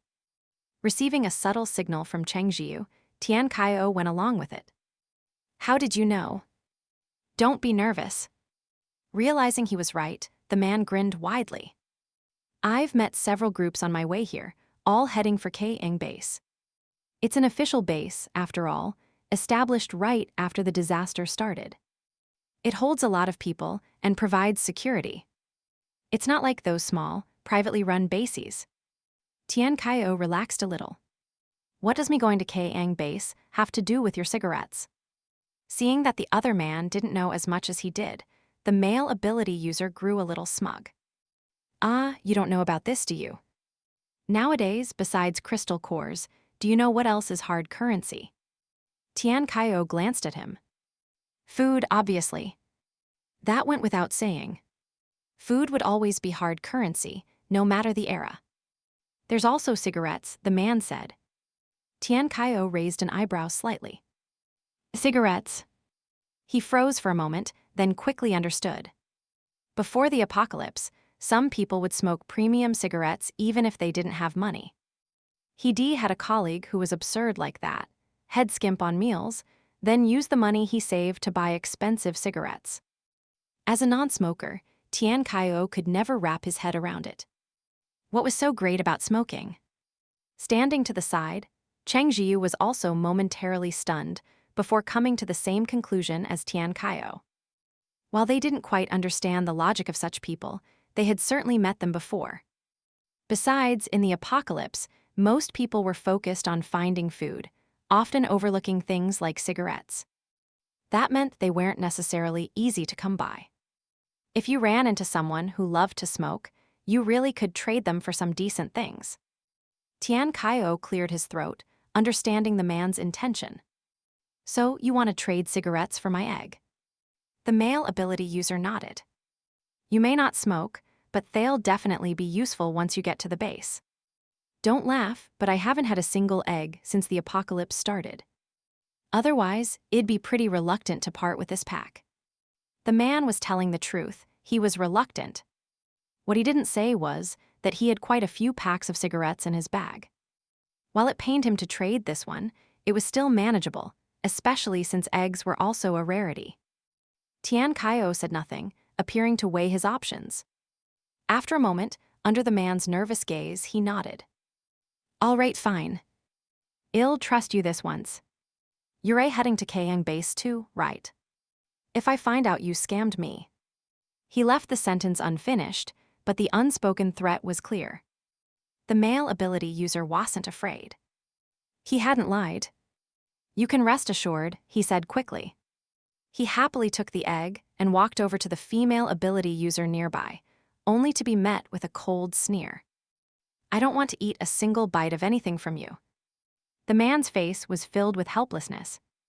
"I know you're angry with me, but I had no choice back then. Xingxing had already turned into a zombie, Before he could finish, the woman, whose face had been a cold mask, suddenly whipped her head around and glared at him viciously. "Shut up. You did it on purpose. You killed her." The man seemed startled by her outburst and stood frozen for a long moment. By the time he recovered, the woman had already turned her back on him, sitting down far away. He sighed helplessly, looked down at the egg in his hand, and said, "It's hard-boiled. It'll go bad if you don't eat it." The female ability user ignored him. He could only shake his head, his eyes reddening as he silently ate the egg. Cheng Zhiyu and the others exchanged a look and pretended they hadn't seen a thing. Unexpectedly, after a few moments, the male ability user came over to them.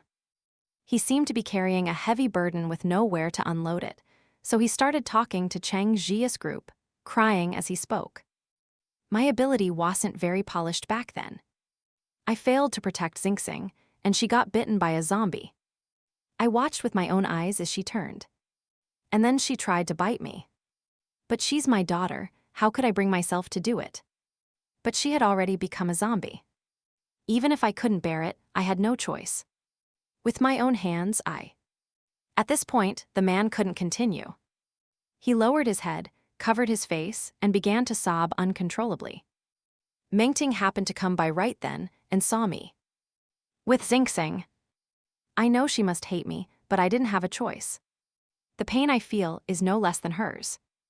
The female ability user was named Wu Mengting, the man was Zhang He, and Xingxing was their daughter. From what Zhang He said, Xingxing had only been 5 years old. Cheng Zhiyu and his friends listened in silence. What parent, if given a choice, could bear to kill their own child? But that thing hadn't been Xingxing anymore. The real Xingxing had died the moment the zombie bit her. What was left was just the zombie virus controlling her body. Tian Qiao patted Zhang He's shoulder. Hey. All you can say is that you really didn't have any other choice. Zhang He wiped his tears. I know it's normal for Mengting to blame me. I hate myself too. Why didn't I protect Xingxing back then? Tian Qiao didn't know what to say. Tian Manmin, standing beside him, was certainly not one for comforting people. As for Cheng Zhiyu, he showed no intention of speaking up, and Xiao Hei was out of the question. All Tian Qiao could do was sigh along with him. He thought Zhang He was finished, but the man started again. If I wasn't so worried about Mengting, I'd want to just end it all. At least I could be with Xingxing in the afterlife. Staying alive is better than anything, Tian Qiao said dryly. Having finally found someone to confide in, Zhang He seemed unable to stop. He lowered his head again in sorrow.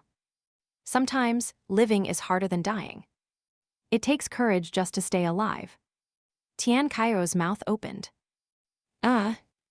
He wanted to comfort Zhang He, who clearly looked heartbroken, but they had just met and weren't familiar with each other. He truly didn't know what to say. He shot a pleading look at Cheng Zhiyu, who merely shrugged. However, Zhang He seemed to sense Tian Qiao's awkwardness. He raised his head again and forced a smile. Sorry for rambling. It must be annoying to listen to. Not at all, Tian Qiao said. Zhang He returned to his spot. Tian Qiao sighed and muttered to Cheng Zhiyu, man, that's rough. Cheng Zhiyu was stroking the fur on Xiao Hai's head and accidentally used a bit too much force. A paw immediately pressed down on his hand. He looked down to meet Xiao Hai's baleful gaze, then rubbed his nose and stifled a laugh. Sorry. His apology didn't sound sincere at all, carrying a hint of do it again next time, but Xiao Hai still retracted his paw, deciding not to hold it against him. Cheng Zhiyu looked at Tian Qiao. You traded your egg for something else. What are you going to eat when you get hungry later? Tian Qiao pulled out a loaf of bread. It's fine, I'll eat this. I haven't had a chance to eat it yet. Might as well finish it now, it's about to expire anyway. Cheng Zhiyu didn't ask any more questions. On the other side, Wu Mengting also took out a piece of dry, stale-looking bread and began chewing on it with a numb expression. She had been like this ever since Xingxing's death, not a trace of a smile on her face, and her attitude toward Zhang He was abysmal. Zhang He sighed and brought up the night watch. Mengting, you must be tired from traveling today. I'll take the watch tonight. You should get some sleep after you eat. Wu Mengting showed no reaction, continuing to mechanically gnaw on the bread as if eating had nothing to do with hunger and was merely a means to avoid starvation. Mengting. Zhang He called a few more times. Why aren't you saying anything? Wu Mengting finally looked over, her expression unsettling in the twilight. Zhang He swallowed hard. Mengting, you. Why are you looking at me like that? She didn't speak. Her gaze shifted away as she mechanically finished the bread in her hand. Then she carefully took out a small porcelain vial from her bag and stroked it with a trembling, almost gentle touch. Inside was her Xingxing. Wu Mengting was filled with regret. She shouldn't have left home that day and left her daughter in Zhang He's care. She didn't believe Xingxing would just die. It must have been because of Zhang He. Once she reached Kang base and got the answers she was looking for, she would definitely avenge Xingxing. Seeing the fanatical look on Wu Mengting's face, Zhang He felt a wave of helplessness. Perhaps Mengting's obsession could only be resolved once they reached Kang base. The couple's situation didn't arouse much curiosity in Cheng Zhiyu's group. Tian Qiao was briefly curious, but quickly looked away.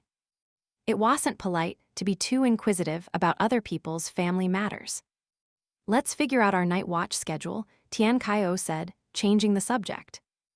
They had originally been traveling at night, but now that they were in the suburbs, the road conditions were more complex. Without the solar-powered streetlights of the city, relying solely on their motorcycle headlamps was risky, so they had switched back to traveling during the day. I am not that sleepy yet, Cheng Zhiyu said. I'll take the first watch. Tian Qiao didn't argue. He nodded and said, "Well, do 3-hour shifts. Wake me up when it's my turn."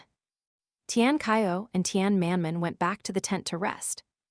Cheng Zhiyu held Xiao Hei and asked, "You should rest too if you're tired." Xiao Hei yawned. "I am not sleepy."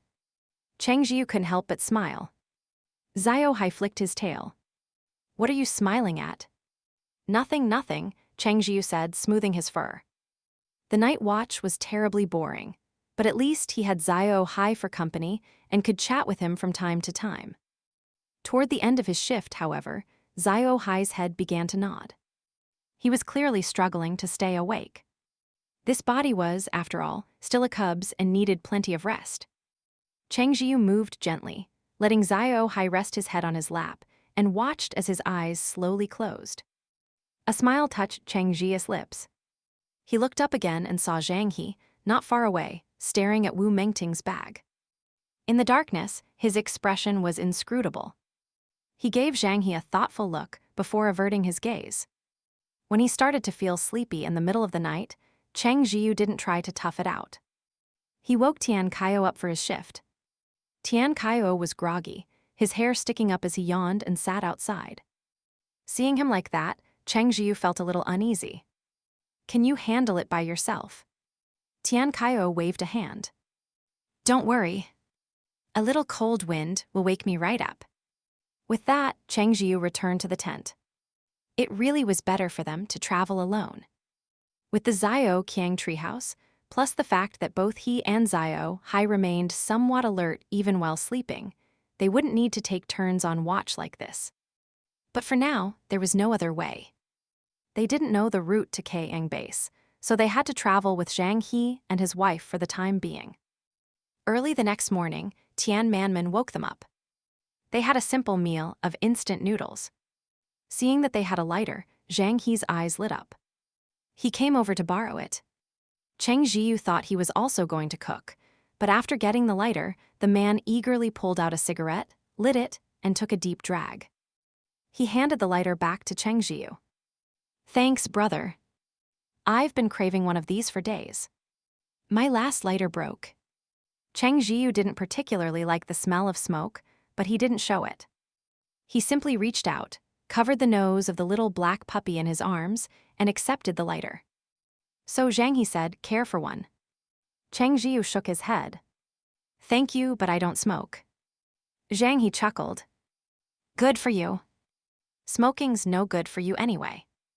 "Ah, but I am addicted. Can't seem to quit." He glanced at the instant noodles cooking nearby and swallowed hard. "Say, could I trade some cigarettes for a bit of noodles and water?" Cheng Zhiyu looked at Zhang He and thought for a moment. "Keep the cigarettes. You said you're heading to Kang base, right?" "It's on our way, but we're not familiar with the route." "Do you know it?" Hearing this, Zhang He's face broke into a wide grin. "I can't say much for anything else, but I guarantee I know the road." We've been aiming for Kayang base this whole time, and I've been asking for directions every chance I get. Cheng Zhiyu nodded and handed him 2 packs of instant noodles and 2 bottles of water as payment for his guidance. Clutching the food, water, and borrowed lighter, Zhang He returned to his side, overjoyed. How long had it been? How long since they'd had a hot meal? Instant noodles, so easily obtainable before the apocalypse, now seemed incredibly precious. Mengting, Brother Cheng gave us 2 packs of noodles. Don't eat that dry bread. Well, have this for breakfast, Zhang He said, swallowing again in anticipation. Wu Mengting's voice was suddenly sharp. Xingxing went to the afterlife all alone. How dare you smile? You're happy that she's gone, aren't you? Mengting, you. Wu Mengting let out a cold sneer. If you want to eat it yourself. I have no appetite. Her attitude finally made Zhang He's temper flare. His face hardened. If you want eat, I will. You blame me for everything, but are you completely without fault in Xingxing's death? Yurei, her mother. Don't you think I, her father, am grieving too? Wu Mengting said nothing, only offering a chilling smile as if she had just heard the most ridiculous joke. Seeing her expression, Zhang He was left speechless. He ate his breakfast hastily and in silence. After they ate, they set out. Zhang He and his wife had their own transportation. After all, traveling entirely on foot would take until who knows when. They also had a motorcycle. Everyone had discovered that cars were practically useless in the apocalypse. The roads were constantly blocked by debris, and it was even worse in suburban areas like this. Unless you had an off-road vehicle, you weren't getting through. Motorcycles were far more convenient. Zhang He's good mood returned, and he started chatting with Cheng Zhiyu and Tian Qiao about their bikes, seeming to know a great deal on the subject. This bike of mine was expensive before the apocalypse, you know. Tens of thousands. Back then, I could only dream of owning one, but now I am actually riding it. Tian Qiao patted his own motorcycle. Mine's expensive too. Right. I know this brand. It's not cheap either. Sitting on the back of Tian Qiao's motorcycle, Tian Manman listened to them talk, not quite understanding the conversation. He glanced over at Wu Mengting, who was riding behind Zhang He, and met a pair of bone-chilling eyes. Tian Manman was already afraid of interacting with people. The look terrified him, and he shrank back, pressing his face into Tian Qiao's back. So scary. They made good time on the road. That evening, Zhang He announced, I reckon we'll reach Kayang base tomorrow. Once we're there, we can finally relax. Tian Qiao nodded eagerly. Traveling was tough, especially with outsiders around. There were so many things they couldn't take out and use freely. By the way, why are you guys headed to Kayang base? Zhang He asked, striking up a conversation. Cheng Zhiyu, who was nearby, replied, Isn't Kayang base taking in survivors? We heard about it by chance and decided to go. No matter what, it's better to join a base than wander around on our own. Zhang He nodded. True. It's never safe out here. Brother Zhang, Tian Qiao said, I assume you're going to the base for the same reason we are. To his surprise, Zhang He shook his head and looked toward Wu Mengting, who was sitting a short distance away. That's my plan, but not Mengting's. She wants to find a spirit medium. A spirit medium. Tian Qiao's curiosity was piqued. It was the first time he had heard of such a thing in real life. That's right, a spirit medium. Zhang He clearly knew more about them. After the apocalypse began, a lot of ability users appeared, right? Well, spirit mediums are a branch of ability users. I've never met one myself, but I've heard they can communicate briefly with the dead. The skill might sound a bit useless, but so many people have died since the world ended. Many of their relatives never even got to see them one last time. Among the survivors are powerful ability users who want a final goodbye with their lost loved ones. That's how spirit mediums came to be. They don't have any combat abilities, but they can be unexpectedly useful in certain situations. So the large bases usually have a few. Besides working for the officials, they also take on private commissions. After listening to the explanation, Cheng Zhiyu and the others had a general understanding. Spirit mediums sounded incredible, but in an apocalypse where superpowers were real, it wasn't too hard to accept. Zhang He sighed. I don't understand why, but Mengting is convinced that I killed Xingxing. That's why she's so determined to find a spirit medium. No matter how I explain it, she says she'll only believe it when she hears it from Xingxing herself. As he spoke, his eyes reddened. Xingxing was my daughter, too. How could I do something like that? Mengting and I have known each other for 10 years, married for 6. I don't understand why she won't believe me. Tian Qiao patted his shoulder, feeling that Wu Mengting was being a little too paranoid. Cheng Zhiyu glanced at Wu Mengting in the distance before offering his own comfort. If you didn't do it, the spirit medium will prove your innocence. He didn't want to judge Wu Mengting's actions. She was, after all, just a mother who had lost her child. Zhang He paused, then slowly nodded. Right.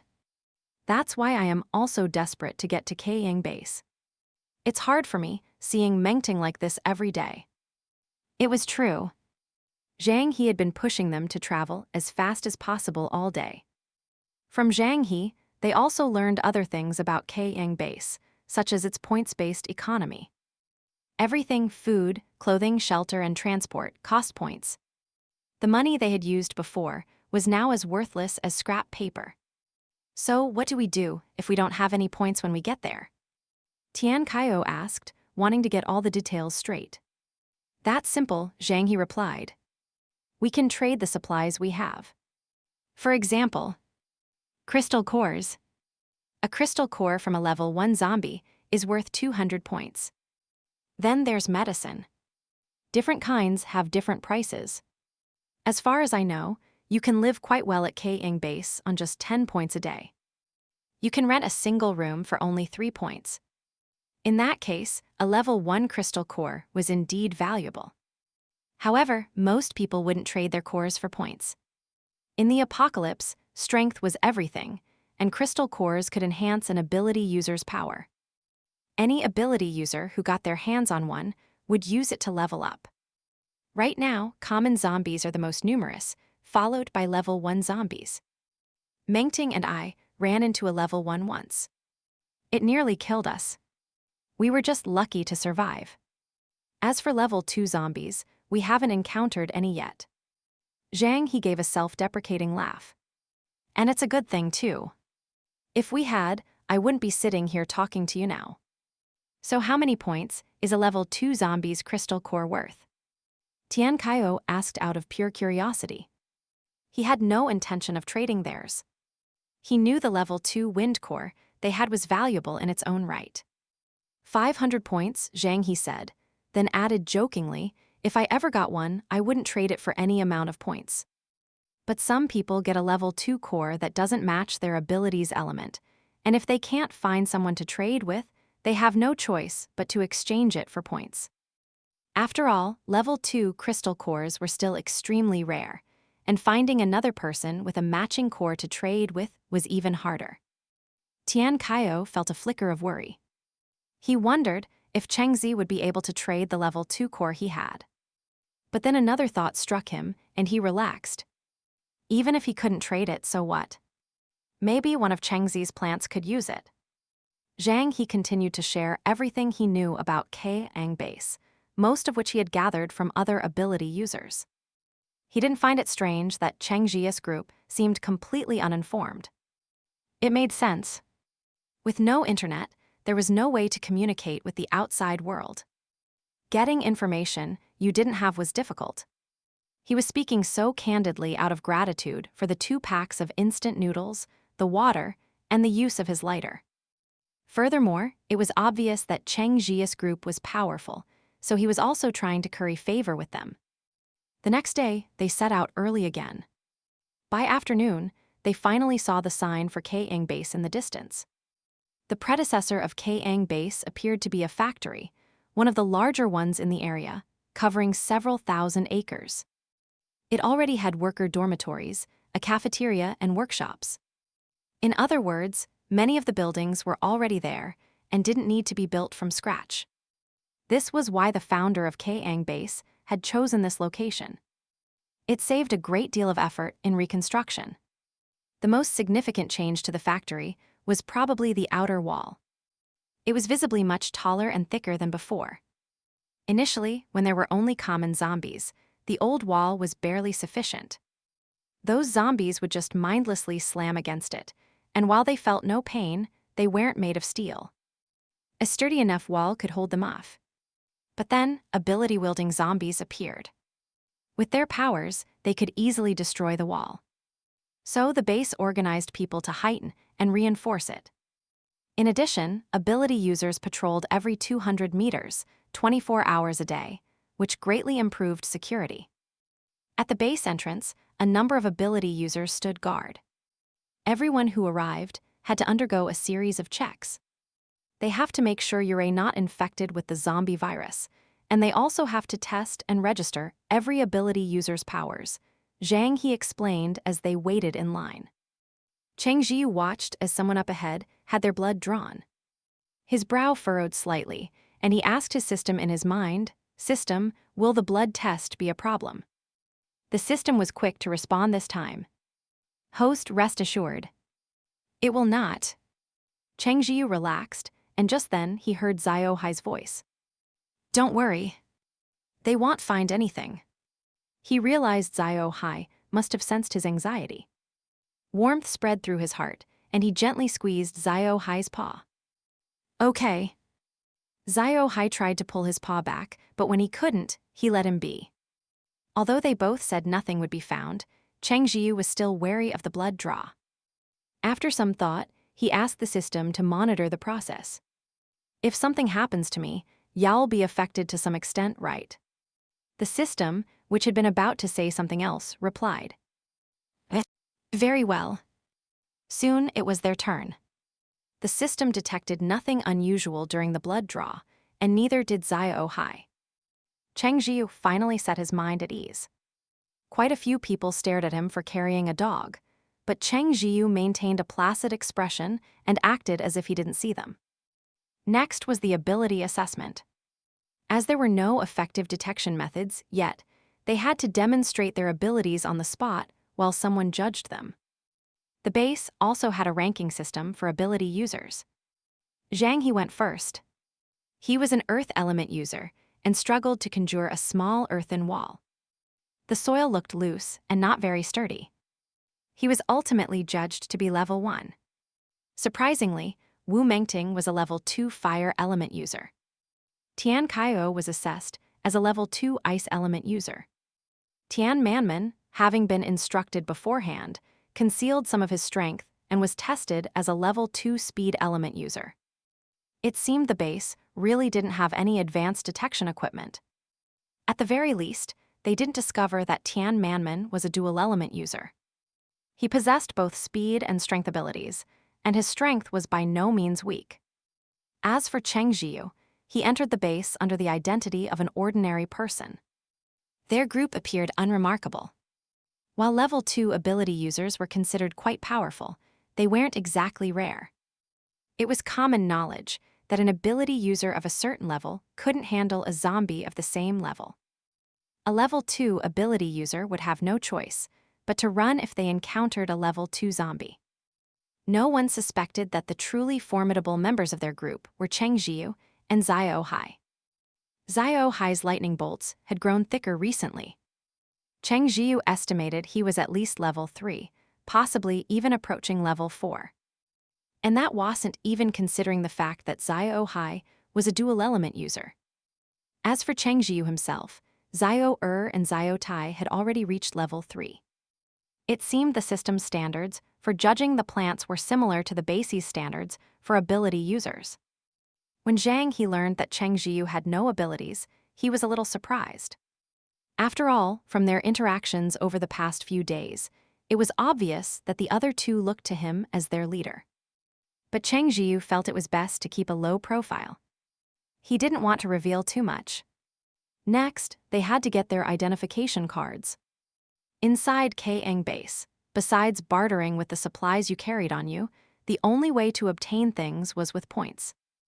These points were stored on the cards, and they needed to exchange their supplies for them. Just as they were about to go get their cards, a gasp of surprise erupted from nearby. What's going on? Tian Qiao craned his neck to see, looking so curious that Cheng Zhiyu thought his neck was about to snap. Tian Manman was the complete opposite. He shrank back at the first sign of commotion. The two of them standing together made for a slightly bizarre sight. Speechless, Cheng Zhiyu also looked over. A level 2 healing ability user. The exclamation was clearer this time. Tian Qiao was confused. Isn't that just level 2? An ability user standing nearby shot him a look as if he were a country bumpkin. Level 2 isn't the same for everyone. That's a healing element. Apparently, healing abilities were highly sought after in the base. It made sense when you thought about it. Just as doctors were always respected, who didn't get a headache or a fever now and then. Moreover, this was the apocalypse, where the chances of getting injured were much higher, making healers naturally more popular. To demonstrate their ability, healers had to treat someone on the spot. The base personnel brought over an injured ability user whose leg had been pierced by something, leaving a large, bloody hole. Though the bleeding had stopped, it still looked terrifying. The level 2 healer walked over and knelt before the injured man. A faint light emanated from their hands as they passed them over the man's leg. In just a moment, the gaping wound vanished as if it had been an illusion all along. Even Cheng Zhiyu was amazed. It seemed healing abilities were truly powerful. It was no wonder they were in such high demand. The injured ability user stood up on the spot. Aside from his pale face, there was no sign he had ever been hurt. He thanked the healer profusely. Then, a few people approached the healer and said something. The healer nodded with a smile and was allowed to enter the base directly, skipping the remaining procedures. Man, healers have it good. They got recruited by the base officials on the spot, an ability user remarked with a hint of jealousy. That's only level 2. Tian Qiao said, astonished. Another ability user, seeing he genuinely didn't understand, took the initiative to explain. Higher levels are even more incredible. I heard that healers can even regenerate severed limbs. Even if your internal organs are pulverized, as long as you have a single breath left, they can bring you back. Tian Qiao looked at him with curiosity. Have you seen it? How could I have seen it? It's just something I heard. The man gave him a look that said, are you just trying to argue for the sake of it? If someone that powerful really existed, we'd never get a chance to see them. They'd have been snatched up long ago. Besides, ability levels aren't fixed. They can be improved. Anyway, that's how the officials classify the levels. Tian Qiao nodded thoughtfully. Cheng Zhiyu listened to the conversation.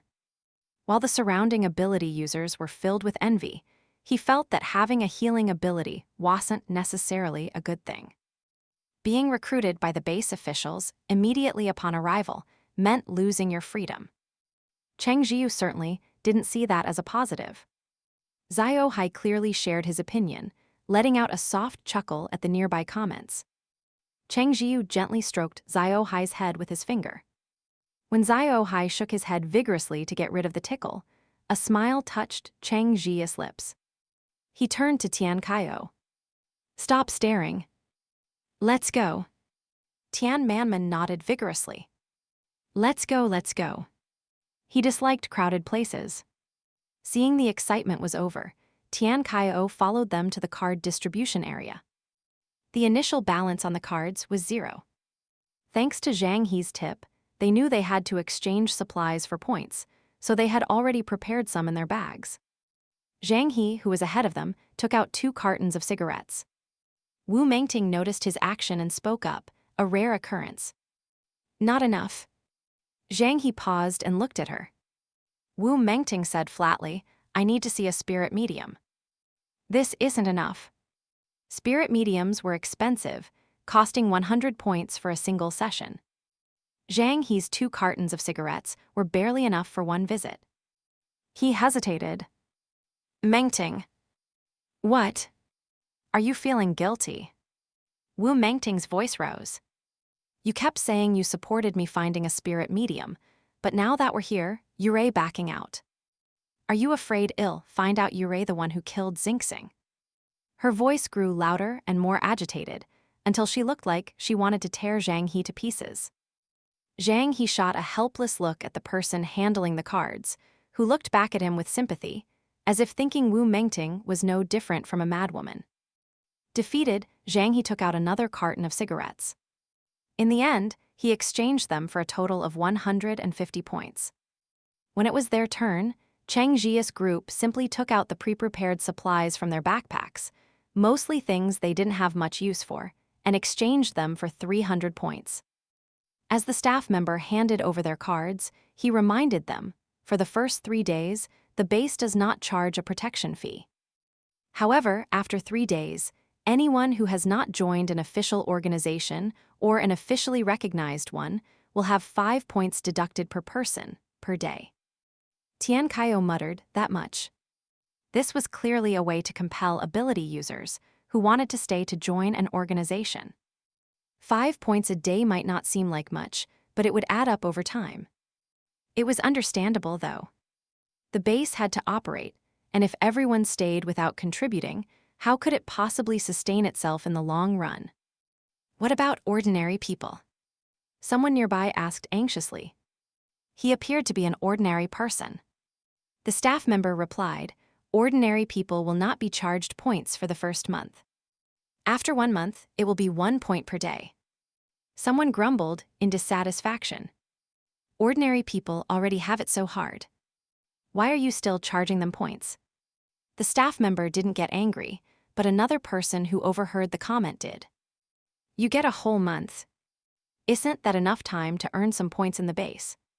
If you can't even come up with 1 point a day, you're probably just lazy and good for nothing. What, you think being weak makes you right? The base's policy is clearly favorable to ordinary people, and you're still not satisfied. What do you want? For the base to feed and house you so you can sit around and do nothing all day like a king. The tirade left the man's face flushed, but he didn't retort, either because he didn't dare or because he couldn't. Since the apocalypse began, friction had been growing between ability users and ordinary people. Some ability users felt it was unfair to share the resources they risked their lives for with ordinary people, while some ordinary people felt wronged and bullied by ability users wherever they went. The card issuer explained, don't worry, the construction of the base also requires ordinary people. Once you're inside, take a few days to get familiar with things. There are plenty of jobs that hire ordinary people. You can absolutely earn points through labor. Hearing this, the man whose face was red with embarrassment teared up. He mumbled an explanation, I didn't want to be a king. I was just afraid I wouldn't be able to earn any points and would end up getting kicked out. The people around them fell silent. Life was truly difficult for ordinary people in the apocalypse. Ability users could still choose whether or not to join a base, but ordinary people had no choice. They simply couldn't survive on their own outside. Cheng Zhiyu took in the scene. His initial impression of the base was fairly positive. The attitude of the staff towards ordinary people largely represented the official stance of the base, and the policies were indeed beneficial to them. Tian Qiao joked from the side, man, if I'd known, I would've just said I was an ordinary person. Zhang He quickly replied, I wouldn't dare. If you hide your ability and get found out, the base has punishments for that.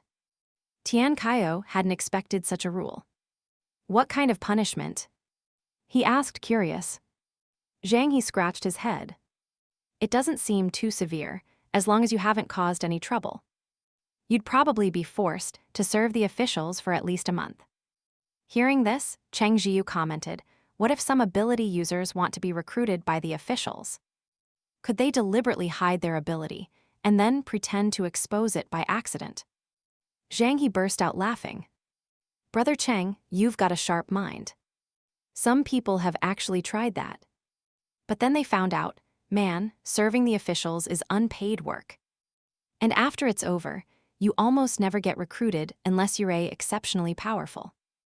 But if you were that powerful, why would you need to take such a roundabout way to join an official base? It was like before the apocalypse, wanting to become a police officer and deliberately committing a crime to get noticed. The only result would be getting thrown in jail. Would they make you a cop? Obviously not. Ah, well, I'm headed a different way. Let's part here for now. We'll see each other again if we have the chance. Zhang He smiled and said his goodbyes. He glanced at Wu Mengting and sighed. I was originally planning to trade those cigarettes with other ability users inside the base. I would have gotten more points than what the officials gave. Tian Qiao patted Zhang He on the shoulder in silent comfort. Seeing Wu Mengting urging him on again, Zhang He had no choice but to bid them a final farewell. After they parted ways, the group began to observe the base. They decided to find a place to live first. All the accommodations in the base were controlled by the officials, with different prices for different options. The cheapest was just 1 point per day, but the room was tiny. It looked like a large house that had been partitioned off, with barely enough space for anything besides a single bed. Next were larger single rooms for 3 points a day. Then there were suites, either 2 bedrooms and a living room or 3 bedrooms and a living room. The former cost 8 points a day, the latter 10. Renting by the month was cheaper. The person showing them the apartments was an ordinary person. Tian Qiao struck up a conversation with him. So you can only rent these places, not buy them, huh? The man nodded. None of the housing here is for sale. Seeing that 2 of the 3 were ability users, he added an explanation. But if you join an official organization and work for a certain number of years, you can be assigned housing. Does that apply to ordinary people too? Cheng Zhiyu asked. The man gave a self-deprecating smile. There's no rule against it, but how could an ordinary person join an official organization so easily? Tian Qiao was confused. Aren't you working for an official organization right now? The man shook his head. It's different. My job was posted on a recruitment notice. I just signed a contract. The process to formally join the officials is very complicated. Cheng Zhiyu understood. Like taking the civil service exam. The man felt that was a fitting description. Right. I am a contract worker. I don't get any benefits, and my pay is lower than an official employee's. If you want to become an official employee, you need some kind of special skill, not an ability. For example, someone with an incredible memory. There was an ordinary person who had a photographic memory, and he was recruited by the officials. As they talked, Cheng Zhiyu learned the man's name was Wang Li. In the end, considering their need for privacy and the size of their group, they rented a 3-bedroom apartment. They paid for 7 days up front, and just like that, 70 points were gone. After completing his task, Wang Li seemed a bit embarrassed, but he spoke up anyway. I see you just arrived at the base today. You must not be familiar with the place, right? It was obvious they were newcomers. Cheng Zhiyu nodded and looked at Wang Li, who clearly had more to say. Wang Li rubbed his hands together awkwardly. I know this place pretty well. I can show you around. Any amount of time after I get off work is fine. I only charge 2 points. Cheng Zhiyu considered it. They had just arrived and knew nothing. Having a guide would be good. He agreed. Wang Li, who had been visibly nervous, let out a sigh of relief. He quickly said, I get off work soon. I can take you right away. Before he could finish, Cheng Zhiyu interrupted, why don't you get something to eat and rest a bit after work? We just got here too and need to settle in. Wang Li was taken aback for a moment, then nodded with a smile. Okay, I'll come find you here later then. Cheng Zhiyu nodded. Let's say in an hour. Wang Li readily agreed. An hour was enough time for him to grab a bite and take a short nap. Although the apocalypse had created a divide between ordinary people and ability users, the physical stamina of ordinary people was also much better than before. Wang Li hurried back to his residence, only to hear shouting from inside. His expression changed as he immediately pushed the door open. The voice became clearer. A woman in her 50s stood with her hands on her hips, yelling toward Wang Li's room, "You damn old hag, you're so old, why don't you just die? Who told you to use so much water in the toilet?" Wang Li strode over and glared at the woman. "Granny Chen, my mom was just using the restroom. If you say one more nasty thing, I'll rip your mouth off." Granny Chen clearly hadn't expected Wang Li to return so quickly. She paused for a second but felt no remorse, planting her hands on her hips again. "What's so nasty about what I said?" "It's the truth. Sickly day in and day out, you'd be better off." Before she could finish, Wang Li lunged at her, aiming to slap her across the mouth. He was in his 30s and much stronger than the 50-something Granny Chen. After a few smacks, Granny Chen's mouth throbbed with pain, and she begged for mercy. Only then did Wang Li stop, rolling up his sleeves. "If I ever hear you curse my mom again, I'll hit you every single time." Granny Chen covered her mouth, her triangular eyes glaring. "You just wait. My son has an ability user for a girlfriend. It won't be long before we move into a big house. When that happens, my daughter-in-law will teach you a lesson." Hearing this, Wang Li's heart pounded a bit. As much as he despised this family, he had to admit that Granny Chen's son, Feng Rui, was quite handsome. When they first moved in, Wang Li had almost been fooled by Feng Rui's appearance. But he soon discovered that Feng Rui was a master of shirking work and being cunning. He had been in the base for a long time, but had never gone out to earn a single point. The family's daily expenses were entirely covered by Granny Chen and Feng Rui's father, Feng Hongjian. Wang Li shared a 3-bedroom apartment with his mother and Feng Rui's family to save money. He and his mother shared one room. Of the other two, Granny Chen and Feng Hongjian shared one, while Feng Rui occupied the largest, the master bedroom, all by himself. Despite it being the apocalypse, Feng Rui was a rare sight in the base, leisurely and idle. He had nothing to do all day, sleeping until the sun was high in the sky before heading out to who knows where, but definitely not to work. And yet, Granny Chen and Feng Hongjian remained lost in the delusion that their son was exceptionally filial. Feng Rui did nothing but offer occasional verbal concern and empty words, but it was enough to move the couple to tears, proclaiming how sensible their son had become. If this is sensible, how insensible was he before? Wang Li thought. But that was the Feng family's business and had nothing to do with him. The problem was that Granny Chen was insufferable, constantly finding trouble with his mother whenever he wasn't around. Now, hearing Granny Chen brag about her son finding an ability user girlfriend, Wang Li just wanted to laugh. She's an ability user, not an idiot. She might be willing to spend some points on your son because he's good-looking, but take care of your whole family. Keep dreaming. As for whether that female ability user would really be so smitten with Feng Rui that she'd help his family cause trouble for him, Wang Li could only console himself that the base had rules. It should be fine. He had no desire to argue further with Granny Chen and went straight back to his room, closing the door behind him. Mother Wang had already heard the commotion outside. Granny Chen was always finding excuses to curse at her. Not wanting to cause trouble, knowing how hard it was for a mother and son to survive in the apocalypse, she did her best to avoid her. She hadn't expected her son to get into a fight with Granny Chen outside. She hadn't dared to go out, afraid that with her poor health, she might get hurt and become even more of a burden to Wang Li. Tears immediately welled up in Mother Wang's eyes. "Lily, I am a burden to you." Her health was poor, forcing her to stay in the room all day, unable to do anything. Sometimes she just wanted to die and end it all, so she wouldn't hold her son back. Wang Li looked at his mother and said, "Mom, don't say that. If it weren't for you, I would have lost the will to go on long ago." Hearing this, Mother Wang didn't dare say anything more.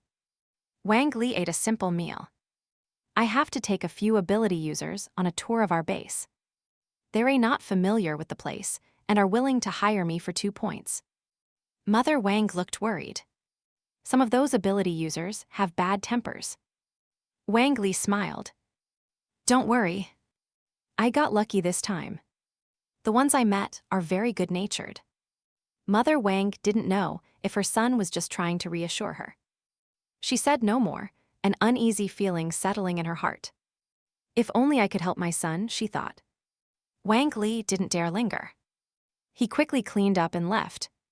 Just as he was heading out, he happened to run into Feng Rui coming out of the master bedroom. So he had been in his room after all. But when Granny Chen was getting hit earlier, he hadn't shown his face. And she still thought her son was filial. Seeing her son emerge, Granny Chen felt she had backup and was about to try and regain some face, but Wang Li simply walked out and closed the door. He couldn't be bothered. A knot of frustration lodged in Granny Chen's chest, nearly choking her. Wang Li hurried over to Cheng Zhiyu's place and was relieved to find they were still busy. He stood outside and waited. Inside, Cheng Zhiyu and the others were surprised to find that the base had running water. The water in many places had been contaminated. Perhaps the leaders of an official base like this had reacted quickly enough to protect the water source, preventing pollution. Finally, running water. I have to take a good shower. Tian Qiao was deeply moved. Even though they had Xiao Hei, who could conjure water for them anytime, anywhere, it just wasn't the same as a hot shower. Tian Qiao whipped his head around to look at Xiao Hei and quickly said, I wasn't saying your water element ability is bad, Brother Hei. Xiao Hei remained silent. We're going out later, Cheng Zhiyu reminded them. If you're going to shower, do it quickly. Tian Qiao immediately agreed, found a set of clean clothes, and asked Cheng Zhiyu, got any shampoo and body wash. Cheng Zhiyu, who valued cleanliness, naturally had some and tossed them over. Tian Qiao caught them and went into the bathroom. Tian Manman hesitated for a moment. Thinking about how dirty he had been before, he felt a little embarrassed and said, I want to wash up too. He spoke much more fluently now, though he still talked quickly and used only a few short words at a time. Okay, Cheng Zhiyu nodded. You guys go first.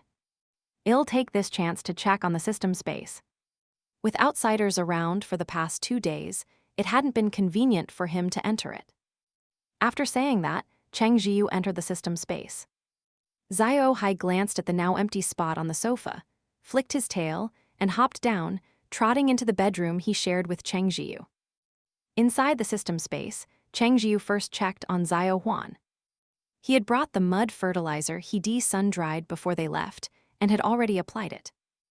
Xiao Huan's life status was now at 60%.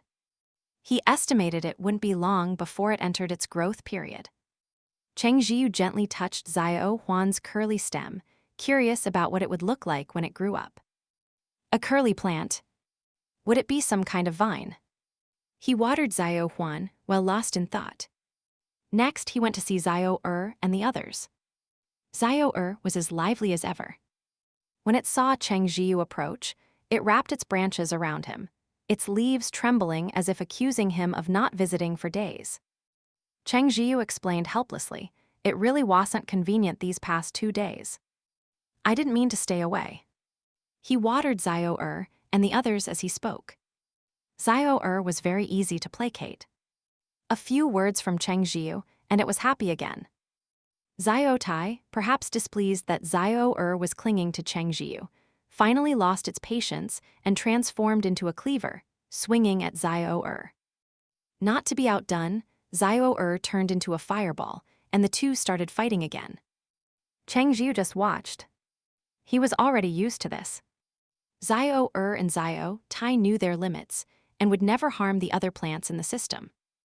Xiao Huang and Xiao Qiang were still at level 1, both just tiny sprouts.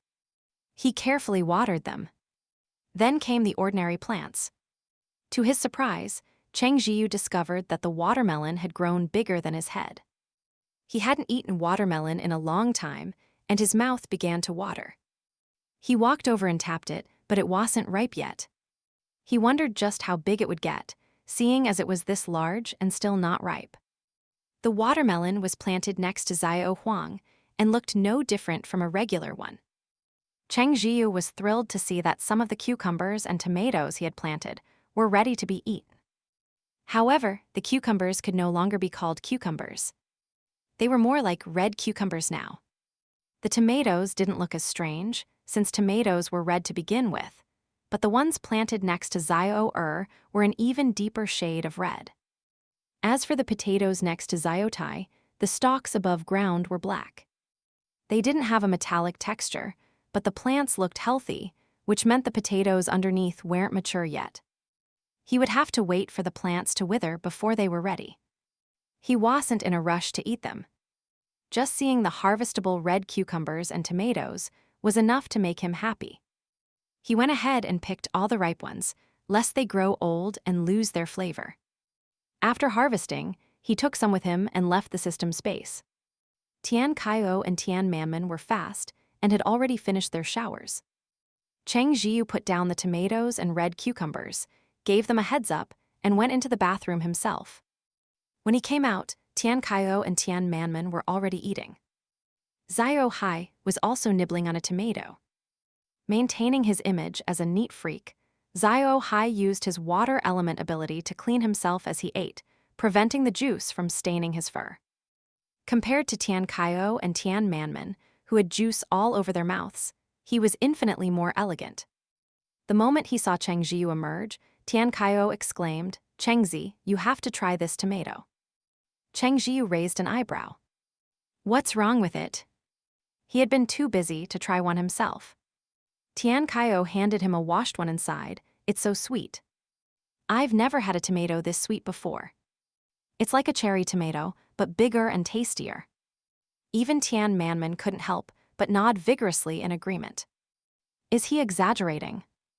Cheng Zhiyu thought. He took a bite and realized Tian Qiao wasn't exaggerating at all. It was delicious. The sweet juice flooded his mouth, retaining the original flavor of a tomato but elevated. How to describe it? Regular tomatoes were better for cooking, not so great eaten raw as fruit. But this tomato was perfectly fine to eat as a fruit. Eating it also warmed his body. The sky had darkened by now, and the temperature had dropped. It was truly delicious. No wonder Xiao Hei's tail was wagging back and forth as he ate. He looked absolutely delighted. He also tried the cucumber. It tasted better than a regular cucumber, but it wasn't as stunning as the tomato. As they were eating, Xiao Hei's ears twitched. Someone's outside the door. Cheng Zhiyu washed his hands, looked through the peephole, and saw it was Wang Li. He told Tian Qiao and the others to clean up so they could get ready to leave. When he opened the door, Wang Li smiled at the sight of them. "You're right here. Why didn't you knock?" Cheng Zhiyu asked. "I just arrived," Wang Li explained, "and it's not our agreed-upon time yet." Tian Qiao sidled up. "Sister Wang, is there anywhere lively in the base at night?" Wang Li glanced at the short sleeves they were all wearing and felt cold on their behalf. Yet none of them seemed bothered by the current temperature at all. She couldn't help but feel a little envious. She was wearing a cotton-padded jacket she had saved up points for, and she was still cold. Hearing Tian Qiao's question, she quickly replied, "Yes, of course. Our base has a market every night. The officials have set aside a special area where people can trade with each other. You can use points or barter with supplies." This piqued their interest. They asked Wang Li to lead the way while inquiring, "Is there anything unusual for sale?" For unusual things, you'll have to look for the ability users. After they complete their official missions, any extra things they find belong to them, Wang Li explained. Some of them will bring things they don't need to the market to trade, but the prices are always high. What about ordinary people? What do they sell at their stalls? Cheng Zhiyu asked. Ordinary people usually offer their skills. For instance, if someone's a good cook, you can give them ingredients and have them prepare a meal for you. There are also people who mend shoes, sew, or make clothes. After all, ordinary people couldn't go out on missions like ability users. They could handle regular zombies, but encountering a mutated zombie meant certain death. Cheng Zhiyu nodded, thinking it was a pretty good system. Although ordinary people couldn't scavenge for supplies, they could still earn points with their skills or by doing troublesome tasks that ability users preferred not to do. Being a foodie, Tian Qiao immediately asked, "Is the food good?" "Delicious." Wang Li nodded. She added a little shyly, "I know the auntie who does the cooking. I heard she used to own a small restaurant and later expanded it into a hotel. Unfortunately, the apocalypse arrived not long after the hotel opened." Wang Li thought she would have been devastated if it were her. After all, the auntie had spent over 20 years building her business from a small restaurant into a hotel, working tirelessly from her 20s until now, in her 50s. But the auntie's personality was unexpectedly optimistic. She had said, "What's the big deal? I should be grateful I haven't lost this skill. I can still live pretty well relying on it." The auntie's cooking was indeed excellent. Many ability users brought her their ingredients, and whether they paid with a portion of the food or with points, she lived comfortably. She was also a kind person. One time, Wang Li was so captivated by the aroma of the auntie's cooking that she couldn't walk away. Seeing her pitiful state, the woman shared a little of her food. In the apocalypse, the value of even a single bite of food was immense. After that, Wang Li and the auntie became friends. Whenever she got lucky and found some ingredients, she would ask the auntie to cook them. Setting their friendship aside, objectively speaking, the auntie's dishes were exceptionally fragrant. Tian Qiao's mouth watered just hearing about it. He turned to look at Cheng Zhiyu. Cheng Zhiyu was speechless. It wasn't just Tian Qiao looking at him with pleading eyes. Tian Manman and Xiao Hei were too. He sighed. "Let's go exchange some ingredients first." Soon, they arrived at the Basie's market. Seeing the bustling crowd, they felt a sense of disorientation, as if for a moment they had returned to the world before the apocalypse. The market was indeed lively. The stalls for ability users and ordinary people were in separate areas, easily distinguishable at a glance. The ability users had a cloth spread out in front of them, displaying all sorts of items. Most of the ordinary people, on the other hand, sat with a sign in front of them, detailing the services they could provide. The group first went to the ability users section. The stalls were cluttered with all kinds of things, most of which looked like they had been scavenged from outside, daily necessities, clothes, and so on. Cheng Zhiyu's group had plenty of these items and wasn't particularly interested. Soon, they spotted a stall surrounded by several people. Tian Qiao, who loved a crowd, ran over to take a look and came back buzzing with excitement. "What did you see?" Cheng Zhiyu asked. "That stall is selling mutton," Tian Qiao said quickly. "They have half a carcass." Hearing about a meat he had never tried before, Xiao Hei perked up and asked Cheng Zhiyu, "Is mutton good?" Cheng Zhiyu nodded. "It is, but it depends on the skill of the cook. If he were to cook it, he couldn't guarantee it would be delicious." However, the auntie Wang Li had just mentioned was a great cook, so it was worth a try. As they approached, they heard someone ask a stall owner, "How many points per pound for this?" The stall owner glanced at the man. "You're not forgetting about the points, are you?" "Then what do you want?" the man asked. "Food," the stall owner replied. The man fell silent. Resources were scarce nowadays. For ability users, points were easy enough to come by, but food was a different story. Even with points, you couldn't always find something to eat. The stall owner had probably acquired a whole sheep and couldn't finish it all, so he was looking to trade it for other food items that were easier to store.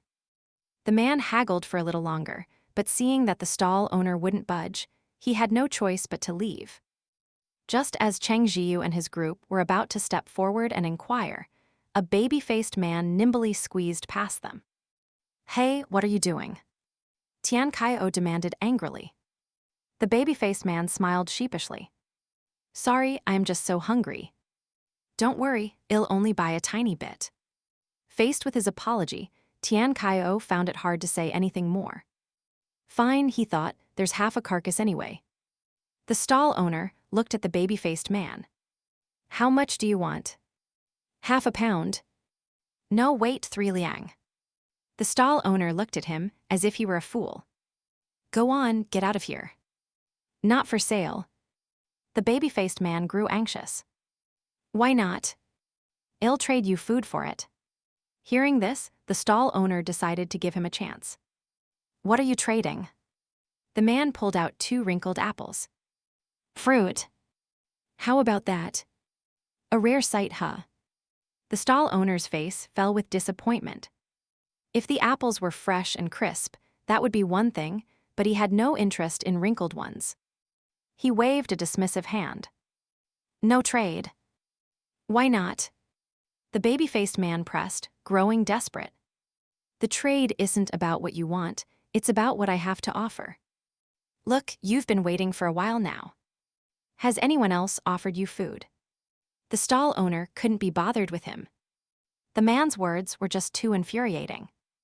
If it weren't for the Basie's rules against fighting, he would have punched him already. The stall owner turned his attention to Cheng Zhiyu and his group. You want to trade for the mutton too? How much and what are you offering? The baby-faced man didn't leave. He decided to wait right there. Once the stall owner realized no one else was willing to trade, he would surely compromise. However, he then heard Cheng Zhiyu say, well, take the whole half. Cheng Zhiyu hadn't overthought it. With their collective appetites, plus Xiao Hei, half a side of mutton would be gone in a single meal. The baby-faced man's face immediately fell. So much meat, did they really know what they were doing? Still, he noticed that Cheng Zhiyu's group seemed to be new faces, fresh to the base.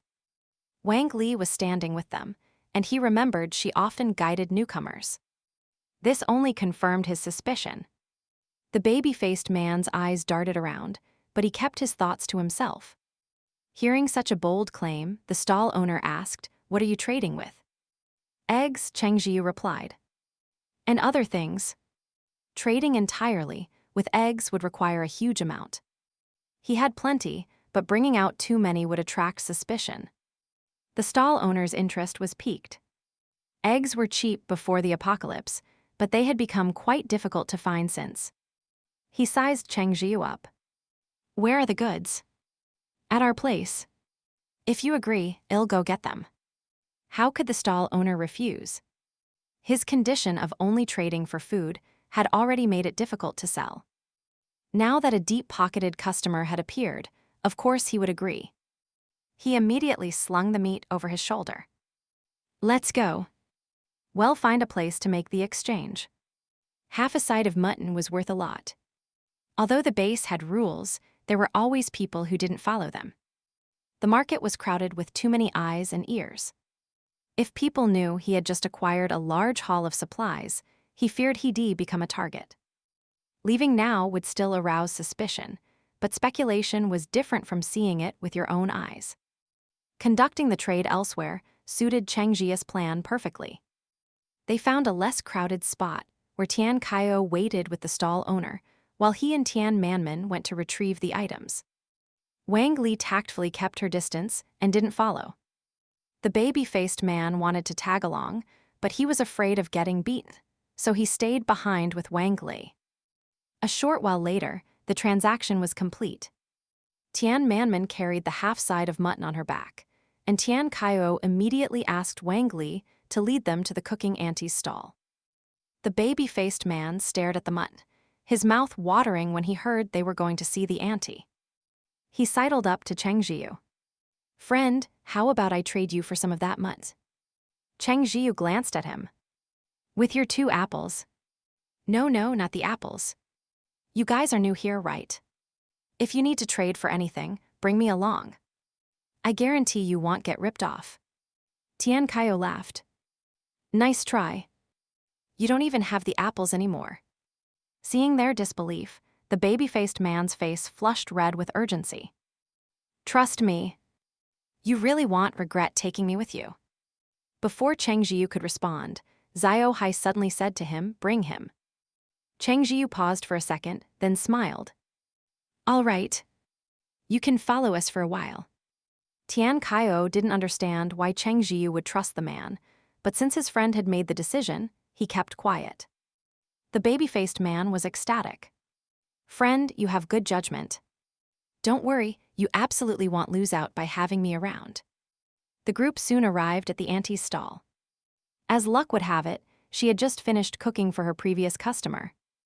When she heard Cheng Zhiyu wanted to have half a side of mutton prepared, she immediately took down the sign in front of her stall. After accepting their order, she wouldn't be taking any more for the night. The auntie examined the mutton and suggested a few dishes. Braised mutton ribs, roasted leg of mutton, and how about a stewed mutton with dough spirals? The spirals were made from flour. The auntie made sure to confirm that they had flour before finalizing that dish. The auntie would provide the seasonings, while Cheng Zhiyu's group provided the side vegetables. In the end, her fee would be 1 pound of mutton, which was a very reasonable and fair price. Cooking would take some time, so they decided not to wait and went to browse for other things first. Cheng Zhiyu was currently looking for seeds, as well as psychic and plant element crystal cores. The plant cores were probably easier to find, but the psychic ones would be a challenge. Their luck was good. They ran into an ability user who needed wind element crystal cores and happened to have 1 plant core and 1 water core. Level 1 cores were usually traded 1 for 1, while level 2 cores were rarely traded for level 1s since the value was hard to calculate. The man's cores were both level 1, and Cheng Zhiyu happened to have 2 level 1 wind cores, so he traded both. The water core would be useful for Xiao Hei. The man was clearly thrilled to get 2 wind cores. With these, he might have a shot at reaching level 3. Level 3 ability users were exceedingly rare in the base, and every single one received preferential treatment from the officials. The wind ability user hurried off, obviously eager to find a place to absorb the cores. After receiving the cores, Cheng Zhiyu gave one to Xiao Hei and stored the other one away for Xiao Qiang later. Next, they arrived at a stall selling seeds, run by a plant ability user. Seeing them approach, the vendor greeted them enthusiastically. "Looking for some seeds?" Cheng Zhiyu set Xiao Hei down and crouched in front of the stall. "What do you have?" he asked. The seeds weren't in paper packets, but stored in small jars. Cheng Zhiyu recognized a few of them already. The plant ability user said, "Wheat, corn, that sort of thing. Also eggplant, cucumber, and soybeans." "What are you looking for?" Cheng Zhiyu wanted corn, eggplant, and soybeans. He already had the others. He asked about the price for those 3. The vendor quoted a price. "What?" Tian Qiao exclaimed. "Are you kidding me? That's highway robbery. Why is it so expensive?" The plant ability user's eyes flickered guiltily for a moment before he answered with renewed confidence, "Expensive. Do you think these are ordinary seeds? These have been specially cultivated by me." Cheng Zhiyu shot Tian Qiao a look, signaling him to calm down, then turned back to the vendor. "Cultivated by you? What do you mean?" The vendor let out a scoff. Wang Li quickly explained, after the apocalypse, for some unknown reason, ordinary plants no longer grow when planted in the soil. Hearing this, Cheng Zhiyu couldn't help but frown. They had never really interacted with others before, so they hadn't known this. No wonder they had seen so few edible plants on their journey, while weeds and trees seemed unaffected. Of all things, it had to be the edible plants. "I am a plant ability user C," the vendor said proudly. "I worked hard to cultivate all of these. You can plant them in regular soil." Although plant ability users didn't have much combat power, plants couldn't grow without them, so bases generally treated them with respect. Even if some ability users looked down on them as mere support personnel, they wouldn't show it openly. Cheng Zhiyu calmly asked, "What's the difference between planting these seeds and ordinary ones?" The plant ability user replied, "For example, the eggplants grown from my seeds will be huge, as big as a watermelon. And these soybeans are a heat-resistant variety. They grow to be a bit reddish, but they're definitely soybeans. Plus, after eating this reddish plant, you won't have to worry about the cold at night." Cheng Zhiyu exchanged a look with Xiao Hei and the others. They hadn't known that seeds cultivated by a plant ability user could undergo such changes. He had been worried that taking out his strange-looking produce would arouse suspicion, but now he felt a sense of relief. It seemed he wouldn't have to hide them all the time anymore. He could bring some out occasionally. Seeing the looks on their faces, the plant ability user assumed they were stunned by his explanation and couldn't help but feel a little smug. So, do you want them? To be honest, Cheng Zhiyu didn't really want them. The price was too high, and he only needed ordinary seeds to plant in his system space. Hiding in the back, the baby-faced man saw Cheng Zhiyu's hesitation and knew it was his cue. He quickly stepped forward. Don't believe him. He's lying to you. These are just ordinary seeds. The plant ability user shot him a murderous glare, and Babyface shrank back but continued.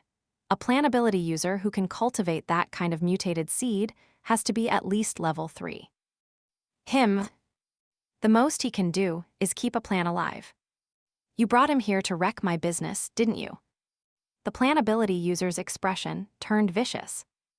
I am not afraid to tell you, I may be a plant user with little combat strength, but I know a lot of other ability users. Tian Qiao saw the man's expression and knew he was lashing out in shame. Unafraid, he shot back, so you're in the right for selling fake goods. You're threatening us. Come on, you think I'm scared of you?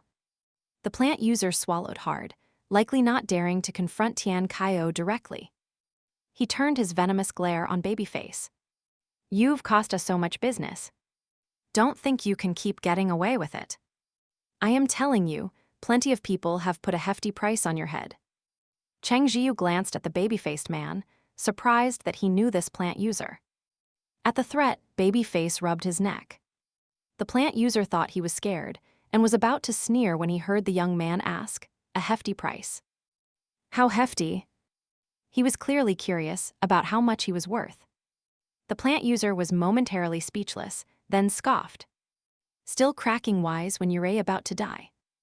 Just you wait. It won't be long before your corpse is lying in the street. The base has rules, sure, but the rules don't apply to ability users from the outside.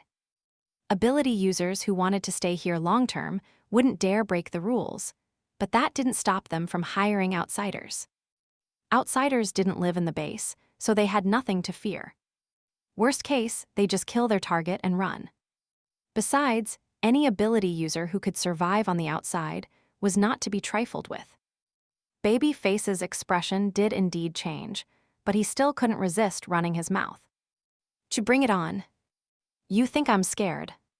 If you can't kill me, remember to kneel and call me Grandpa next time you see me. It was clear they wouldn't be buying these seeds. Cheng Zhiyu and his group turned to leave. After a few steps, Cheng Zhiyu noticed the baby-faced man hadn't followed and looked back. Why aren't you coming? The baby-faced man had assumed that after he made an enemy, Cheng Zhiyu's group wouldn't want anything to do with him. He was shocked that they were still calling him over. This was great. He had just been wondering how he was going to get a free meal from them, seeing as he'd already done the work. He immediately scurried over, even turning to shoot the plant user a triumphant eye roll. Tian Qiao was exasperated. You go around making enemies everywhere. Are you really not afraid of dying? Babyface just shrugged nonchalantly. What's there to be afraid of? They already want me dead. Do you think they'd let me go if I just kept my head down? Tian Qiao was at a loss for words. The guy had a strange kind of logic to him. How did you manage to offend so many ability users? Cheng Zhiyu asked, looking at him. From what the plant user had said, he clearly wasn't the only one Babyface had angered. HMPH, Babyface said with disdain. They were just a bunch of swindlers and cheats who had the bad luck of running into me. I couldn't stand by and watch, so I spoke out for justice, that's all. Wang Li, standing nearby, nodded, confirming his story. The young man did indeed appear frequently at the trading area to speak out for justice. You claim the stall owner is a liar, and people just believe you. Cheng Zhiyu asked. It's because of his ability, Wang Li supplied. Cheng Zhiyu and the others looked at her, confused. The baby-faced man grimaced. My ability is that I can tell if someone is lying. It's a terrible ability. Why couldn't I have gotten something useful for a fight? Tian Qiao looked at Wang Li curiously. How do you know all this? Are you too close? Wang Li shook her head. I've just heard about him. It instantly clicked for Cheng Zhiyu's group. The baby-faced man had clearly been speaking out for justice here for a while and had made a name for himself. Even an ordinary person like Wang Li had heard of him. Tian Qiao gave the young man a complicated look. Have you never been beaten up? I have. In the early days, before the base management was well established, a few ability users nearly beat me to death. Tian Qiao's mouth twitched. And you still? Babyface sighed. I can't help it. I just can't keep my mouth shut. Tian Qiao gave up. Fair enough. Hearing that Cheng Zhiyu wanted to buy ordinary seeds, Wang Li didn't ask questions. To buy ordinary seeds, there's no need to go to an ability user's stall. You can get them from the ordinary people. Wang Li led them to another stall. After hearing the exorbitant price the plant user had quoted for his mutated seeds, the price of ordinary seeds seemed incredibly cheap. Cheng Zhiyu didn't bother haggling and bought one of every type of seed he didn't already have. The baby-faced man kept quiet this time. When they were done, he rubbed his hands together. Are we buying anything else? Based on the cooking auntie's speed, I bet the food is ready by now. Cheng Zhiyu chuckled. There wasn't really anything else he needed to buy. He did want to find blueprints for a machine gun, but that was obviously not something you could find at a market like this. They might as well go eat. On the way, they did buy a few odd trinkets, mostly from the stalls run by ordinary people where things were cheap and interesting. They even came across a stall selling tanghulu. Xiao Hei asked curiously, is it good? Cheng Zhiyu knew Xiao Hei well enough by now. When he asked, is it good? It meant he wanted to try it. He asked for the price, and since it wasn't expensive, he bought a skewer for everyone. Wang Li was clearly surprised to be included and quickly waved her hands, insisting she didn't need one. How could she accept things from them? Just take it, Cheng Zhiyu said with a smile. We can't just eat while you watch. After a moment's hesitation, Wang Li accepted it. But she didn't eat it. She carefully wrapped it in a clean piece of paper. The thought of sharing the tanghulu with her mother when she got home brought a smile to her face. The baby-faced man, on the other hand, felt no shame at all. He took the skewer and eagerly bit into it. Delicious, delicious. Cheng Zhiyu held the tanghulu for Xiao Hei, who took a bite of one of the candied fruits. He chewed, and then his expression changed. So sour. It wasn't good at all. Even with the sugar coating, Xiao Hei felt it wasn't enough to offset the sourness of the hawthorn berry. But he couldn't spit it out, so he forced himself to swallow it. Cheng Zhiyu could guess the taste just from his reaction, but he asked anyway, how is it? Is it good? It's awful, Xiao Hei declared. Cheng Zhiyu glanced at the remaining candied haws on the skewer. We can't let the rest go to waste. Xiao Hei immediately burrowed into Cheng Zhiyu's shirt, poking his head out to glare with his big puppy eyes, his expression clearly saying, you actually want me to eat something this disgusting. Cheng Zhiyu suppressed a laugh and stroked his fur. All right. If you don't want to eat it, you don't have to. But the tanghulu couldn't be wasted. Cheng Zhiyu ate the rest of it himself. Xiao Hei watched, shocked and incredulous. Cheng Zhiyu ate his leftovers. In his world, only those with an especially intimate relationship would eat what the other had left behind. When he was young, his father emperor and mother empress would throw away his leftovers with disgust, but his father emperor would eat what his mother empress left unfinished. Xiao Hei, being little at the time, had indignantly asked his father, why can you eat mother's leftovers but not mine? What had his father emperor said back then? Because your mother is his mate. Mate? Realizing what he was thinking, Xiao Hei's tail went rigid. He threw a conflicted glance at Cheng Zhiyu, before quickly looking away. Cheng Zhiyu had simply thought it would be a waste. Besides, Xiao Hei had eaten the first hawthorn berry whole, so he hadn't bitten the others. And anyway, Xiao Hei was cleaner than most people. Watching from the side, the baby-faced man couldn't help but ask, "Brother Cheng, can I be your dog?" Cheng Zhiyu was speechless. Xiao Hei, who had buried his head in Cheng Zhiyu's shirt for some unknown reason, immediately popped his head out and glared furiously at the baby-faced man. Babyface shrank back and quickly explained, "I am kidding, just kidding, haha." For some reason, he had never been afraid of those ability users, but this little dog genuinely scared him. Xiao Hei shot him one last warning look before retreating back into Cheng Zhiyu's arms. Now there are even people trying to compete for the position of being a dog. How annoying. They arrived at the cooking auntie's stall, and sure enough, the food was ready. Since it wasn't a convenient place to eat, they decided to pack it up and take it back to their apartment. Seeing that her services were no longer needed, Wang Li said her goodbyes. Cheng Zhiyu gave her a portion of the braised mutton with dough rolls. It was the dish with the largest serving size, a whole pot's worth. Wang Li tried to refuse, but after failing to talk him out of it, she finally accepted. However, she insisted on not taking the 2 points for her service. After they had given her so much, how could she still have the nerve to take points from them? Cheng Zhiyu tried to transfer the points, but Wang Li had already hurried away. He sighed, giving up. When he turned around, the food was already on the table, and 3 humans and 1 dog were staring at him with expectant eyes. Cheng Zhiyu cleared his throat. "If you're hungry, go ahead and eat. You don't have to wait for me." The baby-faced man, there to freeload, glanced at Xiao Hei. Tian Qiao explained with a helpless sigh, "We wanted to, but Brother Hei wouldn't let us. He said we had to wait for you." He sighed again. "Looks like all that doting on Brother Hei wasn't for nothing, Cheng Zhi."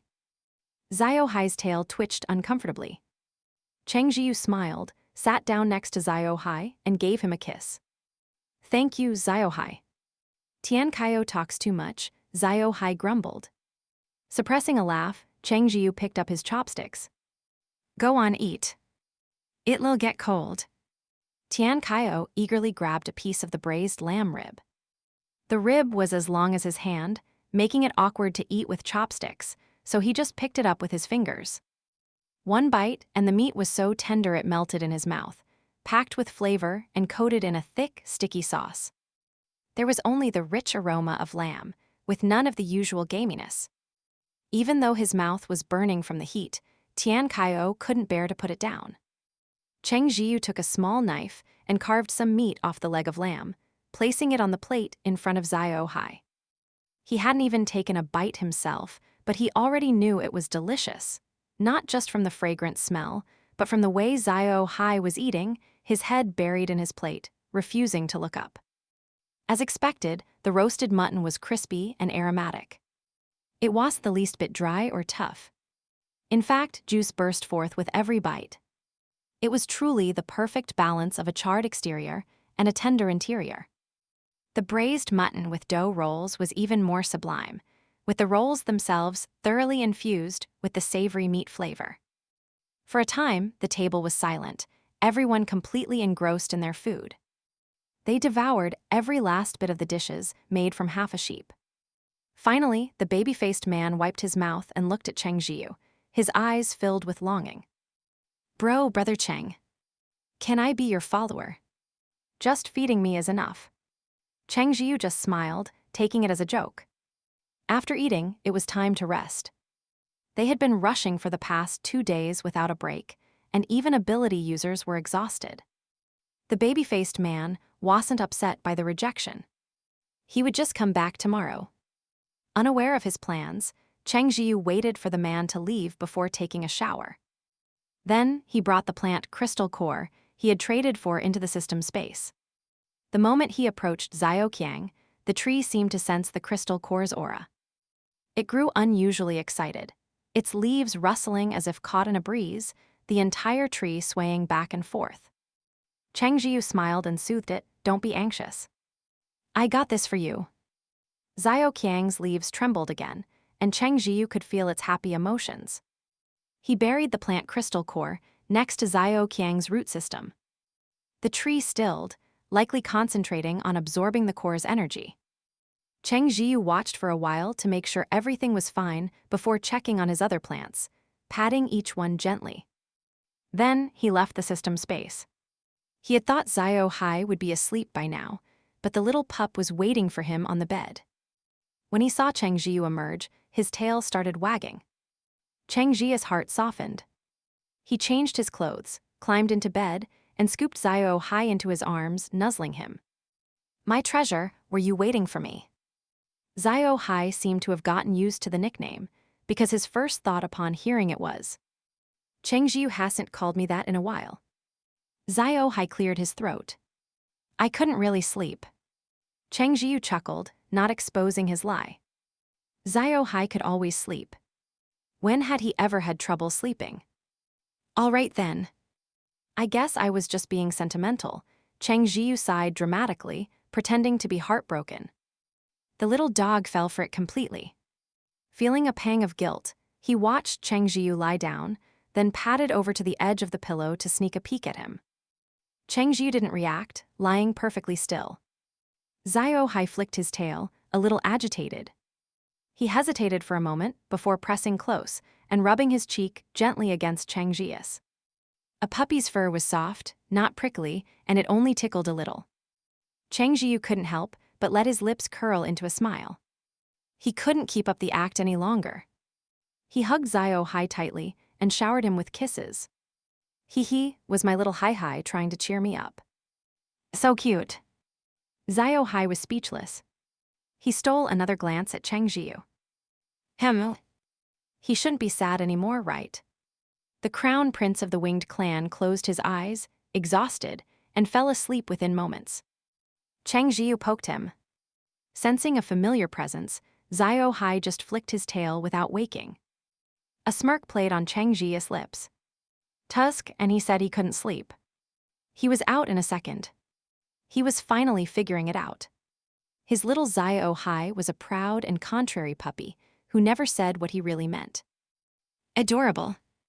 The next day, they all woke up a little later than usual. Since the cooking auntie was so good, Cheng Zhiyu decided to be lazy. He simply traded for some ingredients and took them to her to prepare. The whole group ate until their faces were glowing with satisfaction.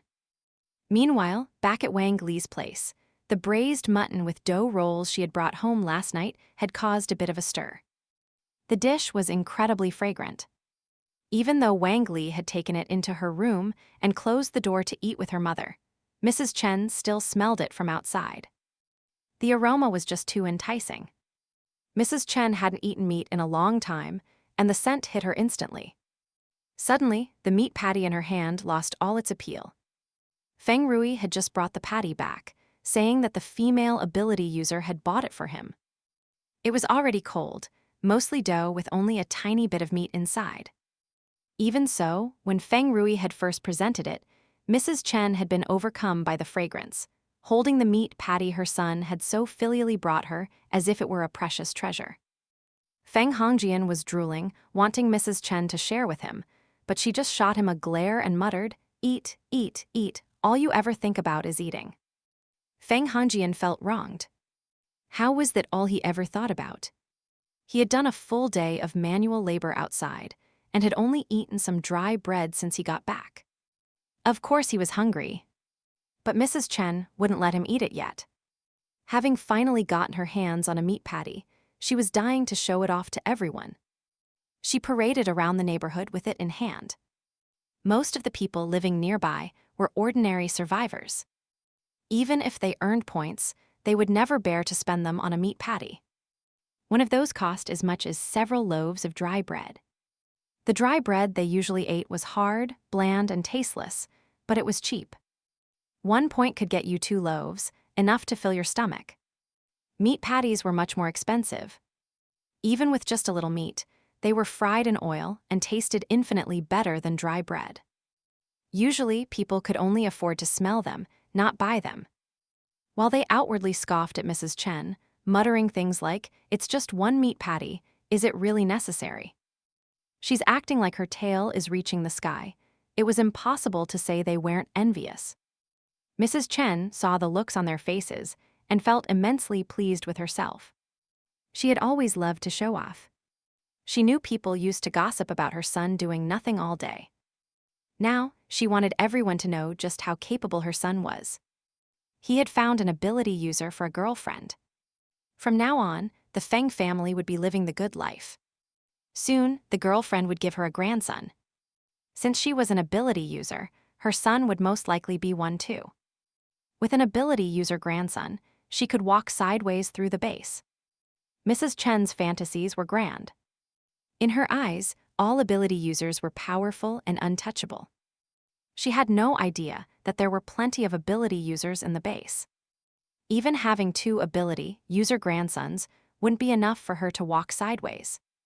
After her satisfying tour of showing off, she returned to her residence.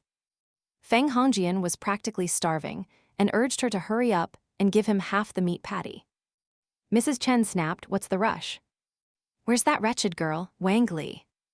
I want her to see that we're having a meat patty today." Feng Hongjian said impatiently. She just got back and rushed straight into her room. Mrs. Chen marched over to Wang Li's door, ready to knock and flaunt her prize. But then her nose twitched. She sniffed the air in disbelief. The smell of mutton. Where is that coming from? Is Wang Li eating meat? Impossible. Her voice rose as she spoke, unwilling to believe that Wang Li could possibly be eating mutton, upstaging her precious meat patty. To prove she was mistaken, she pounded on the door. Inside, Wang Li frowned as she finished cleaning her bowl and chopsticks. She got up, bowl in hand, and opened the door. "What is it?" "Mrs. Chen, have you lost your mind? Knock again and I'll smack you." After she spoke, she noticed Mrs. Chen was staring intently at her bowl, so shocked she didn't even curse back for once. Wang Li rolled her eyes, not bothering with her, and went to wash the bowl. She didn't know that Mrs. Chen was about to faint from rage. Wang Li really was eating mutt. This time, she hadn't just smelled it. She had seen the bowl the mutt had been in. She couldn't mistake that aroma. It was definitely mutt. Mrs. Chen looked down at her own pathetic meat patty. Her face instantly burned hot, as if she had been brutally slapped. She lost her appetite completely. By the time she snapped out of it, Feng Hongjian had eaten the entire patty, which sent Mrs. Chen into a fit of beating and cursing him. The 2 of them started fighting in their room, and it wasn't until Feng Rui came out and yelled at them that they finally quieted down. But Mrs. Chen was far from done. She decided that tomorrow, she would find out exactly where Wang Li got that mutton. And she did manage to find out. After all, several people had seen Wang Li guiding a few ability users around the market yesterday.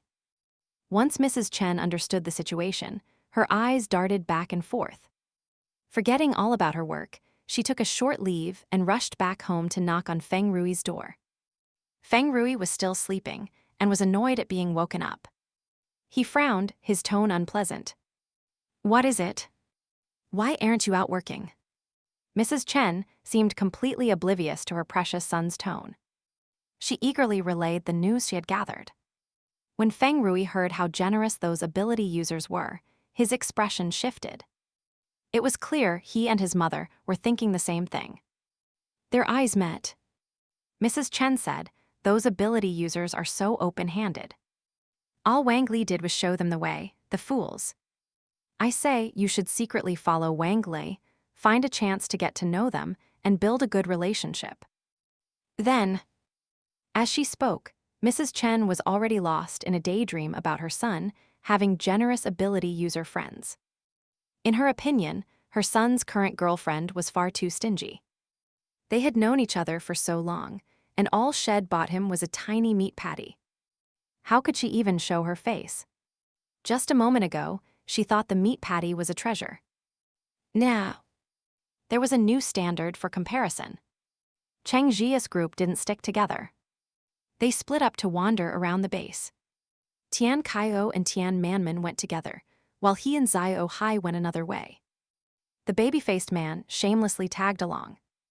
When he saw them splitting up, He hesitated for a moment before deciding to follow Cheng Zhiyu. And then, he watched as Cheng Zhiyu wandered aimlessly around the base for an entire day. The baby-faced man's legs ached from all the walking. He asked with a pained expression, "Brother Cheng, aren't you tired?" Cheng Zhiyu shook his head. "It's fine." Walking all day with few breaks was business as usual for him out in the wild. He didn't think it was a big deal. Seeing the baby-faced man looking completely exhausted, he asked, puzzled, "Aren't you an ability user?" The baby-faced man slumped to the ground, without any regard for his image. "I am not in the best shape." Cheng Zhiyu was speechless. Can an ability user even be out of shape? The baby-faced man explained, "When the base was first established, I was one of the first ability users to join. Even though life here isn't as good as it used to be, with great food and clothes, at least I don't have to run around all day." Cheng Zhiyu cut him off. "Don't say any more." The baby-faced man blinked. Cheng Zhiyu said half-jokingly, "I am starting to get jealous." The baby-faced man was at a loss for words. Cheng Zhiyu squatted beside him, unconsciously stroking Xiao Hei's fur. "But as I recall, the first group to join the base were all official personnel." The baby-faced man was speechless. Just then, Tian Qiao and Tian Manman arrived. They had arranged to meet here. As Cheng Zhiyu started to get up and go over to them, he heard the baby-faced man say, "I was just bragging." "Would you believe that?" Cheng Zhiyu shot him a composed look, said nothing, and walked over to Tian Qiao and the others. The baby-faced man secretly slapped his own mouth. After meeting up, Cheng Zhiyu's group didn't leave right away. They were waiting for Wang Li, who had just gotten off work and could show them around the base some more. A moment later, however, Wang Li approached with an embarrassed expression. "Mr. Cheng, the two Mr. Tians, I am so sorry. I had no idea someone was following me." It was only when she arrived that Wang Li noticed Feng Rui trailing her. She instantly guessed his intentions and was so angry she could have ground her teeth to dust. Feng Rui ignored Wang Li's anger and walked over on his own. "Gentlemen, actually, compared to Wang Li, I think I'm a much better fit." Before he could finish, Tian Manman suddenly let out a terrified scream, clutching his head and hiding behind Tian Qiao and Cheng Zhiyu. This startled the two of them. Tian Qiao quickly showed his concern for Tian Manman. "Manman, what's wrong?" Cheng Zhiyu frowned, his gaze shifting to the newly appeared Feng Rui. It was obvious that this man had triggered Tian Manman. How could a stranger trigger Tian Manman, who had become so much more cheerful lately? Cheng Zhiyu didn't believe for a second this was just an accident. He looked at Feng Rui, who also seemed caught off guard by Tian Manman's sudden reaction. Cheng Zhiyu asked impassively, "Where did your family live before the apocalypse?" Feng Rui answered subconsciously. After he spoke, for some reason, his heart skipped a beat.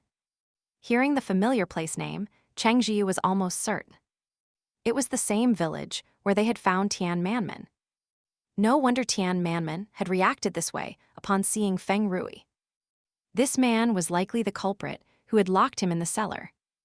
But this clearly wasn't the time to discuss it. The priority was to calm Tian Manman down. Cheng Zhiyu gave Feng Rui a deep, meaningful look before leading Tian Manman away with Tian Qiao. The conflicted baby-faced man glanced left and right, then hurried after Cheng Zhiyu's group. Feng Rui was completely baffled. He couldn't understand why his carefully prepared opening speech had been interrupted by such an accident. Also, the voice of that ability user who had screamed sounded so familiar. He frowned and thought for a long time, but couldn't place it. "Feng Rui, are you insane? Why are you following me?" Wang Li glared at Feng Rui, her eyes wide with fury. She was about to die from anger, not only because she feared her mistake had brought an outsider and created a rift with Cheng Zhiyu's group, but also because she felt she had let them down. Feng Rui was a scoundrel and in no mood to argue with Wang Li. He glanced at her and said, "Do you own this road? Is it any of your business?" Wang Li sputtered. "You." Pondering and replaying the scene in his mind, Feng Rui quickened his pace. He needed to go back and ask his mother some questions.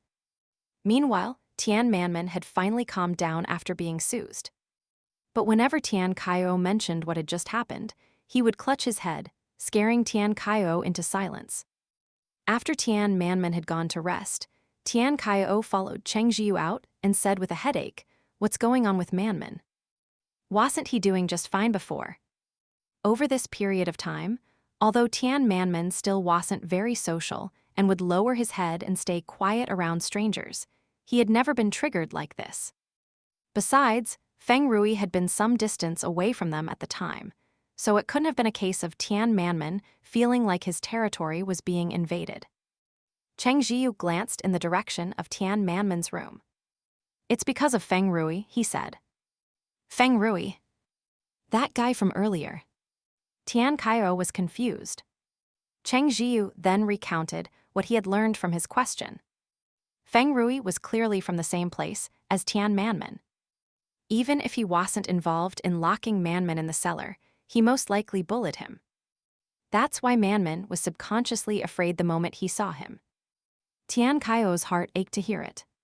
He had long since come to see Tian Manman as his own little brother during their journey together. The thought that the person who had bullied his brother was right here in the base made him want to go get revenge for Tian Manman immediately. That bastard Feng Rui actually dared to show his face in front of Manman. Tian Qiao gritted his teeth in anger. Cheng Zhiyu guessed he probably didn't recognize Manman. After all, Tian Manman used to habitually hunch his shoulders and keep his head down.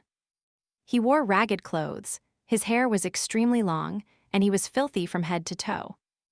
Now he had a neat, short haircut, was clean all over, and looked like a shy, handsome young man.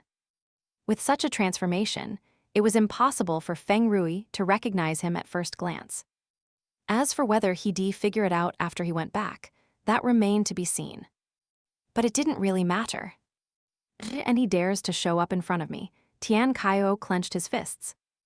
It was one thing when he was out of sight, but now that he's appeared, it'll make him regret it. Tian Qiao clearly had no intention of letting Feng Rui off easily. Cheng Zhiyu nodded, agreeing with Tian Qiao's sentiment. After bullying Manman, how could we let him off so easily? Does he really think Manman is the same as before, with no one to back him up? Tian Qiao clapped Cheng Zhiyu on the shoulder. "Orange, I knew you thought so too." However, they knew nothing about Feng Rui, so they would have to ask Wang Li. After they finished their discussion, Cheng Zhiyu noticed that the baby-faced man had followed them. Xiao Hei was perched imperiously atop the wardrobe, occasionally glancing down at the man on the sofa, which made the latter feel an inexplicable amount of pressure. Cheng Zhiyu walked over and opened his arms toward the wardrobe. "Come on down." Xiao Hei leaped down from the wardrobe, landing perfectly in Cheng Zhiyu's arms. Cheng Zhiyu petted him. "Isn't the top of the wardrobe dirty? You just lay right on it." Xiao Hei pressed a paw to Cheng Zhiyu's mouth, then quickly retracted it. "I have a water element ability. I made it very clean." Cheng Zhiyu chuckled and pinched Xiao Hei's ear. Only he could hear Xiao Hei speak, so to an outsider, it looked like Cheng Zhiyu was muttering to himself. The baby-faced man gave an awkward cough. "Your dog is quite agile." After all, he'd only ever seen cats perched on wardrobes. Cheng Zhiyu glanced at the baby-faced man. "Why are you still here?" Seeing his coldness, the baby-faced man looked a little hurt. "Aren't we friends?" All right, he admitted it. He had initially followed Cheng Zhiyu's group with the intention of mooching food and drinks. But later, he realized they were truly rare, good people. Survival in the apocalypse was harsh. Many people had either torn off their masks of hypocrisy or been forced to become scheming and manipulative. He hadn't met people like Cheng Zhiyu's group in a very long time. Cheng Zhiyu didn't reply. Xiao Hei looked up, his snout accidentally brushing against Cheng Zhiyu's chin. He quickly lowered his head, wagging his tail in a poor attempt to seem nonchalant as he shot a dark look at the baby-faced man. "Friends. Plenty of people want to be Zhiyu's friend. Get in line." Unconsciously, Xiao Hei's way of addressing Cheng Zhiyu had once again become much more intimate. Cheng Zhiyu was silent for a moment before saying, I can't interact openly with someone who seems to have connections to the officials. The officials didn't just represent protection, but also surveillance. Just like before the apocalypse, an ordinary person might go their whole life without ever dealing with official personnel. And since Cheng Zhiyu had secrets, any contact with them would not be a good thing. Besides, in Cheng Zhiyu's view, if he couldn't interact with someone openly, it was better not to interact at all. It would save him the exhausting trouble of always having to be on guard. The baby-faced man's expression soured. I have no ties to the officials. It's true I was in the first group to enter the base, but that doesn't mean I am one of them. Seeing that he was being direct, Cheng Zhiyu was also frank. But you do have connections to them. We're used to our freedom and don't like getting involved with the officials. I do have a connection. My older brother was in the military. He sacrificed himself on a mission right when the apocalypse started. The baby-faced man felt there was no reason to hide it and just laid it all out. Back then, the military had a policy where you could exchange meritorious service for a family member's spot in the base. I was the only family he had, so my brother gave it to me. After that, I came to the base. The base officials are military personnel, and one of them was indeed a very close comrade in arms of my brother's. He does look out for me, but it's all a private matter. Cheng Zhiyu looked at the baby-faced man. He could tell the other man wasn't lying. He was silent for a few seconds. I am sorry. Hey, it's not something that can't be mentioned. The baby-faced man shrugged. I don't bring it up to avoid people thinking I have backing. Besides, I don't want to drag my brother's comrade into the things I do. Cheng Zhiyu thought about the baby-faced man's talent for offending people. It really was better to keep it a secret. Otherwise, that man would spend his whole day cleaning up the baby-faced man's messes. Let me formally introduce myself. My name is Zhou Min. The baby-faced man smiled and extended his hand. We can barely count as friends now, right? Cheng Zhiyu smiled and shook his hand. I am Cheng Zhiyu. Xiao Hei glanced at their joined hands, finding the sight inexplicably irritating. Fortunately, they separated quickly. He placed a paw on Cheng Zhiyu's hand and rubbed it nonchalantly. Cheng Zhiyu wiggled his fingers. What are you doing, Xiao Hei? You're making my hand itchy. Xiao Hei flicked his tail and withdrew his paw. So, are you guys leaving the base eventually? Zhou Min leaned in eagerly toward Cheng Zhiyu, only for Xiao Hei, who was standing on the shoulder closer to him, to glare at him. Xiao Hei, what do you think you're doing? Keep your distance. Cheng Zhiyu didn't notice how fierce Xiao Hei was being. Zhou Min had been honest enough, and besides, there was no need to hide this. Yeah, we won't be staying for long. Zhou Min's spirits immediately lifted. Then take me with you. We're friends now, so take me along. Remembering how Zhou Min's legs had ached after just one day of walking, Cheng Zhiyu paused for a moment. For Zhou Min's own good, he said, I think you're better off staying at the base. The base is too boring and… Zhou Min scratched his face. I've offended too many people. If I don't get out of here, I'm afraid it'll really get taken out. Cheng Zhiyu sighed. Can't you just restrain yourself a little? Zhou Min lowered his head, fiddling with his hands. I can't help it. Brother Cheng, please take me with you, Zhou Min pleaded, his eyes full of hope. When Cheng Zhiyu didn't respond, he cleared his throat. Actually, I have another secret. I haven't dared to tell anyone, but I think you're a good person. Cheng Zhiyu suddenly felt a mountain of pressure. Why don't you just keep that secret to yourself? Don't tell me. No, I've already decided. Zhou Min insisted. Besides, if I tell you, you'll definitely agree to take me. Don't. I am actually a dual-element ability user, Zhou Min blurted out. My other ability is healing.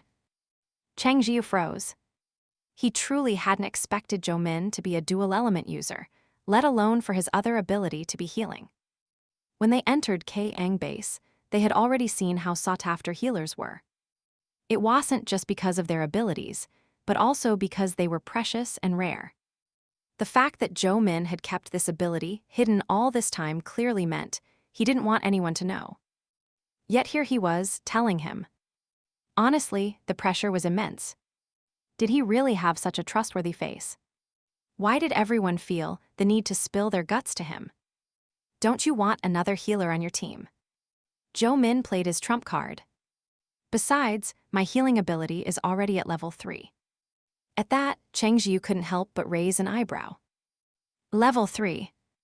Zhou Min nodded. I can regenerate severed limbs. Have you tried it? Cheng Zhiyu asked. Zhou Min nodded again. Cheng Zhiyu was puzzled. That didn't seem right. Hadn't Zhou Min never revealed his healing ability to anyone? Zhou Min quickly cleared up his confusion.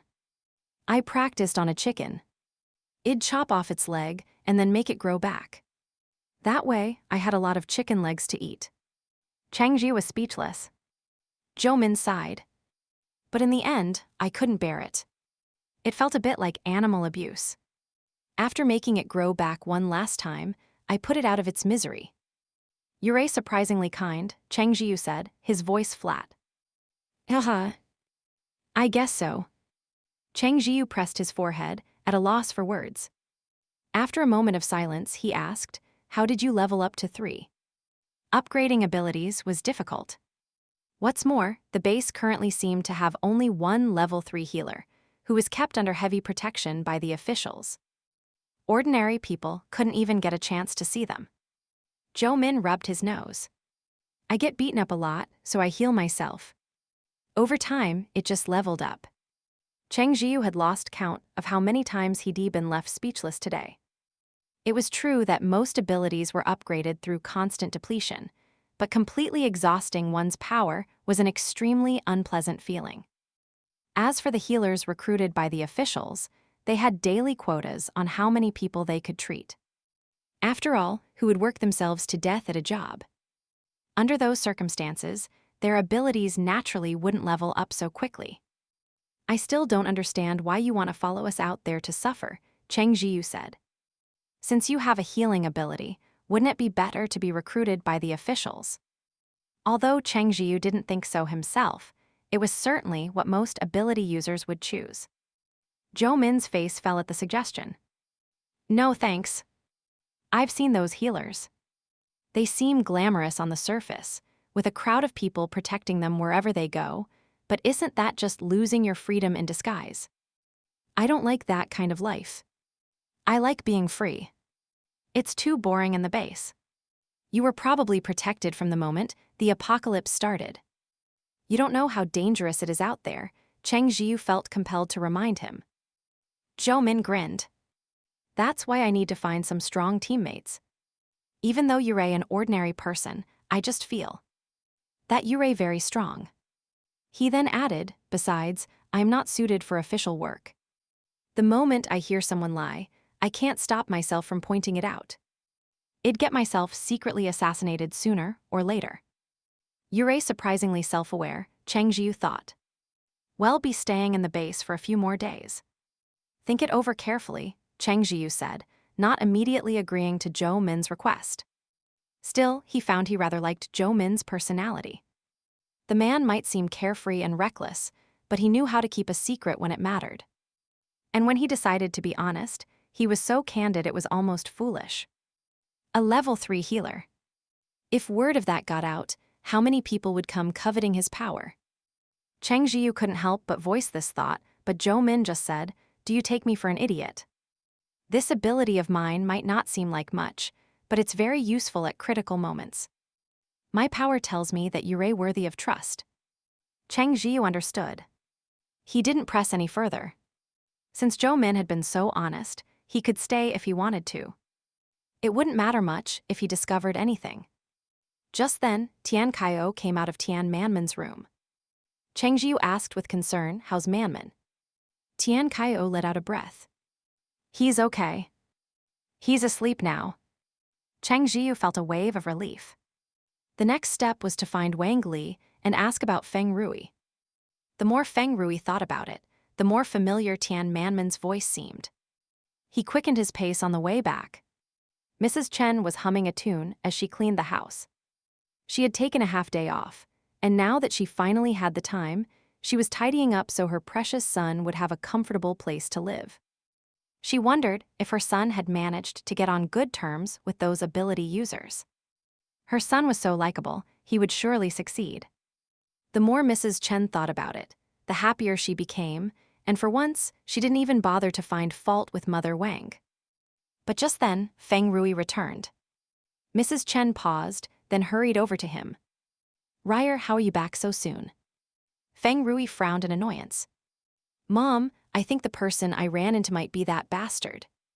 It took Mrs. Chen a moment to process what He said.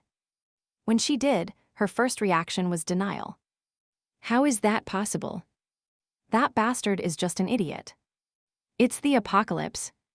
He was probably bitten and killed by zombies long ago. How could he still be alive?" Feng Rui slumped onto the sofa, his mood foul. "It really was him. The moment I went over and said a word, he started screaming. That voice. I am too familiar with it. He used to entertain himself at the boy's expense often. Every time he bullied Tian Manman, the boy would make that exact sound, a sound identical to his screams today. He's still alive. Good, he's a lucky one. You tell me where he is, and I'll go teach him a proper lesson." Mrs. Chen's face twisted with malice, as if she were facing a mortal enemy. Feng Rui closed his eyes. Y'all go and let him teach you a lesson. With that bastard's pathetic state. He's going to teach me a lesson. I'll beat him to death. Mrs. Chen scoffed. Feng Rui then stated the fact he was reluctant to believe. He's an ability user now. We can't afford to provoke him anymore. The mere mention of it made him miserable. He had remained an ordinary person after the apocalypse, and he was already resentful, feeling that fate was unfair. Why didn't he get an ability? Now, learning that the bastard was likely an ability user was even harder to accept. The person he used to be able to trample under his foot at will had become an ability user, someone he could only look up to. The disparity was truly agonizing. Mrs. Chen's eyes widened. How is that possible? He's just an idiot. Seeing her disbelief, Feng Rui added, even if he isn't, don't forget that his friends are definitely ability users. He had already mentioned that Wang Li was guiding a group with ability users in it. After saying this, a flicker of fear appeared on Feng Rui's face. Mom, he's not going to take revenge on us, is he? He must have recognized me. Mrs. Chen gritted her teeth, protectively shielding her son. He wouldn't dare. Feng Rui didn't speak, a bleak smile on his face. They were ability users now. What wouldn't they dare to do? There were a million ways for an ability user to get revenge on someone. Ryer, don't be scared. I'll go get your father to come back and discuss this. Mrs. Chen was starting to feel panicked herself. After offering a few words of comfort to Feng Rui, she rushed off to find Feng Hongjian. When Feng Hongjian was called back, he was initially confused about what was so urgent. After listening to his wife and son, he was silent for a long time before finally speaking. Yurei sang. Conger is an ability user now. Tian Manman did, in fact, have a name. Feng Kong. However, after his mother died, Feng Hongjian had married Mrs. Chen. Since then, Mrs. Chen had called him a bastard at every turn and had whispered poison in Feng Hongjian's ear, convincing him that Feng Kong's mother had cheated on him and that the boy wasn't his. At first, Feng Hongjian had protected Feng Kong a little. But the more he thought about it, the more he believed what Mrs. Chen said was right. He started calling the boy bastard as well. Feng Kong had been young at the time, and after all the torment, he had forgotten that he once had a name. What Conger? He's just a bastard. Mrs. Chen cursed instinctively. Feng Hongjian glanced at her, but didn't say anything more on the matter. He only said, if Conger has really become an ability user, we'll have to rely on him from now on. His single sentence silenced both mother and son. Yes, what Feng Hongjian said made sense, but a bitter resentment churned in their hearts. The thought of having to suck up to that idiot in the future made them feel even more uncomfortable. Feng Hongjian's face broke into a smile as a thought occurred to him. I never thought Conger would have such a great destiny. Mrs. Chen bit back a retort, managing to restrain herself from cursing. She muttered under her breath, her conscience pricking her in your dreams. Look at how we treated him before. We'll be lucky if he doesn't come for revenge now that he's powerful. You want to live a comfortable life thanks to him. Keep dreaming. That was you too. I never joined you in bullying Conger. Feng Hongjian hadn't, in fact, participated in the abuse. He had simply turned a blind eye whenever Mrs. Chen and Feng Rui tormented Tian Manman. You. Mrs. Chen was furious. She was about to curse him out, but Feng Hongjian cut her off. Don't be so hasty. Think about it. If Conger is willing to accept me, and I start living a good life, will I forget about you too? Even setting you aside, Ryer is my son. Feng Rui, who had been silent and sullen, immediately broke into a smile when he heard Feng Hongjian. Dad, I knew you still cared about me. Granny Chen hesitated for a moment, but for the sake of her precious son, she ultimately accepted the plan. If that bastard really had become an ability user, they naturally had to find a way to get some benefits out of it. However, Granny Chen was still a little worried he wouldn't even acknowledge Feng Hongjian as his father. Brimming with a confidence that seemed to come from nowhere, Feng Hongjian slammed his hand on the table. He wouldn't dare. I am his father. What son doesn't acknowledge his old man? Even if I was wrong in the past, I just need to say a few placating words and admit my mistake. What more could he want? This scrawny old man, who usually wore a miserable expression and could only bow and scrape before ability users, now felt like he could stand tall. It was as if his blood ties alone gave him complete authority over Tian Manman. This was despite the fact that he had always stood by coldly, watching Granny Chen and Feng Rui bully Tian Manman day after day, never once fulfilling his duties as a father. Feng Hongjian's words plunged the family of three into a jubilant mood. Clearly, compared to the alternative, they were far more willing to believe his version of events. Wang Li's mood was already foul, thinking about how Feng Rui had secretly tailed her all the way back and how she might have now angered Cheng Zhiyu's group. The moment she walked in the door, she saw Feng Rui's family of three laughing happily. Fire practically shot from Wang Li's eyes as she stormed forward to question them. Feng Rui, why were you secretly following me? Before Feng Rui could even speak, Granny Chen went on the offensive for her son. You damn girl, watch your mouth. I am warning you, be more careful how you speak from now on. The Feng family is not the same as you anymore. Be careful, or ill have you thrown out of the base. Wang Li almost laughed out loud. Is it that girlfriend of Feng Rui's again? That's hilarious. He brings back a single, cold, broken meat pie and parades it around like a treasure. Feng Rui's face turned ugly. What do you know? He retorted. Among those ability users you know, do you have any idea who one of them is? He's my brother. Wang Li froze. Feng Rui, have you lost your mind? She clearly didn't believe him, but the usually quiet Feng Hongjian spoke up with considerable confidence. Ryer is right.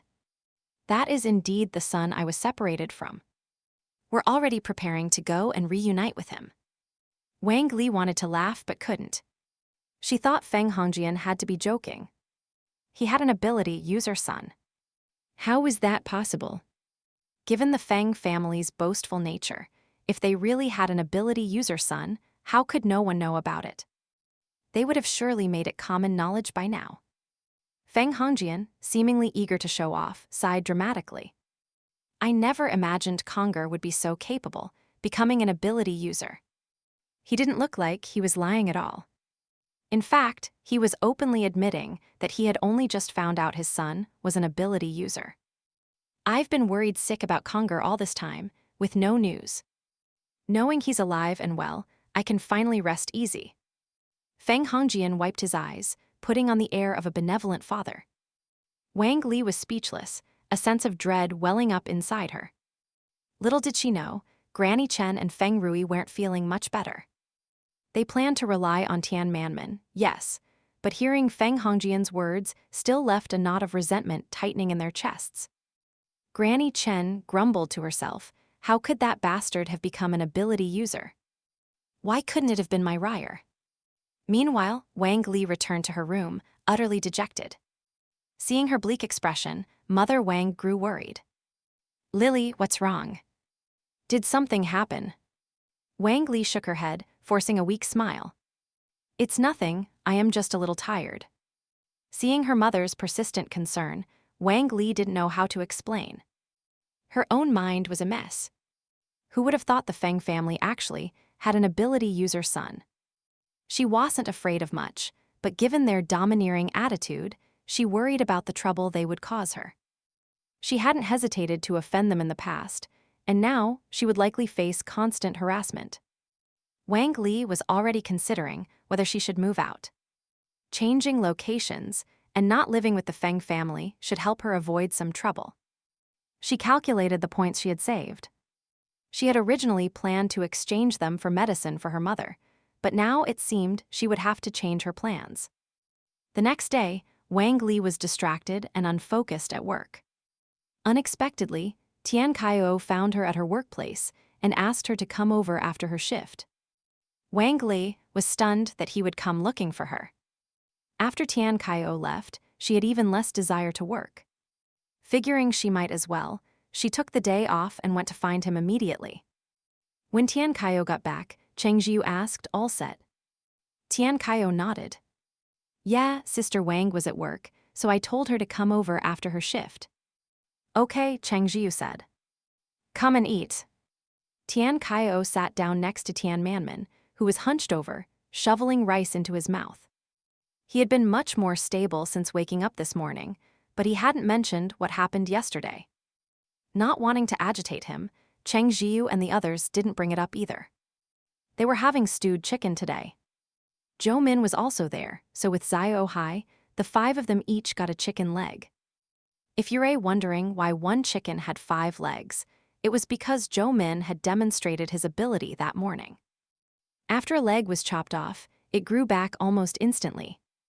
Cheng Zhiyu suspected he was using special effects. Hearing about it was one thing, but seeing it with his own eyes was another. Honestly, it was pretty shocking. Tian Qiao was gobsmacked. Holy crap, Zhou Min, you're a healing ability user. The healer they had met at the base entrance could, at most, make surface wounds disappear instantly. Zhou Min, on the other hand, could regenerate severed limbs. This meant Zhou Min was far more powerful than the healer at the gate. In that instant, Tian Qiao looked at Zhou Min as if he were some priceless treasure. He opened his mouth to speak again. Zhou Min waited, wondering what profound thing he might say, only to hear. Does this mean we'll have an endless supply of chicken legs from now on? Zhou Min was speechless. Had anyone considered the chicken's feelings? Though he had to admit, he had the same thought himself once. Zhou Min cleared his throat. My ability is pretty amazing, right? Tian Qiao nodded vigorously. Amazing, amazing. Super amazing. Satisfied, Zhou Min began his gentle persuasion. Wouldn't it be great to have a healer on your team? Tian Qiao was still nodding. He thought for a moment. Yeah, that's true. I hear you're leaving the base later, Zhou Min pressed. How about taking me with you? Tian Qiao sobered up in a second. He took a bite of his chicken leg. About that, it's not my decision alone. Y'all have to discuss it with Orange. Zhou Min's face crumpled in disappointment. Cheng Zhiyu watched with amusement. While placing more meat in Xiao Hei's bowl, he said, just eat. What else could Zhou Min do? He channeled his grief into motivation and ate with gusto. If Cheng Zhiyu's group didn't take him along, he probably wouldn't get to eat such good food again. He had to seize the opportunity and eat as much as he could now. After the meal, although there was no fruit for dessert, Cheng Zhiyu took out a freshly picked watermelon from the system space to slice up for everyone. That's right, the watermelons in the system space had ripened.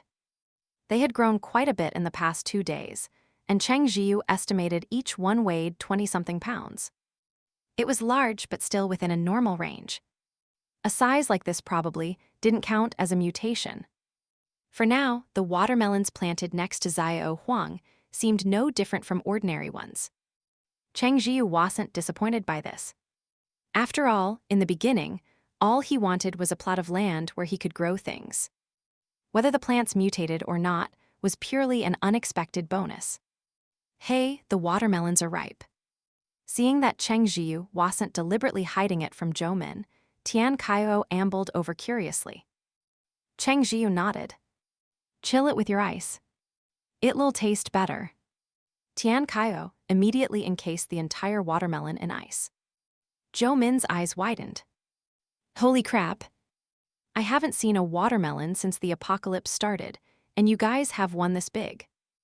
Brother Cheng, I'm serious. Please take me with you when you leave. How will I survive without you? As he spoke, he threw his arms around Cheng Zhiyu. Xiao Hei watched, extremely displeased. He glared daggers at Zhou Min, but the latter's eyes were glued to the watermelon, and he didn't notice at all. Xiao Hei was fuming. Fortunately, Cheng Zhiyu wasn't fond of being overly familiar with others either. He pushed Zhou Min away. Keep your hands to yourself. Zhou Min just laughed, unfazed. The watermelon was chilled in no time. Before Cheng Zhiyu could do anything, Zhou Min volunteered, grabbing a knife and slicing it open. The clean, sweet fragrance of watermelon instantly filled the air. It had an especially thin rind and crisp, crystalline flesh that looked incredibly sweet. As usual, Cheng Zhiyu placed a slice in front of Xiao Hei.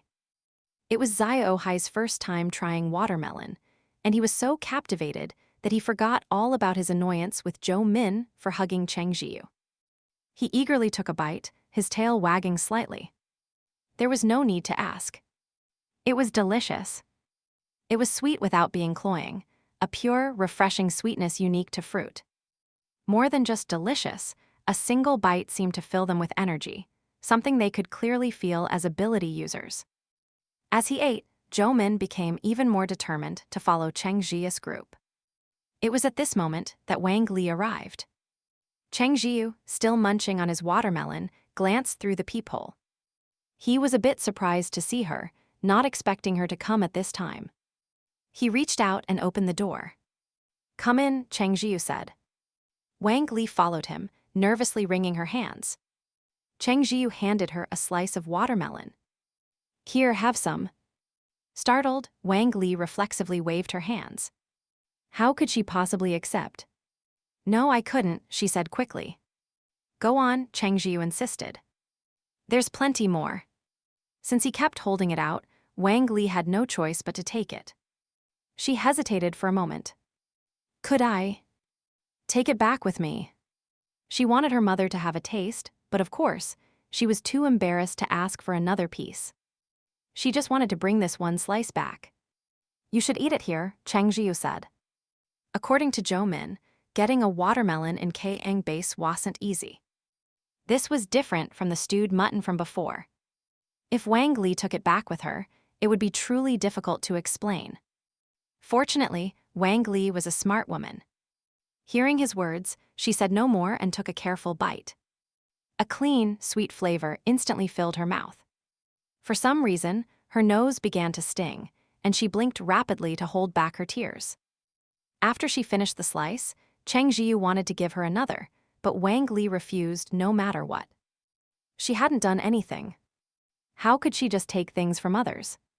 Seeing this, Cheng Zhiyu didn't insist. The 20-something pound watermelon was finished by the group in no time. Zhou Min collapsed onto the sofa comfortably, rubbing his stomach and feeling utterly blissful. I feel like I'm living the dream right now. He then blinked at Cheng Zhiyu, his eyes practically begging. Take me with you. Cheng Zhiyu ignored him. Seeing that Tian Qiao had already taken Tian Manman away, he finally turned to Wang Li to discuss serious matters. Over on the other side, After telling Tian Manmen to go rest in his room, Tian Qiao hurried back over. Is Manmen asleep? Cheng Zhiyu asked. Tian Qiao nodded. Don't worry, Manmen doesn't like being around people or staying outside anyway. Cheng Zhiyu nodded, but they lowered their voices all the same. You've probably guessed why we asked you here, right? Wang Li nodded. Is it? About Feng Rui. Yes, Tian Qiao said. Tell us what you know. It looked like you and Feng Rui knew each other. We do, but we're on very bad terms. Now that she was with Cheng Zhiyu's group and could feel their attitude, Wang Li felt much more at ease. She told them the truth, sharing everything she knew about Feng Rui's family, including the threats they had made to her the day before. When Tian Qiao finished listening, he almost laughed in anger. That family is so damn shameless. Cheng Zhiyu was also stunned, unable to comprehend the Feng family's thought process. How could they possibly think Tian Manmen would help them instead of getting revenge? Wang Li remained silent. Judging from their reactions, it was clear they had no intention of letting Tian Manmen reunite with the Fengs. Their attitude toward the family wasn't that of people who had found their friend's relatives, but more like they'd found his enemies. Wang Li wasn't stupid.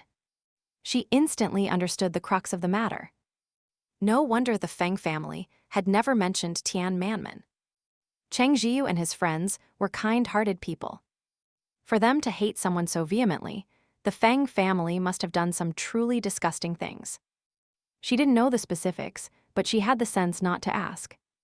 It was most likely that the Feng family had treated Tian Manmen poorly before, and they probably abandoned him after the apocalypse began. They just never expected him to awaken as an ability user. Now that they knew, they were shamelessly trying to cling to him. How despicable. Even though it hadn't happened to her, Wang Li was fuming just thinking about it. After telling them everything she knew, Wang Li left. That family is disgusting. Orange, what should we do to them? Tian Qiao, for one, couldn't swallow this insult. Cheng Zhiyu couldn't think of anything right away. They were still operating with a pre-apocalyptic mindset. Before the end of the world, the Feng family's actions would have landed them in jail. But this was the apocalypse. If they encountered zombies, they could kill them without hesitation. The Feng family was vile, but they weren't zombies. They were human. To put it plainly, Cheng Zhiyu and his friends had too strong of a moral compass and couldn't switch their thinking so easily. As ability users, dealing with the Feng family would take minutes, but they didn't subscribe to the notion that the strong preying on the weak was natural. Among them, it was Zhou Min who first came up with an idea. How about we chop off their legs and then let them grow back? Cheng Zhiyu's mouth twitched. You really aren't afraid of people finding out about your ability, are you? Besides, it's not worth wasting your power on people like that. Tian Qiao scratched his head. Then what do we do? As they were talking, Xiao Hei suddenly looked toward Tian Manmen's room. Cheng Zhiyu paused, then got up and walked over. He gently opened the door and saw the young man standing just inside. It was unclear how long he had been there. Manmen, why are you awake? Cheng Zhiyu smiled. Can't sleep. Tian Manmen nodded. Yeah. If you can't sleep, then come on out. We're going to take a walk later, Cheng Zhiyu said, uncertain if he had overheard their conversation and deciding it was better not to mention it. Tian Qiao cleared his throat, walked over, and draped an arm over Tian Manmen's shoulder with a grin. Yeah, let's go for a walk. Tian Manmen didn't speak. Manmen. Tian Qiao prompted. I heard everything, Tian Manmen said in a low voice. The others exchanged glances. Seeing that Tian Manmen seemed relatively calm, they all breathed a sigh of relief. Manmen, we weren't trying to hide it from you, Cheng Zhiyu said. Tian Manmen naturally knew that. They were thinking of him, secretly discussing how to get revenge on his behalf. He thought they were too good to him. He had never met such kind people before, so much so that he had nearly forgotten all the painful days of his past. Tian Qiao patted his shoulder. Don't overthink it. You have us now. Don't worry, we'll take care of this. But Tian Manman, for the first time, looked up at Tian Qiao, shook his head, and said, "No, I want to do it myself." Manman. Tian Manman clenched his fists, as if he had made up his mind. "I don't want to hide anymore. Before, they bullied me. Now I am stronger than them. I don't want to be bullied ever again." Cheng Zhiyu stroked his head and smiled. "Don't forget you have us. It's one thing when we weren't around before, but now that we're here, no one gets to bully you.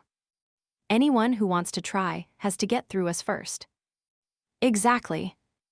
Tian Qiao added. "You've got people to back you up now." Zhou Min quietly raised his hand. "Me too. And if you want to torture them, I can make sure they don't die, so you can make it last longer." Zhou Min truly had a knack for saying the most terrifying things with the most innocent face. Xiao Hei added, "I can blast them into charcoal with my lightning." Isn't that a form of man-made, divine retribution? Cheng Zhiyu smiled, petting Xiao Hei's fur as he relayed the puppy's words to Tian Manman. As they all chimed in, one after another, Tian Manman suddenly felt that his old memories weren't so terrifying anymore. A warmth spread through his chest, but his nose began to sting, and tears streamed down his face as he sobbed. Cheng Zhiyu and the others let him cry it all out. Sometimes, letting it out was better than keeping it bottled up. Once Tian Manman had cried his fill, they began to discuss what to do. Tian Qiao, ever impatient, said, "What's there to talk about? Let's go give them a beating, one by one. We'll feel better after that." His suggestion was met with unanimous approval. Tian Manman also clenched his fists, looking eager to try. How could he not be angry when he thought about all those days of being beat and cursed by that family? It was just that back then, he couldn't fight back. Even when he did muster the courage to resist, it only resulted in more beatings and verbal abuse. The physical abuse was one thing, but they would also intentionally starve him. The feeling of his stomach twisting in knots was something he could never forget. When he was on the verge of starving to death, they would toss a cold, hard steamed bun into the cellar. Many times, Tian Manman had wanted to die, but he would still crawl over, pick up the bun, and eat it bite by bite. Eating after a long period of starvation only made his stomach hurt more, especially a cold, hard bun. He was tormented like this day after day, yet he never died. Then the apocalypse came. The family fled, and he was forgotten in the cellar. He had no idea what was happening outside, assuming they had just forgot him again, only for a much longer time. Tian Manman developed a fever in the cellar, burning until he lost consciousness. He thought he was finally going to die this time, but a few days later, he woke up. He didn't know he had an ability. He only felt that after waking up, his body was no longer withered and frail, but was instead filled with new life. He also felt incredibly hungry. Mustering his courage, he left the cellar. He didn't see the family, only zombies wandering everywhere. The zombies attacked him, and Tian Manman was terrified, but he was so fast that he managed to dodge them all. He found food. Ironically, it was only after the apocalypse that he had his first full meal, even if it didn't taste very good. Perhaps because of his past experiences, Tian Manman was particularly fixated on food. It was why, despite his fear of people, he couldn't help but approach Cheng Zhiyu's group after smelling the food they were cooking. Everything from the past was still vivid in his mind. How could he possibly forget? The group decided to act immediately. No matter what, they would beat them up first and let off some steam. Feng Rui sneezed, then continued bragging to his girlfriend that he had an older brother who was an ability user. His girlfriend was also an ability user. Feng Rui was an ordinary person and had only managed to date her because of his looks. Due to their unequal status, he had always been the one to grovel. Feng Rui was long sick of it. He had no choice before, as he wanted to rely on his girlfriend. Now that he knew that bastard had become an ability user, he felt resentful, but he couldn't help but show off. Sure enough, after he spoke, his girlfriend looked surprised. Your brother is an ability user. How come I've never heard you mention him before? Feng Rui answered vaguely. He just arrived at Kang base recently. We got separated before. His girlfriend was skeptical. She knew what kind of person Feng Rui was, a lazy, greedy braggart. If it weren't for his good looks, she wouldn't have given him the time of day. Then you should introduce me to your brother sometime, she said. I haven't even met your family yet. Feng Rui sneered inwardly. She had never mentioned meeting his family before, but now she was bringing it up herself. For a moment, he actually thought having an ability user for a brother wasn't so bad. At least the bastard was useful for something. At the same time, he felt a flicker of contempt for his girlfriend. She changed her tune faster than flipping through a book. Just you wait, he thought. As soon as I find someone new, I am dumping you. Night had fallen. As the two passed by a deserted alley, Feng Rui's vision suddenly went black. Something had been thrown over his head. Realizing this, he panicked, struggling wildly and screaming his girlfriend's name.